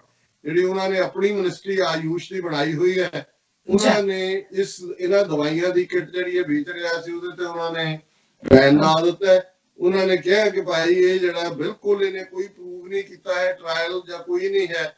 ਔਰ ਇਹਨੂੰ ਜਿਹੜੀ ਹੈ facts of claim by Patanjali and details of treated scientific study are not known to the ministry, ਕਿ ਸਾਨੂੰ ਨਹੀਂ ਪਤਾ ਵੀ ਕਿਹੜੇ trial ਹੋਏ ਨੇ, ਕਿਹੜਾ ਪ੍ਰੂਵ ਹੋਇਆ। ਇਸ ਲਈ ਅਸੀਂ ਉਹਨਾਂ ਨੂੰ ਇਹ ਕਿਹਾ ਕਿ ਵੀ ਪਹਿਲਾਂ ਦੱਸੋ ਕਿ ਵੀ ਤੁਹਾਡਾ ਕੀ ਕੰਪੋਜੀਸ਼ਨ ਕੀ ਹੈ ਮੈਡੀਸਨ ਦੀ, ਕਿੱਥੇ ਤੁਸੀਂ ਟ੍ਰਾਇਲ ਕੀਤੇ ਨੇ, ਕਿਹੜੇ ਹਸਪੀਟਲ ਕੀਤੇ ਨੇ, ਕਿਹੜੀ ਰਿਸਰਚ ਸਟੱਡੀ ਤੁਹਾਡੇ ਕੋਲ ਹੈ, ਇੰਸਟੀਟਿਊਸ਼ਨਲ ਐਥਿਕਸ ਕਮੇਟੀ ਦੀ ਪਹਿਲਾਂ ਕਲੀਅਰੈਂਸ ਲਓ। ਉਸ ਤੋਂ ਬਾਅਦ ਅਸੀਂ ਦੇਖਾਂਗੇ ਕਿ ਵੀ ਕੀ ਹੈ। Ministry further said Patanjali has been informed that such advertisements of drugs including ayurvedic medicines are regulated under the provision of drugs। ਇਹ ਉਹਨਾਂ ਨੇ ਵਕਤੀ ਇਸ ਤੋਂ ਇਹ ਵੀ ਨਜ਼ਰ ਆਉਂਦਾ ਹੈ ਵੀ ਹੋ ਸਕਦਾ ਹੈ ਰਾਮਦੇਵ ਨੇ ਉਹਨੇ ਪੈਸਿਆਂ ਦਾ ਸ਼ੇਅਰ ਜਿੱਥੇ ਹੁਣ 10,500 ਕਰੋੜ ਦਾ ਕੱਲਾ ਇੱਕ ਪਤੰਜਲੀ ਵਿੱਚ ਉਹ ਪ੍ਰੋਡਕਟ ਨਹੀਂ ਆਉਂਦੇ ਜਿਹੜੇ ਕਿ ਇਹਨਾਂ ਨੇ ਦੂਜੇ ਮਾਰਕੀਟ ਕੀਤੀ ਹੋਈ ਹੈ, ਉਹਨਾਂ ਨੂੰ ਉਹਨਾਂ ਦਾ ਹਿੱਸਾ ਪੱਤੀ ਨਹੀਂ ਮਿਲਿਆ ਹੋਣਾ ਜਾਂ ਘੱਟ ਦਿੱਤੇ ਹੋਣੇ ਨੇ। तो उन्होंने भी क्या होना भी कोई बात नहीं, लंगड़े और महंगे टीरे तुझे बताते हैं कैसे ये तुम हमसे भी छुपा रहे हो, हमें भी पैसे हमारा हिस्सा नहीं दे रहे। तो कुल मिला के पर ਤੁਸੀਂ ਇਹ ਅੰਦਾਜ਼ਾ ਲਾਓ ਕਿ ਵੀ ਇਹ ਕਿਸ ਕਿਸਮ ਦਾ ਟੈਂਪਰ ਹੈ ਲੋਕਾਂ ਦਾ, ਕਿਸ ਕਿਸਮ ਦਾ ਝੂਠ ਪਰੋਸਿਆ ਜਾਂਦਾ ਹੈ, ਵਿਕਦਾ ਹੈ, ਵੇਚਿਆ ਜਾਂਦਾ ਹੈ। ਔਰ ਆਮ ਲੋਕ ਕਿਵੇਂ ਅੰਧਾ ਧੁੰਦ ਜਿਹੜੇ ਨੇ ਜਿਹਨਾਂ ਨੂੰ ਹਸਪਤਾਲਾਂ 'ਚ ਥਾਂ ਨਹੀਂ ਹੈ, ਪ੍ਰਾਈਵੇਟ ਹਸਪਤਾਲਾਂ ਨੇ ਦਰਵਾਜ਼ੇ ਬੰਦ ਕੀਤੇ ਨੇ, ਉਹ ਜਾਂਦੇ ਜਾਂਦੇ ਕਹਿਣਗੇ ਕੋਈ नहीं ये रामदेव की भी दवाई खा लेते हैं शायद। और ਜ਼ਾਹਰ ਹੈ ਕਿ ਵੀ ਇਸ ਫਰਾਡ ਦੇ ਵਿੱਚ ਹੀ ਇਸ ਕਿਸਮ ਦੇ ਲੋਕ ਸਰਵਾਈਵ ਕਰਦੇ ਨੇ। ਸੋ ਐਟ ਲੀਸਟ ਇੰਨਾ ਕੁ ਅਸੀਂ ਵੈਲਕਮ ਕਹਿ ਸਕਦੇ ਹਾਂ, ਭਾਵੇਂ ਹਿੰਦੂ ਕਵੀਆਂ ਦੀ ਅੰਦਰੂਨੀ ਲੜਾਈ ਹੋਏ ਕਿ ਜੀ ਉਹਨਾਂ ਨੇ ਰਾਮਦੇਵ ਨੂੰ ਇਹ ਦੱਸਣਾ ਚਾਹਿਆ ਵੀ ਨਹੀਂ ਤੂੰ ਸਾਡਾ ਹਿੱਸਾ ਦਿੱਤੇ, ਹਿੱਸਾ ਪੱਤੀ ਦੇ ਨਾਲ ਜਿਹੜਾ ਇਨਸਾਫ ਨਹੀਂ ਕੀਤਾ, ਪਰ ਘੱਟੋ ਘੱਟ ਲੋਕਾਂ ਨੂੰ ਜਿਹੜਾ ਜੇ ਰਾਹਤ ਮਿਲ ਜਾਏ ਇਸ ਫਰਾਡ ਤੋਂ ਤੇ ਇਹਨੂੰ ਅਸੀਂ ਵੈਲਕਮ ਸਟੈਪ ਹੀ ਕਰਾਂਗੇ। ਡਾਕਟਰ ਸਾਹਿਬ ਤੁਹਾਡਾ ਬਹੁਤ ਬਹੁਤ ਸ਼ੁਕਰੀਆ। ਸੋ ਇੱਥੇ ਲੈਣੇ ਬ੍ਰੇਕ। ਵਿਊਅਰਸ ਤੁਸੀਂ ਸਾਨੂੰ ਇਸੇ ਤਰ੍ਹਾਂ ਹੀ ਬਣੇ ਰਹਿਣਾ, ਮਿਲਦੇ ਹਾਂ ਛੋਟੇ ਜਿਹੇ ਵਕਤ ਤੋਂ ਬਾਅਦ।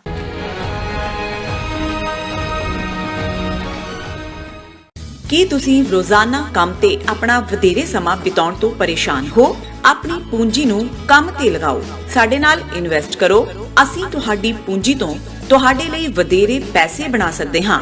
ਅਸੀਂ ਪ੍ਰਾਈਵੇਟ ਇਕੁਇਟੀ ਇਨਵੈਸਟਮੈਂਟ ਫਰਮ ਹਾਂ ਤੇ ਕਮਰਸ਼ੀਅਲ ਰੀਅਲ ਏਸਟੇਟ ਵਿੱਚ ਮਾਹਿਰ ਹਾਂ।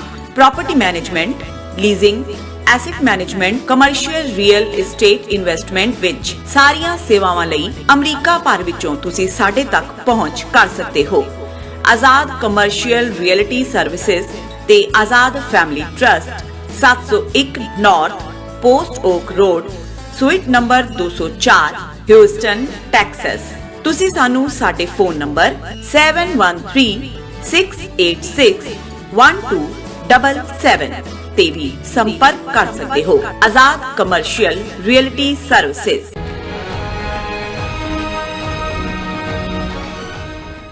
ਦਰਸ਼ਕੋ ਬ੍ਰੇਕ ਤੋਂ ਬਾਅਦ ਆਪਾਂ ਤੁਹਾਨੂੰ ਸਾਰਿਆਂ ਨੂੰ ਜੀ ਆਇਆਂ ਕਹਿੰਦੇ ਹਾਂ ਔਰ ਚੌਥੇ ਸੈਗਮੈਂਟ ਦੇ ਵਿੱਚ ਆਪਾਂ ਪਹੁੰਚ ਚੁੱਕੇ ਹਾਂ। ਇਸ ਸੈਗਮੈਂਟ ਦੇ ਵਿੱਚ ਆਪਾਂ ਗੱਲਬਾਤ ਕਰਨ ਜਾ ਰਹੇ ਹਾਂ ਕਸ਼ਮੀਰ ਮੁੱਦੇ ਤੇ ਕਿ ਕਿਸ ਤਰ੍ਹਾਂ ਕਸ਼ਮੀਰ ਦੇ ਵਿੱਚ ਉਸੇ ਤਰ੍ਹਾਂ ਹੀ ਲੋਕਾਂ ਦੇ ਉੱਪਰ ਜੋ ਤਸ਼ੱਦਦ ਹੈ ਉਸੇ ਤਰ੍ਹਾਂ ਹੀ ਜਾਰੀ ਹੈ ਔਰ ਜੋ ਛੋਟੇ ਬੱਚਿਆਂ ਤੋਂ ਲੈ ਕੇ ਨੌਜਵਾਨਾਂ ਤੱਕ ਉਹਨਾਂ ਦੇ ਘਰਾਂ 'ਚ ਚੁੱਕ ਕੇ ਉਹਨਾਂ ਨੂੰ ਗਾਇਬ ਕੀਤਾ ਜਾ ਰਿਹਾ। ਉਹਨਾਂ ਦੇ ਜੋ ਝੂਠੇ ਪੁਲ ਜੋ ਮੁਕਾਬਲੇ ਨੇ ਉਹ ਕੀਤੇ ਜਾ ਰਹੇ ਨੇ। ਸੋ ਹੁਣੇ ਇਹ ਖਬਰ ਸਾਹਮਣੇ ਆਈ ਹੈ ਕਿ ਇੱਕ PhD ਦੇ ਜੋ ਸਟੂਡੈਂਟ ਹੈ ਉਸ ਨੂੰ ਗਾਇਬ ਕੀਤਾ ਗਿਆ ਹੈ। ਐਂਡ ਦੂਸਰੇ ਪਾਸੇ ਇੱਕ ਖਬਰਾਂ ਇਹ ਵੀ ਚੱਲ ਰਹੀਆਂ ਨੇ ਕਿ ਉੱਥੇ ਧੜਾ ਧੜ ਜੋ ਸ਼ਰਾਬ ਦੇ ਠੇਕੇ ਨੇ ਉਹ ਸ਼ੁਰੂ ਕੀਤੇ ਜਾ ਰਹੇ ਨੇ ਸੋ ਖੋਲੇ ਜਾ ਰਹੇ ਨੇ। ਸੋ ਇਸ ਦਾ ਜੋ ਰੋਸ ਵਿਖਾਵਾ ਹੈ ਉਹ ਦੇਖਣ ਨੂੰ ਮਿਲਿਆ ਹੈ ਕਿ ਜੋ ਕਸ਼ਮੀਰੀ ਜਥੇਬੰਦੀਆਂ ਨੇ ਉਹ ਧਰਨੇ ਕਰ ਰਹੀਆਂ ਹਨ, ਜੋ ਇਸ ਦਾ ਵਿਰੋਧ ਕਰ ਰਹੀਆਂ ਹਨ। ਇਸ ਉੱਪਰ ਆਪਾਂ ਵਿਚਾਰ ਚਰਚਾ ਕਰਨ ਜਾ ਰਹੇ ਹਾਂ। ਸੋ ਅਸੀਂ ਚਾਹਾਂਗੇ ਕਿ ਤੁਸੀਂ ਸਾਡੇ ਨਾਲ ਇਸੇ ਤਰ੍ਹਾਂ ਹੀ ਬਣੇ ਰਹਿਣਾ ਐਂਡ ਇਸੇ ਹੀ ਸੈਗਮੈਂਟ ਦੇ ਵਿੱਚ ਆਪਾਂ ਗੁਰਬਾਣੀ ਵਿਚਾਰਾਂ ਦੀ ਵੀ ਸਾਂਝ ਪਾਵਾਂਗੇ। ਸੋ ਤੁਸੀਂ ਸਾਡੇ ਨਾਲ ਇਸੇ ਤਰ੍ਹਾਂ ਹੀ ਜੁੜੇ ਰਹਿਣਾ। ਸੋ ਦੇਖਣ ਸੁਣਨ ਲਈ ਤੁਹਾਡਾ ਸਭ ਦਾ ਬਹੁਤ ਬਹੁਤ ਸ਼ੁਕਰੀਆ ਜੀ। ਡਾਕਟਰ ਸਾਹਿਬ ਕੀ ਵਿਚਾਰਾਂ ਨੇ ਇਸ ਮੁੱਦੇ ਬਾਰੇ? ਦੇਖੋ, ਕੱਲ ਅਸੀਂ OIC ਜਿਹੜੀ 57 ਇਸਲਾਮਿਕ ਮੁਲਕਾਂ ਦੀ ਜਥੇਬੰਦੀ ਹੈ ਉਹਨਾਂ ਦੀ ਇਸ ਕਾਨਫਰੰਸ ਦਾ ਜ਼ਿਕਰ ਕੀਤਾ ਸੀ, ਜਿਹਦੇ ਚ ਉਹਨਾਂ ਨੇ ਕਸ਼ਮੀਰ ਦੇ ਵਿੱਚ ਜੋ ਹਿਊਮਨ ਰਾਈਟਸ ਵਾਇਲੇਸ਼ਨਸ ਹੋ ਰਹੀਆਂ ਨੇ ਉਸ ਦੇ ਉੱਤੇ ਫਿਕਰ ਦਾ ਇਜ਼ਹਾਰ ਕੀਤਾ ਹੈ, ਕਸ਼ਮੀਰੀਆਂ ਦੇ ਰਾਈਟ ਆਫ ਸੈਲਫ ਡਿਟਰਮੀਨੇਸ਼ਨ ਨੂੰ ਸਪੋਰਟ ਕੀਤਾ ਹੈ। ਲੇਕਿਨ ਮੈਂ ਦੇਖ ਰਿਹਾ ਕਿਉਂਕਿ ਅਸੀਂ 1984 ਤੋਂ 1994-95 ਤੱਕ ਪੰਜਾਬ 'ਚ 10-11 ਸਾਲ ਦਾ ਉਹ ਸਾਰਾ ਵਰਤਾਰਾ ਉਸ ਨੂੰ ਦੇਖਿਆ, ਹੰਡਾਇਆ, ਕਿਸੇ ਹੱਦ ਤੱਕ ਉਹਨਾਂ ਦਾ ਜਿਹੜਾ ਸਾਰਾ ਮੋਡਸ ਆਪਰੈਂਡੀ ਏਜੰਸੀਆਂ ਦਾ ਉਹ ਸਾਨੂੰ ਸਮਝ ਆਉਂਦਾ ਹੈ। ਪਰ ਮੈਂ ਦੇਖ ਰਿਹਾ ਕਿ ਉਹੀ ਮਾਡਲ ਜੋ ਇਹਨਾਂ ਨੇ ਪੰਜਾਬ 'ਚ ਕੀਤਾ, ਜਦੋਂ ਖਾਸ ਤੌਰ ਤੇ ਜੂਨ 84 ਤੋਂ ਬਾਅਦ ਜਿਹੜਾ ਪੰਜਾਬ 'ਚ ਦੂਸਰਾ ਆਪਰੇਸ਼ਨ ਗੁੱਡ ਰੋਜ਼ ਸੀ, ਜਿਹਦੇ ਥੱਲੇ ਫੌਜ ਔਰ ਲੋਕਲ ਪੁਲਿਸ ਨੂੰ ਨਾਲ ਲੈ ਕੇ ਪਿੰਡ ਨੂੰ ਘੇਰ ਲੈਂਦੇ ਸੀ। ਪੰਜਾਬ ਦੇ ਵਿੱਚ 12,000 ਤੋਂ ਜ਼ਿਆਦਾ ਪਿੰਡ ਨੇ, ਪਰ 4 ਜ਼ਿਲ੍ਹਿਆਂ ਦੇ ਵਿੱਚ ਇਹਦਾ ਖਾਸਾ ਜ਼ੋਰ ਰੱਖਿਆ ਗਿਆ। ਅੰਮ੍ਰਿਤਸਰ, ਗੁਰਦਾਸਪੁਰ, ਜਿਹਨੂੰ ਹੁਣ ਤਰਨਤਾਰਨ ਜ਼ਿਲ੍ਹਾ ਵੀ ਉਹਦੇ ਚੋਂ ਹੈ, ਫਿਰੋਜ਼ਪੁਰ, ਔਰ ਉਹਦੇ ਚ ਪਿੰਡ ਵਾਲਿਆਂ ਨੂੰ ਇਹ ਕਿਹਾ ਜਾਂਦਾ ਸੀ ਕਿ ਭਾਈ ਗੁਰਦੁਆਰੇ ਇਕੱਠੇ ਹੋਵੋ ਜਾਂ ਉਹਨਾਂ ਦਾ ਸਕੂਲ ਜਾਂ ਕੋਈ ਹੋਰ ਅਨਾਉਂਸਮੈਂਟ ਬਹੁਤ ਵਾਰ ਗੁਰਦੁਆਰੇ ਦੇ ਸਪੀਕਰ ਤੋਂ ਕੀਤੀ ਜਾਂਦੀ ਸੀ। ਔਰ ਉੱਥੇ ਆ ਕੇ ਜਦੋਂ ਲੋਕ ਇਕੱਠੇ ਹੁੰਦੇ ਸੀ ਸਾਰੇ ਐਨ ਘਰਾਂ ਦੇ ਵਿੱਚ ਜਾ ਕੇ ਫਿਰ ਪੁਲਿਸ ਦੇਖਦੀ ਸੀ ਕਿ ਕੋਈ ਅੰਦਰ ਤਾਂ ਨਹੀਂ ਰਹਿ ਗਿਆ। ਔਰ ਫਿਰ ਲਗਭਗ 12-13 ਸਾਲ ਦੀ ਉਮਰ ਤੋਂ ਲੈ ਕੇ 34-35 ਸਾਲ ਤੱਕ ਦੇ ਜਿਹੜੇ ਨੌਜਵਾਨ ਨੇ ਉਹਨਾਂ ਨੂੰ ਜਿਹੜਾ ਉਹ ਲੈ ਜਾਂਦੀ ਸੀ ਫੌਜ। ਔਰ ਇਹ ਹੁੰਦਾ ਸੀ ਜੀ ਅਸੀਂ ਪੁੱਛਗਿੱਛ ਲਈ ਲੈ ਕੇ ਚੱਲੇ ਆ ਔਰ ਕੱਲ ਘਰ ਆ ਜਾਣਗੇ। ਪਰ ਅਗਲੇ ਦਿਨ ਬਹੁਤ ਵਾਰੀ ਖਬਰ ਇਹੀ ਹੁੰਦੀ ਸੀ ਕਿ ਫਲਾਂ ਥਾਂ ਤੇ ਇੰਨੇ ਖਤਰਨਾਕ ਦਹਿਸ਼ਤਗਰਦ ਜਾਂ ਆਤੰਕਵਾਦੀ ਪੁਲਿਸ ਮੁਕਾਬਲੇ 'ਚ ਮਾਰੇ ਗਏ। ਔਰ ਬਹੁਤ ਵਾਰੀ ਉਹ ਪਿੰਡ ਵਾਲੇ ਦੇਖਦੇ ਸੀ ਸਾਡੇ ਬੱਚੇ ਨੇ ਜਿਹਨਾਂ ਨੂੰ ਰਾਤ ਲੈ ਕੇ ਗਏ ਸੀ, ਇਹਨਾਂ ਨੂੰ ਦਹਿਸ਼ਤਗਰਦ ਬਣਾ ਕੇ ਇਹਨਾਂ ਨੇ ਮਾਰੇ। ਔਰ ਇਹ ਵਰਤਾਰੇ ਦੇ ਥੱਲੇ ਹੀ ਪੰਜਾਬ ਦੇ ਵਿੱਚ ਉਹਨਾਂ ਨੇ ਹਜ਼ਾਰਾਂ ਦੀ ਗਿਣਤੀ 'ਚ ਨੌਜਵਾਨਾਂ ਨੂੰ ਅਣਪਛਾਤੀਆਂ ਲਾਸ਼ਾਂ ਬਣਾਇਆ। ਇਹ ਤਾਂ ਉਹ ਸੀ ਜਿਹਨਾਂ ਦੀ ਪਛਾਣ ਸੀ, ਫੋਟੋ ਸੀ, ਔਰ ਉਹਨਾਂ ਤੋਂ ਉਹਨਾਂ ਨੂੰ ਲੱਗਦਾ ਸੀ ਵੀ ਸਾਡਾ ਬੱਚਾ ਮਾਰ ਦਿੱਤਾ ਹੈ। ਪਰ ਕਈ ਹਾਲਤਾਂ ਦੇ ਵਿੱਚ ਤਾਂ ਜਦੋਂ ਅਸੀਂ ਬਾਅਦ 'ਚ ਜਸਵੰਤ ਸਿੰਘ ਖਾਲੜਾ ਜਿਨ੍ਹਾਂ ਨੇ 3 ਸ਼ਮਸ਼ਾਨ ਘਾਟਾਂ ਤੇ ਬੇਸਡ ਰਿਪੋਰਟ ਜਿਹੜੀ ਆ ਉਹ ਜਾਰੀ ਕੀਤੀ ਸੀ ਕਿ ਭਾਈ ਕਿਵੇਂ ਅਣਪਛਾਤੀਆਂ ਲਾਸ਼ਾਂ ਕਹਿ ਕੇ ਸਾੜਿਆ ਗਿਆ, ਤੇ ਇਹ ਗੱਲ ਸਾਹਮਣੇ ਆਈ ਸੀ ਕਿ 25,000 ਤੋਂ ਜ਼ਿਆਦਾ ਜਿਹੜੇ ਸਿੱਖ ਨੌਜਵਾਨ ਨੇ ਉਸ ਦੌਰ ਦੇ ਵਿੱਚ ਉਹ ਅਣਪਛਾਤੀਆਂ ਲਾਸ਼ਾਂ ਬਣਾ ਦਿੱਤੇ ਗਏ ਸੀ। ਕਸ਼ਮੀਰਵਾਦੀ ਦੀ ਹਿਸਟਰੀ 'ਚ ਸਾਨੂੰ ਮਾਸ ਗ੍ਰੇਵਸ ਦਾ ਪਤਾ ਹੈ ਕਿ ਕਿਵੇਂ ਮਾਰ ਕੇ ਦਫਨਾਏ ਗਏ। ਔਰ ਜ਼ਾਹਰ ਹੈ ਕਿ ਇਸ ਸਾਰੇ ਤੋਂ ਬਾਅਦ ਜੋ ਕੁਝ ਪਿਛਲੇ 5 ਅਗਸਤ 2019 ਤੋਂ ਚੱਲ ਰਿਹਾ ਹੈ ਔਰ COVID-19 ਦੇ ਥੱਲੇ ਡਬਲ ਲਾਕਡਾਊਨ ਵਾਲੀ ਲਾਈਨ ਹੈ। ਲੇਕਿਨ ਜਦੋਂ ਹੁਣ ਇਹ ਖਬਰਾਂ ਉਹਨਾਂ ਦੀ ਬਰੀਫਿੰਗ ਦੇ ਵਿੱਚ ਉਹਨਾਂ ਦੀ PR ਏਜੰਸੀ ਕਹਿੰਦੀ ਹੈ ਜੀ ਪਿਛਲੇ 2 ਮਹੀਨੇ 'ਚ 100 ਤੋਂ ਜ਼ਿਆਦਾ ਖਤਰਨਾਕ ਅੱਤਵਾਦੀ ਮਾਰੇ ਗਏ, ਜਿਵੇਂ ਅਸੀਂ ਜ਼ਿਕਰ ਕੀਤਾ ਸੀ, ਤਾਂ ਮੈਨੂੰ ਇੱਕਦਮ ਇਹ ਯਾਦ ਆ ਜਾਂਦਾ ਹੈ ਕਿ ਭਾਈ ਇਹ 100 ਮਾਪਿਓ ਨੇ ਜਿਨ੍ਹਾਂ ਨੇ ਆਪਣੇ ਪੁੱਤਰ ਗਵਾਏ ਨੇ, ਕਿੰਨੀਆਂ ਭੈਣਾਂ ਨੇ ਜਿਨ੍ਹਾਂ ਦੇ ਭਰਾ ਮਾਰੇ ਗਏ ਨੇ, ਕਿੰਨੀਆਂ ਪਤਨੀਆਂ ਜਿਨ੍ਹਾਂ ਦੇ ਆਪਣੇ ਹਸਬੈਂਡ ਗਏ ਨੇ। ਸੋ ਕੁੱਲ ਮਿਲਾ ਕੇ ਇਹ ਵਰਤਾਰਾ ਜਦੋਂ ਕੋਈ ਇੱਕ ਅੱਧੇ ਦੇ ਖਾਸ ਫੋਕਸ ਹੁੰਦਾ ਹੈ ਫਿਰ ਤੁਹਾਨੂੰ ਪਤਾ ਲੱਗਦਾ ਹੈ। ਔਰ ਇਹ ਕੱਲ ਇਹ ਖਬਰ ਸੀ ਕਿ family of missing scholar protest wants ਹਿਮ ਟ੍ਰੇਸਡ, ਔਰ ਇਹ ਖਬਰ ਸਾਹਮਣੇ ਆਈ ਕਿ ਕਿਵੇਂ PhD ਦਾ ਸਟੂਡੈਂਟ ਜਿਹੜਾ ਕਿ ਕਸ਼ਮੀਰ ਯੂਨੀਵਰਸਿਟੀ ਦੇ ਵਿੱਚ ਔਰ ਜਿਹਦੇ ਮਾਂ ਔਰ ਪਿਓ ਦੋਨੋਂ ਹੀ ਪਹਿਲਾਂ ਦੇ ਮਰ ਚੁੱਕੇ ਨੇ, ਇਸ ਬੱਚੇ ਨੇ PhD ਤੱਕ ਪਹੁੰਚਣਾ। ਔਰ ਉਸ ਦੀ ਜਿਹੜੀ ਹੈ ਉਹ ਹਿਲਾਲ ਅਹਿਮਦ ਦਾਰ, ਇਹ ਉਸ ਸਟੂਡੈਂਟ ਦਾ ਨਾਂ ਹੈ। ਔਰ ਉਹ ਆਪਣੇ 5 ਹੋਰ ਦੋਸਤਾਂ ਦੇ ਨਾਲ ਟਰੈਕਿੰਗ ਦੇ ਲਈ ਗਿਆ ਹਾਈ ਐਲਟੀਟਿਊਡ ਗਲੇਸ਼ੀਅਰ ਦੇ ਉੱਤੇ ਸੈਂਟਰਲ ਕਸ਼ਮੀਰ ਦੇ ਗੰਦਰਬਾਲ ਡਿਸਟ੍ਰਿਕਟ। ਔਰ ਜਦੋਂ ਵਾਪਸ ਆਏ ਤੇ ਉਹਦੇ 5 ਦੋਸਤ ਆਏ, ਪਰ ਉਹਨੂੰ ਜਿਹੜਾ ਉਹ ਪੁਲਿਸ ਨੇ ਰਾਹ ਚੋਂ ਹੀ ਕਿਵੇਂ ਉਹਨੂੰ ਚੁੱਕਿਆ ਜਾਂ ਕੀ ਹੈ, ਉਹਨਾਂ 5 ਨੂੰ ਵੀ ਇੰਨਾ ਕੁ ਡਰ ਦਿੱਤਾ ਹੋਣਾ ਕਿ ਉਹਨਾਂ ਨੇ ਆਪਣੀ ਜ਼ਬਾਨ ਨਹੀਂ ਖੋਲੀ ਅਜੇ ਤੱਕ। ਪਰ ਇਹ ਕਹਾਣੀ ਜਿਹੜੀ ਹੈ ਇਹ 13 ਜੂਨ ਤੋਂ ਸ਼ੁਰੂ ਹੁੰਦੀ ਹੈ ਅੱਜ 23 ਜੂਨ ਅਸੀਂ ਗੱਲ ਕਰ ਰਹੇ ਹਾਂ ਔਰ ਇਹ ਪਿਕਚਰ ਦਰਸ਼ਕ ਦੇਖ ਸਕਦੇ ਨੇ ਜਿਹਦੇ ਚ ਕਿ ਉਹਨਾਂ ਦੇ ਮੁਹੱਲੇਦਾਰ ਉਹਨਾਂ ਦੇ ਪਰਿਵਾਰ ਦੇ ਬਾਕੀ ਉਹ ਕਹਿ ਰਹੇ ਨੇ ਕਿ ਭਾਈ ਪਲੀਜ਼ ਰਿਲੀਜ਼ ਹਿਲਾਲ ਫਰੋਮ ਕੈਪਟੀਵਿਟੀ ਜਾਂ ਮਿਸਟੀਰੀਅਸ ਡਿਸਅਪੀਅਰੈਂਸ ਆਫ ਹਿਲਾਲ ਅਹਿਮਦ। ਹੁਣ ਇਸ ਸਾਰੇ ਦੇ ਥੱਲੇ ਜਦੋਂ ਅਸੀਂ ਨਾਲ ਦੀ ਨਾਲ ਜਿਹੜਾ ਲੌਜਿਕ ਪੰਜਾਬ 'ਚ ਦਿੱਤਾ ਜਾਂਦਾ ਸੀ, ਜਦੋਂ KP ਗਿੱਲ ਨੂੰ ਇਹ ਪੁੱਛਿਆ ਗਿਆ ਕਿ ਭਾਈ ਤੂੰ ਜਿਹੜੇ ਇੰਨੇ ਹਜ਼ਾਰ ਨੌਜਵਾਨ ਗਾਇਬ ਹੋ ਗਏ ਨੇ ਕਿੱਥੇ ਨੇ, ਤੇ ਉਹ ਇਹ ਕਹਿੰਦਾ ਸੀ ਕਿ ਜੀ ਉਹ ਸਾਰੇ ਬਾਹਰਲੇ ਮੁਲਕਾਂ ਚਲੇ ਗਏ, ਇਹ ਸਾਰੇ ਐਵੇਂ ਫਰਾਡ ਕਰ ਰਹੇ ਨੇ, ਸਭ ਬਾਹਰ ਚਲੇ ਗਏ, ਕੋਈ ਅਸੀਂ ਨਹੀਂ ਮਾਰਿਆ। ਔਰ ਇੱਕ ਪਾਸੇ PhD ਦਾ ਸਕਾਲਰ ਸਟੂਡੈਂਟ ਜਿਹਨੂੰ ਦੋਸਤਾਂ ਦੇ ਕੋਲੋਂ ਚੁੱਕ ਕੇ ਲੈ ਗਏ ਔਰ ਮਾਰ ਦਿੱਤਾ ਹੈ, ਗਾਇਬ ਕਰ ਦਿੱਤਾ ਹੈ। ਔਰ ਜਦੋਂ ਹੁਣ ਇਹ ਆਵਾਜ਼ ਉੱਠੀ ਹੈ, ਲੋਕਲ ਥੋੜੇ ਬਹੁਤ ਲੋਕ ਬਾਹਰ ਨਿਕਲੇ ਨੇ ਔਰ ਇਹ ਉਹਨਾਂ ਨੇ ਜੰਮੂ ਕਸ਼ਮੀਰ ਪੁਲਿਸ ਨੇ ਕਿਹਾ missing Kashmiri PhD scholar has joined Hizbul Mujahideen police. ਔਰ ਉਹਨਾਂ ਨੇ ਕਿਹਾ ਕਿ ਜੀ ਇਹ ਜਿਹੜਾ ਹੈ ਉਹ ਤਾਂ ਉਹਨੇ ਜਾ ਕੇ ਹਿਜ਼ਬੁਲ ਮੁਜਾਹਿਦੀਨ, ਹੁਣ ਉਹ 10 ਦਿਨ ਪਹਿਲਾਂ ਉਹ ਆਪਣੇ ਦੋਸਤਾਂ ਨਾਲ ਜਾਂਦਾ, ਉਹਨੂੰ ਤੁਸੀਂ ਚੁੱਕਦੇ ਹੋ, ਕਿਹੜੇ ਦਿਨ ਉਹਨੇ ਜੁਆਇਨ ਕੀਤਾ, ਤੁਹਾਡੇ ਕੋਲ ਕਿਹੜੀ ਜਾਣਕਾਰੀ? ਮਤਲਬ ਇਹ ਹੈ ਕਿ ਇਹ ਇਵੇਂ ਹੀ ਹੈ ਜਿਵੇਂ KP ਗਿੱਲ ਕਹਿੰਦਾ ਸੀ ਜੀ ਅਸੀਂ ਨਹੀਂ ਮਾਰੇ, ਉਹ ਸਾਰੇ ਬਾਹਰ ਚਲੇ ਗਏ ਨੇ। ਔਰ ਇਹ ਗੱਲ ਉਹਨਾਂ ਦਾ ਪੁਲਿਸ ਜਿਹੜੀ ਆ ਇੰਸਪੈਕਟਰ ਜਨਰਲ ਪੁਲਿਸ ਕਹਿ ਰਿਹਾ Vijay Kumar said the missing youth has joined militant ranks, he joined Hizbul Mujahideen, he told reporters on the sideline, ਉਹਨੇ ਕਿਹਾ ਜੀ ਉਹ ਤਾਂ ਜਿਹੜਾ ਚਲਾ ਗਿਆ। ਸੋ ਮੈਂ ਜਿਵੇਂ ਕਿਹਾ ਕਿ ਵੀ ਪੰਜਾਬ ਮਾਡਲ ਉੱਥੇ ਫਾਲੋ ਹੋ ਰਿਹਾ ਇੱਕ ਤੋਂ ਬਾਅਦ ਇੱਕ। ਹੁਣ ਇੱਕ ਪਾਸੇ ਅਸੀਂ ਦੇਖਦੇ ਹਾਂ ਕਿ ਪੰਜਾਬ 'ਚ ਜਿੱਥੇ ਉਹਨਾਂ ਨੇ ਸਿੱਖ ਨੌਜਵਾਨੀ ਨੂੰ ਵੱਡੇ ਪੈਮਾਨੇ ਤੇ ਮਾਰ ਕੇ ਔਰ ਅਣਪਛਾਤੀਆਂ ਲਾਸ਼ਾਂ ਬਣਾਇਆ, ਫਿਰ ਉਹਨਾਂ ਨੇ ਦੇਖਿਆ ਕਿ ਵੀ ਜਿਹਨਾਂ ਨੂੰ ਅਸੀਂ ਮਾਰਿਆ ਹੈ ਉਹਨਾਂ ਦਾ ਜਿਹੜਾ ਛੋਟਾ ਭਰਾ 5 ਸਾਲ ਦਾ ਹੈ ਉਹ ਜਦੋਂ 10 ਸਾਲਾਂ ਬਾਅਦ ਗੱਭਰੂ ਹੋਏਗਾ ਉਹ ਬਦਲਾ ਲਏਗਾ। ਜੋ ਆਲਾ ਦੁਆਲਾ ਚੱਲ ਰਿਹਾ ਹੈ ਔਰ ਇਹ ਤਾਂ ਕਈ ਜਨਰੇਸ਼ਨਾਂ ਜਿਹੜੀਆਂ ਨੇ ਉਹਨਾਂ ਨਾਲ ਸਾਨੂੰ ਮੁਕਾਬਲਾ ਕਰਨਾ ਪਿਆ ਹੈ। ਉਹਨਾਂ ਨੇ ਨੈਕਸਟ ਸਟੈਪ ਪੰਜਾਬ 'ਚ ਕੀਤਾ ਲੈਕਚਰ ਕਲਚਰਲ ਰੈਵੋਲੂਸ਼ਨ ਦੇ ਨਾਂ ਥੱਲੇ। ਔਰ ਨਸ਼ੇ ਜਿਹੜੇ ਸ਼ਰਾਬ ਦੇ ਠੇਕੇ ਪੰਜਾਬ 'ਚ ਜੁਝਾਰੂ ਲਹਿਰ ਦੇ ਵੇਲੇ ਬੰਦ ਕਰਵਾ ਦਿੱਤੇ ਗਏ ਸੀ, ਕੋਈ ਨਸ਼ੇ ਨਹੀਂ ਸੀ, ਲੋਕ ਜਿਹੜੇ ਨੇ ਉਹਨਾਂ ਤੋਂ ਛੁਟਕਾਰਾ ਸੀ ਨਸ਼ਿਆਂ ਤੋਂ, ਉਹਨਾਂ ਨੇ ਤੇਜ਼ੀ ਨਾਲ ਸ਼ਰਾਬ ਦੇ ਠੇਕੇ ਖੋਲੇ। ਕਿਵੇਂ ਕ੍ਰੈਕ ਕੋਕੇਨ ਹੈਰੋਇਨ ਨਸ਼ੇ ਪੰਜਾਬ ਦੇ ਵਿੱਚ ਲਿਆਂਦੇ, ਪੁਲਿਸ ਨੇ ਖੁਦ ਉਹ ਨਸ਼ਿਆਂ ਦੀਆਂ ਚੇਨਸ ਬਣਾਈਆਂ, ਜਿਹੜੇ ਵੇਚਣ ਵਾਲੇ ਲੋਕ ਨੇ ਉਹਨਾਂ ਨੂੰ ਰਿਕਰੂਟ ਕੀਤਾ, ਖੁਦ ਵੀ ਕਮਿਸ਼ਨ ਖਾਦੇ, ਬਿਊਰੋਕਰੇਟ ਵੀ ਇਨਵੋਲਵ ਹੋਏ।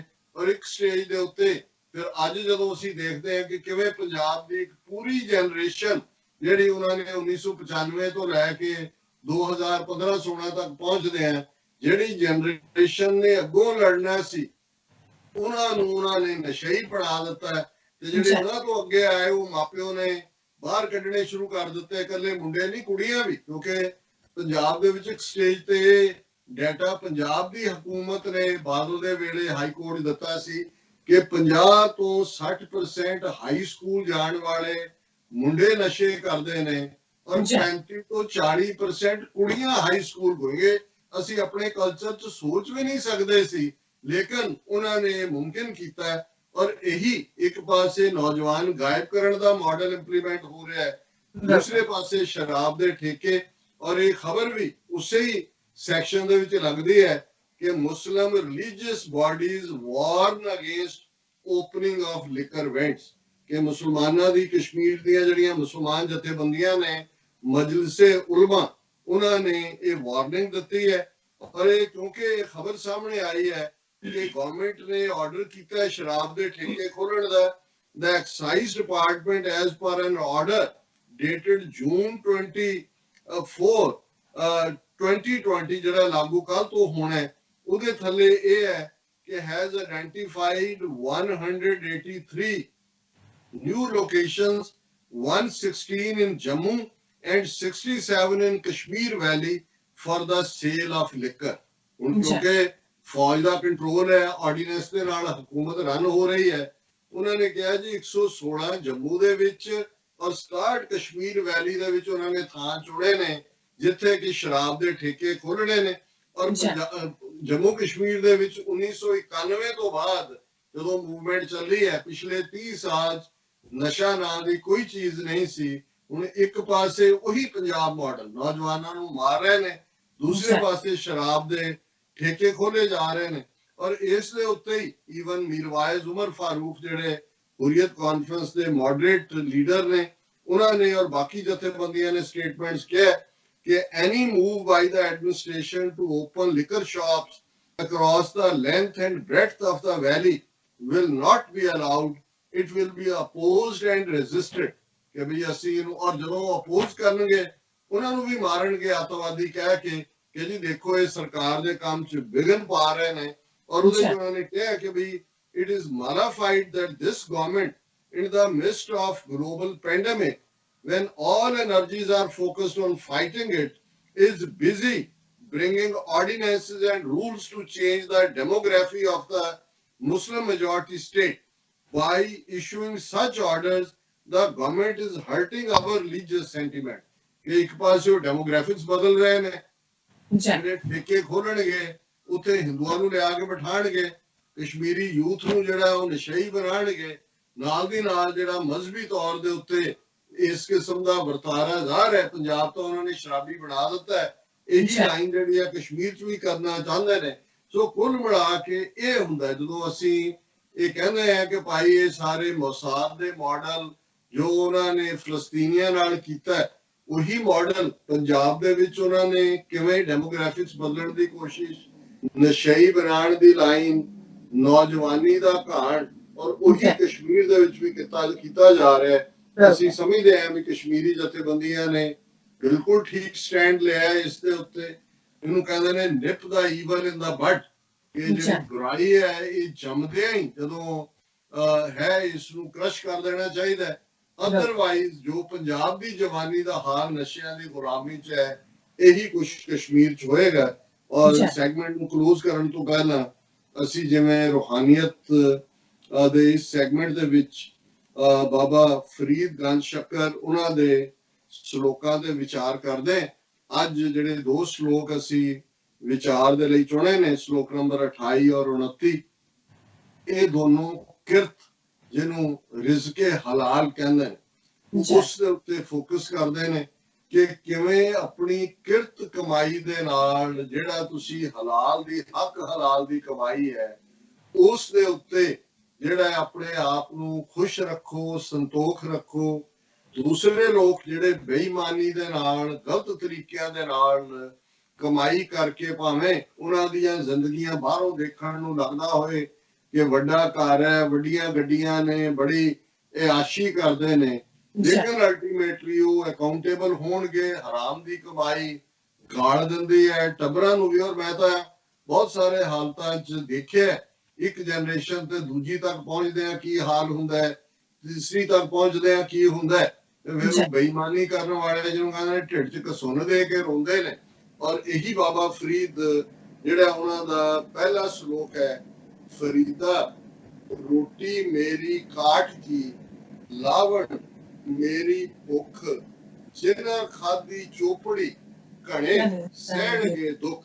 ਹੁਣ ਇੱਥੋਂ ਇਹ ਭੁਲੇਖਾ ਨਾ ਪਿਆ ਕਿ ਬਈ ਚੋਪੜੀ ਰੋਟੀ ਖਾਣੀ ਮਾੜੀ ਹੁੰਦੀ ਹੈ। ਹੁਣ ਤਾਂ ਫੈਟ ਦੇ ਥੱਲੇ ਖੁਸ਼ਕ ਰੋਟੀਆਂ ਵੈਸੇ ਹੀ ਖਾਣ ਲੱਗ ਗਏ। ਪਰ ਜਦੋਂ ਰੋਟੀ ਕਾਠ ਦੀ ਕਿਹਾ ਜਾਂਦਾ ਹੈ, ਇਹ ਵੀ ਇੱਕ ਕਈ ਵਾਰੀ ਕਹਾਣੀਆਂ ਬਣ ਜਾਂਦੀਆਂ ਨੇ ਕਿ ਜੀ ਬਾਬਾ ਫਰੀਦ ਕੁਛ ਨਹੀਂ ਸੀ ਖਾਂਦੇ, ਉਹਨਾਂ ਨੇ ਆਪਣੇ ਗਲ 'ਚ ਇੱਕ ਲੱਕੜ ਦੀ ਰੋਟੀ ਬਣਾ ਕੇ ਰੱਖੀ ਹੋਈ ਸੀ, ਜਦੋਂ ਭੁੱਖ ਲੱਗਦੀ ਸੀ ਉਹਨੂੰ ਚੱਕ ਮਾਰ ਲੈਣਾ। ਇਹ ਨਹੀਂ ਹੈ, ਇਹ ਇਸ ਗੱਲ ਵੱਲ ਇਸ਼ਾਰਾ ਕਰਦਾ ਹੈ। ਬਾਬਾ ਫਰੀਦ ਯਾਦ ਕਰਵਾਉਂਦੇ ਨੇ ਕਿ ਜਿਹੜੀ ਤੁਹਾਡੀ ਹੱਕ ਹਲਾਲ ਦੀ ਕਮਾਈ ਦੇ ਨਾਲ, ਭਾਵੇਂ ਉਹ ਤੁਹਾਨੂੰ ਰੁੱਖੀ ਸੁੱਖੀ ਤੁਹਾਡੀ ਰੋਟੀ ਹੈ, ਉਹ ਲੱਕੜ ਵਾਂਗ ਆਕੜੀ ਹੋਈ ਹੈ। ਮਤਲਬ ਇਹ ਹੈ, ਹੁਣ ਜੇ ਕੰਮ ਤੇ ਇੱਕ ਮਜ਼ਦੂਰ ਗਿਆ, ਘਰੋਂ ਪਕਾ ਕੇ ਲੈ ਗਿਆ, ਉਹਨੇ ਉੱਥੇ ਉਹ ਆਕੜ ਜਾਂਦੀਆਂ ਨੇ ਰੋਟੀਆਂ, ਉਹਨੂੰ ਅਸੀਂ ਕਹਿੰਦੇ ਆਮ ਵੀ ਕਈ ਵਾਰੀ ਹੋਏਗਾ ਵੀ ਇਹ ਕੀ, ਇਹ ਤਾਂ ਲੱਕੜ ਵਰਗੀ ਹੈ। ਸੋ ਬਾਬਾ ਫਰੀਦ ਯਾਦ ਕਰਵਾਉਂਦੇ ਨੇ ਕਿ ਭਾਈ ਜੇ ਮੈਨੂੰ ਭੁੱਖ ਲੱਗੀ ਹੈ ਤੇ ਬੇਸ਼ੱਕ ਮੇਰੇ ਕੋਲ ਸਲੂਣਾ ਵੀ ਨਹੀਂ ਹੈ। ਲਾਵਣ ਜਿਹੜਾ ਹੈ ਉਹ ਸਲੂਣੇ ਨੂੰ ਕਹਿੰਦੇ ਨੇ, ਭਾਜੀ ਨੂੰ, ਸਲੂਣੇ ਨੂੰ, ਕਿ ਭਾਈ ਮੈਨੂੰ ਭੁੱਖ ਲੱਗੀ ਹੈ ਪਰ ਮੇਰੀ ਇਹੀ ਰੋਟੀ ਜਿਹੜੇ ਮੇਰੇ ਕੋਲ ਹੋਰ ਕੁਝ ਵੀ ਨਹੀਂ ਹੈ, ਇਹਦੇ 'ਚ ਹੀ ਮੈਂ ਬੜਾ ਆਨੰਦਿਤ ਹੈ ਕਿਉਂਕਿ ਇਹ ਮੇਰੀ ਹੱਕ ਹਲਾਲ ਦੀ ਕਮਾਈ ਦੀ ਹੈ। ਜਿਨ੍ਹਾਂ ਖਾਦੀ ਚੋਪੜੀ ਘਣੇ ਸਹਿਣਗੇ ਦੁੱਖ, ਜਿਹੜੇ ਗਲਤ ਤਰੀਕਿਆਂ ਦੇ ਨਾਲ ਹਰਾਮ ਦੀ ਕਮਾਈ ਦੇ ਨਾਲ ਰਿਜ਼ਕ ਕਮਾ ਕੇ ਖਾਂਦੇ ਨੇ, ਅਲਟੀਮੇਟਲੀ ਉਹਨਾਂ ਨੂੰ ਦੁੱਖ ਮਿਲੇਗਾ, ਅਕਾਊਂਟੇਬਿਲਿਟੀ ਹੋਏਗੀ, ਉਹਨਾਂ ਨੂੰ ਦੁੱਖ ਸਹਿਣਾ ਪਏਗਾ। ਔਰ ਜਿਹੜੀ ਰਿਜ਼ਕੇ ਹਲਾਲ ਹੈ ਇਸ ਦੇ ਵਿੱਚ ਆਨੰਦ ਹੈ, ਕਿਉਂਕਿ ਇਹ ਮੇਰੀ ਹੱਥਾਂ ਦੀ ਕਮਾਈ ਹੈ। ਔਰ ਇਸੇ ਨੂੰ ਤਾਂ ਕਿ ਇਹਦਾ ਭੁਲੇਖਾ ਨਾ ਪਏ, ਦੂਸਰਾ ਜਿਹੜਾ ਸ਼ਲੋਕ ਹੈ ਉਹ ਵੀ ਇਸੇ ਥਾਟ ਨੂੰ ਐਂਡੋਸ ਕਰਦਾ ਹੈ, ਰੁੱਖੀ ਸੁੱਖੀ ਖਾਏ ਕੈ ਠੰਡਾ ਪਾਣੀ ਪੀਓ, ਫਰੀਦਾ ਦੇਖ ਪਰਾਈ ਚੋਪੜੀ ਨਾ ਤਰਸਾਏ ਜੀਓ। ਕਿ ਬਾਬਾ ਫਰੀਦ ਇਹ ਕਹਿੰਦੇ ਨੇ ਕਿ ਭਾਈ ਰੁੱਖੀ ਸੁੱਖੀ ਜੋ ਤੇਰੀ ਹੱਕ ਹਲਾਲ ਦੀ ਕਮਾਈ ਹੈ ਉਸ ਨੂੰ ਖਾ ਤੇ ਠੰਡਾ ਪਾਣੀ ਪੀ ਕੇ ਰੱਬ ਦੀ ਸ਼ੁਕਰਗੁਜ਼ਾਰੀ ਕਰ। ਉਹਨਾਂ ਜ਼ਮਾਨੇ ਦਾ ਪਾਣੀ ਬੋਤਲਾਂ 'ਚ ਨਹੀਂ ਸੀ ਹੁੰਦਾ ਕਿ ਵੀ ਉਹ ਵੀ ਖਰੀਦਣੀ ਪੈਂਦੀ ਹੈ। ਔਰ ਜਿਸ ਖਿੱਤੇ 'ਚ ਅਸੀਂ ਹਾਂ, ਪੰਜਾਬ ਜਿਹਨੂੰ ਕਹਿੰਦੇ ਸੀ, ਧਰਤੀ ਪੰਜਾਬ ਦੀ ਸੀ, ਚਸ਼ਮੇ ਵੀ ਨੇ, ਖੂਹ ਵੀ ਨੇ, ਦਰਿਆ ਵੀ ਨੇ। ਸੋ ਜ਼ਾਹਰ ਹੈ ਪਾਣੀ ਦੇ ਉੱਤੇ ਤਾਂ ਕੋਈ ਟੈਕਸ ਨਹੀਂ ਸੀ। ਸੋ ਉਹਨਾਂ ਕਿਹਾ ਭਾਈ ਆਪਣੀ ਹੱਕ ਹਲਾਲ ਦੀ ਤੂੰ ਕਮਾਈ ਹੈ, ਖਾਧੀ ਹੈ ਰੋਟੀ, ਭਾਵੇਂ ਸੁੱਕੀ ਰੋਟੀ ਹੈ, ਤੇ ਠੰਡਾ ਪਾਣੀ ਪੀ ਕੇ ਰੱਬ ਦੀ ਸ਼ੁਕਰਗੁਜ਼ਾਰੀ ਕਰ ਕਿ ਰੱਬ ਨੇ ਤੈਨੂੰ ਰਿਜ਼ਕ ਦਿੱਤਾ ਹੈ। ਤੇ ਜਿਹੜੇ ਲੋਕ ਹਰਾਮ ਦੀ ਕਮਾਈ ਦੇ ਨਾਲ ਚੋਪੜੀਆਂ ਖਾ ਰਹੇ ਨੇ, ਸੁੱਖ ਦੀ ਜ਼ਿੰਦਗੀ ਦੇਖ ਰਹੇ ਨੇ, ਕਦੇ ਉਹਨਾਂ ਦੇ ਨਾਲ ਕੰਪੇਅਰ ਨਾ ਕਰ ਆਪਣੇ ਆਪ ਨੂੰ। ਮਤ ਤਰਸਾਏ, ਜਿਹੜਾ ਨਾ ਤਰਸਾਏ ਜੀਓ। ਆਪਣੇ ਆਪ ਨੂੰ ਇਹ ਤਰਸ ਨਾ ਕਰ, ਆਪਣੇ ਅੰਦਰ ਇਹ ਨਾ ਆਏ ਤੇਰਾ ਮਨ ਡੋਲੇ ਕਿ ਦੇਖੋ। ਔਰ ਕਈ ਵਾਰ ਹੁੰਦਾ ਹੈ, ਮੈਨੂੰ ਪਤਾ ਹੈ ਕਿ ਵੀ ਜਿਹੜੇ ਇਮਾਨਦਾਰ ਆਫੀਸਰ ਜਾਂ ਮੁਲਾਜ਼ਮ ਹੁੰਦੇ ਨੇ ਉਹਨਾਂ ਦੇ ਬੱਚੇ ਬੱਚੀਆਂ ਕਈ ਵਾਰ, ਕਿਉਂਕਿ ਉਹਨਾਂ ਨੂੰ ਜਿਹੜਾ ਉਹ ਬੜਾ ਲਿਮਿਟੇਸ਼ਨ 'ਚ ਰਹਿਣਾ ਪੈਂਦਾ ਹੈ, ਤੇ ਉਸੇ ਹੀ ਅਹੁਦੇ ਤੇ, ਉਸੇ ਹੀ ਕਲਰਕ ਦੀ ਨੌਕਰੀ ਤੇ ਜਾਂ ਹੈਡ ਕਲਰਕ ਦਾ ਅਕਾਊਂਟੈਂਟ ਜਿਹੜਾ ਕੋਈ ਹੋਰ ਲੱਗਾ ਹੁੰਦਾ ਹੈ, ਉਹਨਾਂ ਕੋਲ ਕੋਠੀ ਵੀ ਹੁੰਦੀ ਹੈ, ਗੱਡੀ ਵੀ ਹੁੰਦੀ ਹੈ, ਤਾਂ ਬੱਚੇ ਹੀ ਕਹਿ ਰਹੇ ਹੁੰਦੇ ਨੇ ਕਿ ਡੈਡੀ ਕੀ ਗੱਲ, ਉਹ ਵੀ ਕਲਰਕ ਲੱਗਾ, ਤੁਸੀਂ ਵੀ ਉਹਨਾਂ ਦੇ ਕੋਲ ਕੀ ਹੈ। ਉਹਨੂੰ ਪਿਓ ਸਮਝਾਉਣ ਦੀ ਕੋਸ਼ਿਸ਼ ਕਰ ਰਿਹਾ ਹੁੰਦਾ ਕਿ ਦੇਖ ਪੁੱਤਰ, ਮੈਂ ਇਮਾਨਦਾਰੀ ਦੀ ਕਮਾਈ ਤੋਂ ਉਹਨੂੰ ਹੁੰਦਾ ਕਿ ਕੀ ਖੱਟਣਾ ਇਮਾਨਦਾਰੀ ਤੋਂ, ਉਹ ਦੇਖੋ ਕਿੰਨੀਆਂ ਮੌਜਾਂ ਕਰਦੇ ਨੇ, ਉਹਨਾਂ ਕੋਲ ਕਿੰਨੇ ਕੱਪੜੇ ਨੇ। ਸੋ ਜ਼ਾਹਰ ਹੈ ਇਹ ਜਿਹੜਾ ਇਮਾਨਦਾਰੀ ਦੇ ਨਾਲ ਤੁਸੀਂ ਆਪਣੀ ਕਨਵਿਕਸ਼ਨ ਦੇ ਨਾਲ ਤਾਂ ਕਈ ਵਾਰੀ ਜ਼ਿੰਦਗੀ ਜੀ ਸਕਦੇ ਹੋ, ਪਰ ਟੱਬਰਾਂ ਨੂੰ ਖੁਸ਼ ਰੱਖਣਾ, ਘਰ ਵਾਲੀਆਂ ਨੂੰ ਖੁਸ਼ ਰੱਖਣਾ, ਬੱਚਿਆਂ ਨੂੰ ਖੁਸ਼ ਰੱਖਣਾ ਇਹ ਸੌਖਾ ਨਹੀਂ ਹੁੰਦਾ। ਕਿਉਂਕਿ ਜਦੋਂ ਉਹ ਤੰਗ ਦਸਤੀ ਜੋ ਗੁਜ਼ਰ ਰਹੇ ਹੁੰਦੇ ਨੇ, ਉਹ ਕਹਿੰਦੇ ਨੇ ਵੀ ਤੇਰੀ ਤਾਂ ਹੋ ਗਈ ਇਮਾਨਦਾਰੀ, ਅਸੀਂ ਤਾਂ ਬਸ ਰੁਲ ਜੋਗੇ ਹੀ ਰਹਿਣਾ, ਅਸੀਂ ਕੀ ਖਟਿਆ। ਲੇਕਿਨ ਮੈਂ ਸਮਝਦਾ ਵੀ ਅਸੀਂ ਨਾ ਪੱਖੀ ਗੱਲ ਨਾ ਕਰੀਏ। ਉਹ ਵੀ ਘਰ ਵਾਲੀਆਂ ਨੇ, ਉਹ ਵੀ ਬੱਚੇ ਨੇ ਜਿਹੜੇ ਫਖਰ ਕਰਦੇ ਨੇ। ਜੇ ਕਦੇ ਬੰਦਾ ਵੀ ਡੋਲਣ ਲੱਗੇ ਤੇ ਉਹ ਕਹਿੰਦੇ ਕਿ ਨਹੀਂ, ਅਸੀਂ ਅੱਲਾਹ ਤਾਲਾ ਨੂੰ, ਰੱਬ ਨੂੰ ਮੂੰਹ ਦਿਖਾਣਾ, ਮੈਂ ਸੰਜਮ ਨਾਲ ਗੁਜ਼ਾਰਾ ਕਰ ਲਾਂਗੇ, ਘੱਟ ਖਾ ਲਾਂਗੇ, ਟਾਕੀਆਂ ਸੀ ਕੇ ਪਾ ਲਾਂਗੇ, ਪਰ ਤੁਸੀਂ ਜੋ ਕਰ ਰਹੇ ਹੋ ਤੁਸੀਂ ਬਹੁਤ ਚੰਗਾ ਕਰ, ਮੈਂ ਕਿੰਨੀ ਖੁਸ਼ਕਿਸਮਤ ਹੈ ਕਿ ਮੈਨੂੰ ਇੰਨਾ ਇਮਾਨਦਾਰ ਬੰਦਾ ਮਿਲੇ। ਸੋ ਗੱਲ ਜ਼ਿੰਦਗੀ ਦੀ ਪਹੁੰਚਦੀ ਹੈ। ਔਰ ਅਲਟੀਮੇਟਲੀ ਉਹੀ ਗੱਲ, ਉਹ 2 ਗਜ਼ ਜ਼ਮੀਨ ਵੀ ਨਾ ਮਿਲੀ ਕੂਏ ਯਾਰ ਮੈਂ ਲੈ ਦੇ ਕੇ, ਉਹ 2 ਗਜ਼ ਜ਼ਮੀਨ ਹੈ ਜਿਹੜੀ ਬੰਦੇ ਨੇ ਮੰਨਣੀ ਹੈ, ਉਹ ਵੀ ਕਈ ਵਾਰੀ ਨਸੀਬ ਨਹੀਂ ਹੁੰਦੀ। ਤੇ ਜਿੱਥੇ ਤੁਹਾਡੇ ਅੰਦਰ ਇਮਾਨਦਾਰੀ ਹੈ, ਤੁਹਾਡੇ ਅੰਦਰ, ਜਿਹਨੂੰ ਗੁਰੂ ਸਾਹਿਬ ਨੇ ਫਰਮਾਇਆ ਸੀ, ਭਾਈ ਗੁਰੂ ਨਾਨਕ ਸਾਹਿਬ ਦਾ ਫਰਮਾਨ ਹੈ, ਖਾਲ ਖਾਏ ਕਿਛ ਹੱਥੋਂ ਦੇ ਨਾਨਕ ਰਾਹ ਪਛਾਣੇ ਸੇ, ਕਿ ਰੱਬ ਦਾ ਦਰਵਾਜ਼ਾ ਉਹਦੇ ਲਈ ਖੁੱਲਦਾ ਹੈ। ਰੱਬ ਦੀ ਜਿਹੜੀ ਦਰਗਾਹ ਦੇ ਵਿੱਚ ਉਸ ਨੂੰ ਢੋਈ ਮਿਲਦੀ ਹੈ ਜਿਹੜਾ ਘਾਲਣਾ ਦੀ ਕਮਾਈ ਖਾਂਦਾ। ਰਿਜ਼ਕੇ ਹਲਾਲ ਦੀ ਗੱਲ ਹੈ। ਘਾਲ ਖਾਏ ਕਿਛ ਹੱਥੋਂ ਦੇ, ਜਿਹੜੀ ਉਹਦੀ ਘਾਲਣਾ ਦੀ ਕਮਾਈ ਹੈ, ਉਹਨੂੰ ਵੀ ਉਹ ਲੋੜਵੰਦਾਂ ਦੇ ਨਾਲ, ਨੀਡੀ ਜਿਹੜੇ ਨੇ ਉਹਨਾਂ ਦੇ ਨਾਲ ਸ਼ੇਅਰ ਕਰਦਾ ਹੈ। ਤੇ ਗੁਰੂ ਨਾਨਕ ਸਾਹਿਬ ਫਰਮਾਉਂਦੇ ਨੇ ਕਿ ਉਹਨਾਂ ਦੇ ਲਈ ਹੀ ਇਹ ਦਰਵਾਜ਼ੇ ਖੁੱਲਦੇ ਨੇ, ਨਾਨਕ ਰਾਹ ਪਛਾਣੇ ਸੇ, ਉਹੀ ਠੀਕ ਰਸਤੇ ਦੀ, ਰੱਬ ਦੇ ਉਸ ਪਿਆਰ ਔਰ ਮੁਹੱਬਤ ਦੇ ਰਸਤੇ ਤੇ ਸਾਬਤ ਕਦਮਾਂ ਨਾਲ ਤੁਰ ਸਕਦੇ ਨੇ। ਇਹ ਅੱਜ ਦਾ ਵਿਚਾਰ ਜੀ। ਰਾਜ ਸਾਹਿਬ ਤੁਹਾਡਾ ਬਹੁਤ ਬਹੁਤ ਸ਼ੁਕਰੀਆ, ਤੁਸੀਂ ਅੱਜ ਦੇ ਅਹਿਮ ਇਸ਼ੂ ਤੇ ਅੱਜ ਦਾ ਵਿਚਾਰ ਸਾਡੇ ਦਰਸ਼ਕਾਂ ਨਾਲ ਸਾਂਝਾ ਕੀਤਾ। ਸੋ ਅਸੀਂ ਆਸ ਕਰਦੇ ਹਾਂ ਕਿ ਸਾਡੇ ਦਰਸ਼ਕਾਂ ਨੂੰ ਸਾਡਾ ਅੱਜ ਦਾ ਇਹ ਪ੍ਰੋਗਰਾਮ ਹੈ ਸਾਰਾ ਪਸੰਦ ਆਇਆ ਹੋਵੇਗਾ। ਸੋ ਇੱਥੇ ਲੈਣੇ ਆਪਣੇ ਵਿਊਅਰਸ ਕੋਲੋਂ ਇਜਾਜ਼ਤ। ਵਿਊਅਰਸ, ਸਾਡੇ ਪ੍ਰੋਗਰਾਮ ਦਾ ਸਮਾਂ ਇੱਥੇ ਸਮਾਪਤ ਹੈ। ਤੁਸੀਂ ਆਪਣੀ ਰਾਏ ਤੇ ਸੁਝਾਅ ਸਾਨੂੰ ਭੇਜਣਾ ਭੁੱਲਣਾ ਸਾਡੇ ਇਸ ਪਤੇ ਤੇ soshv.tv ਤੇ ਅਸੀਂ ਆਪਣਾ ਪ੍ਰੋਗਰਾਮ ਲੈ ਕੇ ਫਿਰ ਦੁਬਾਰਾ ਤੁਹਾਡੇ ਰੂਬਰੂ ਹੋਵਾਂਗੇ। ਤਦ ਤੱਕ ਲਈ ਮੈਨੂੰ ਤੇ ਆਪਣਾ ਸਮਾਜਿਆ ਨੂੰ ਦੇਖਦੇ ਰਹੋ। TV ਰਿਪੋਰਟ ਬੁਲਾ ਦਿਓ। ਫਤਿਹ। ਵਾਹਿਗੁਰੂ ਜੀ ਕਾ ਖਾਲਸਾ, ਵਾਹਿਗੁਰੂ ਜੀ ਕੀ ਫਤਿਹ। हैं।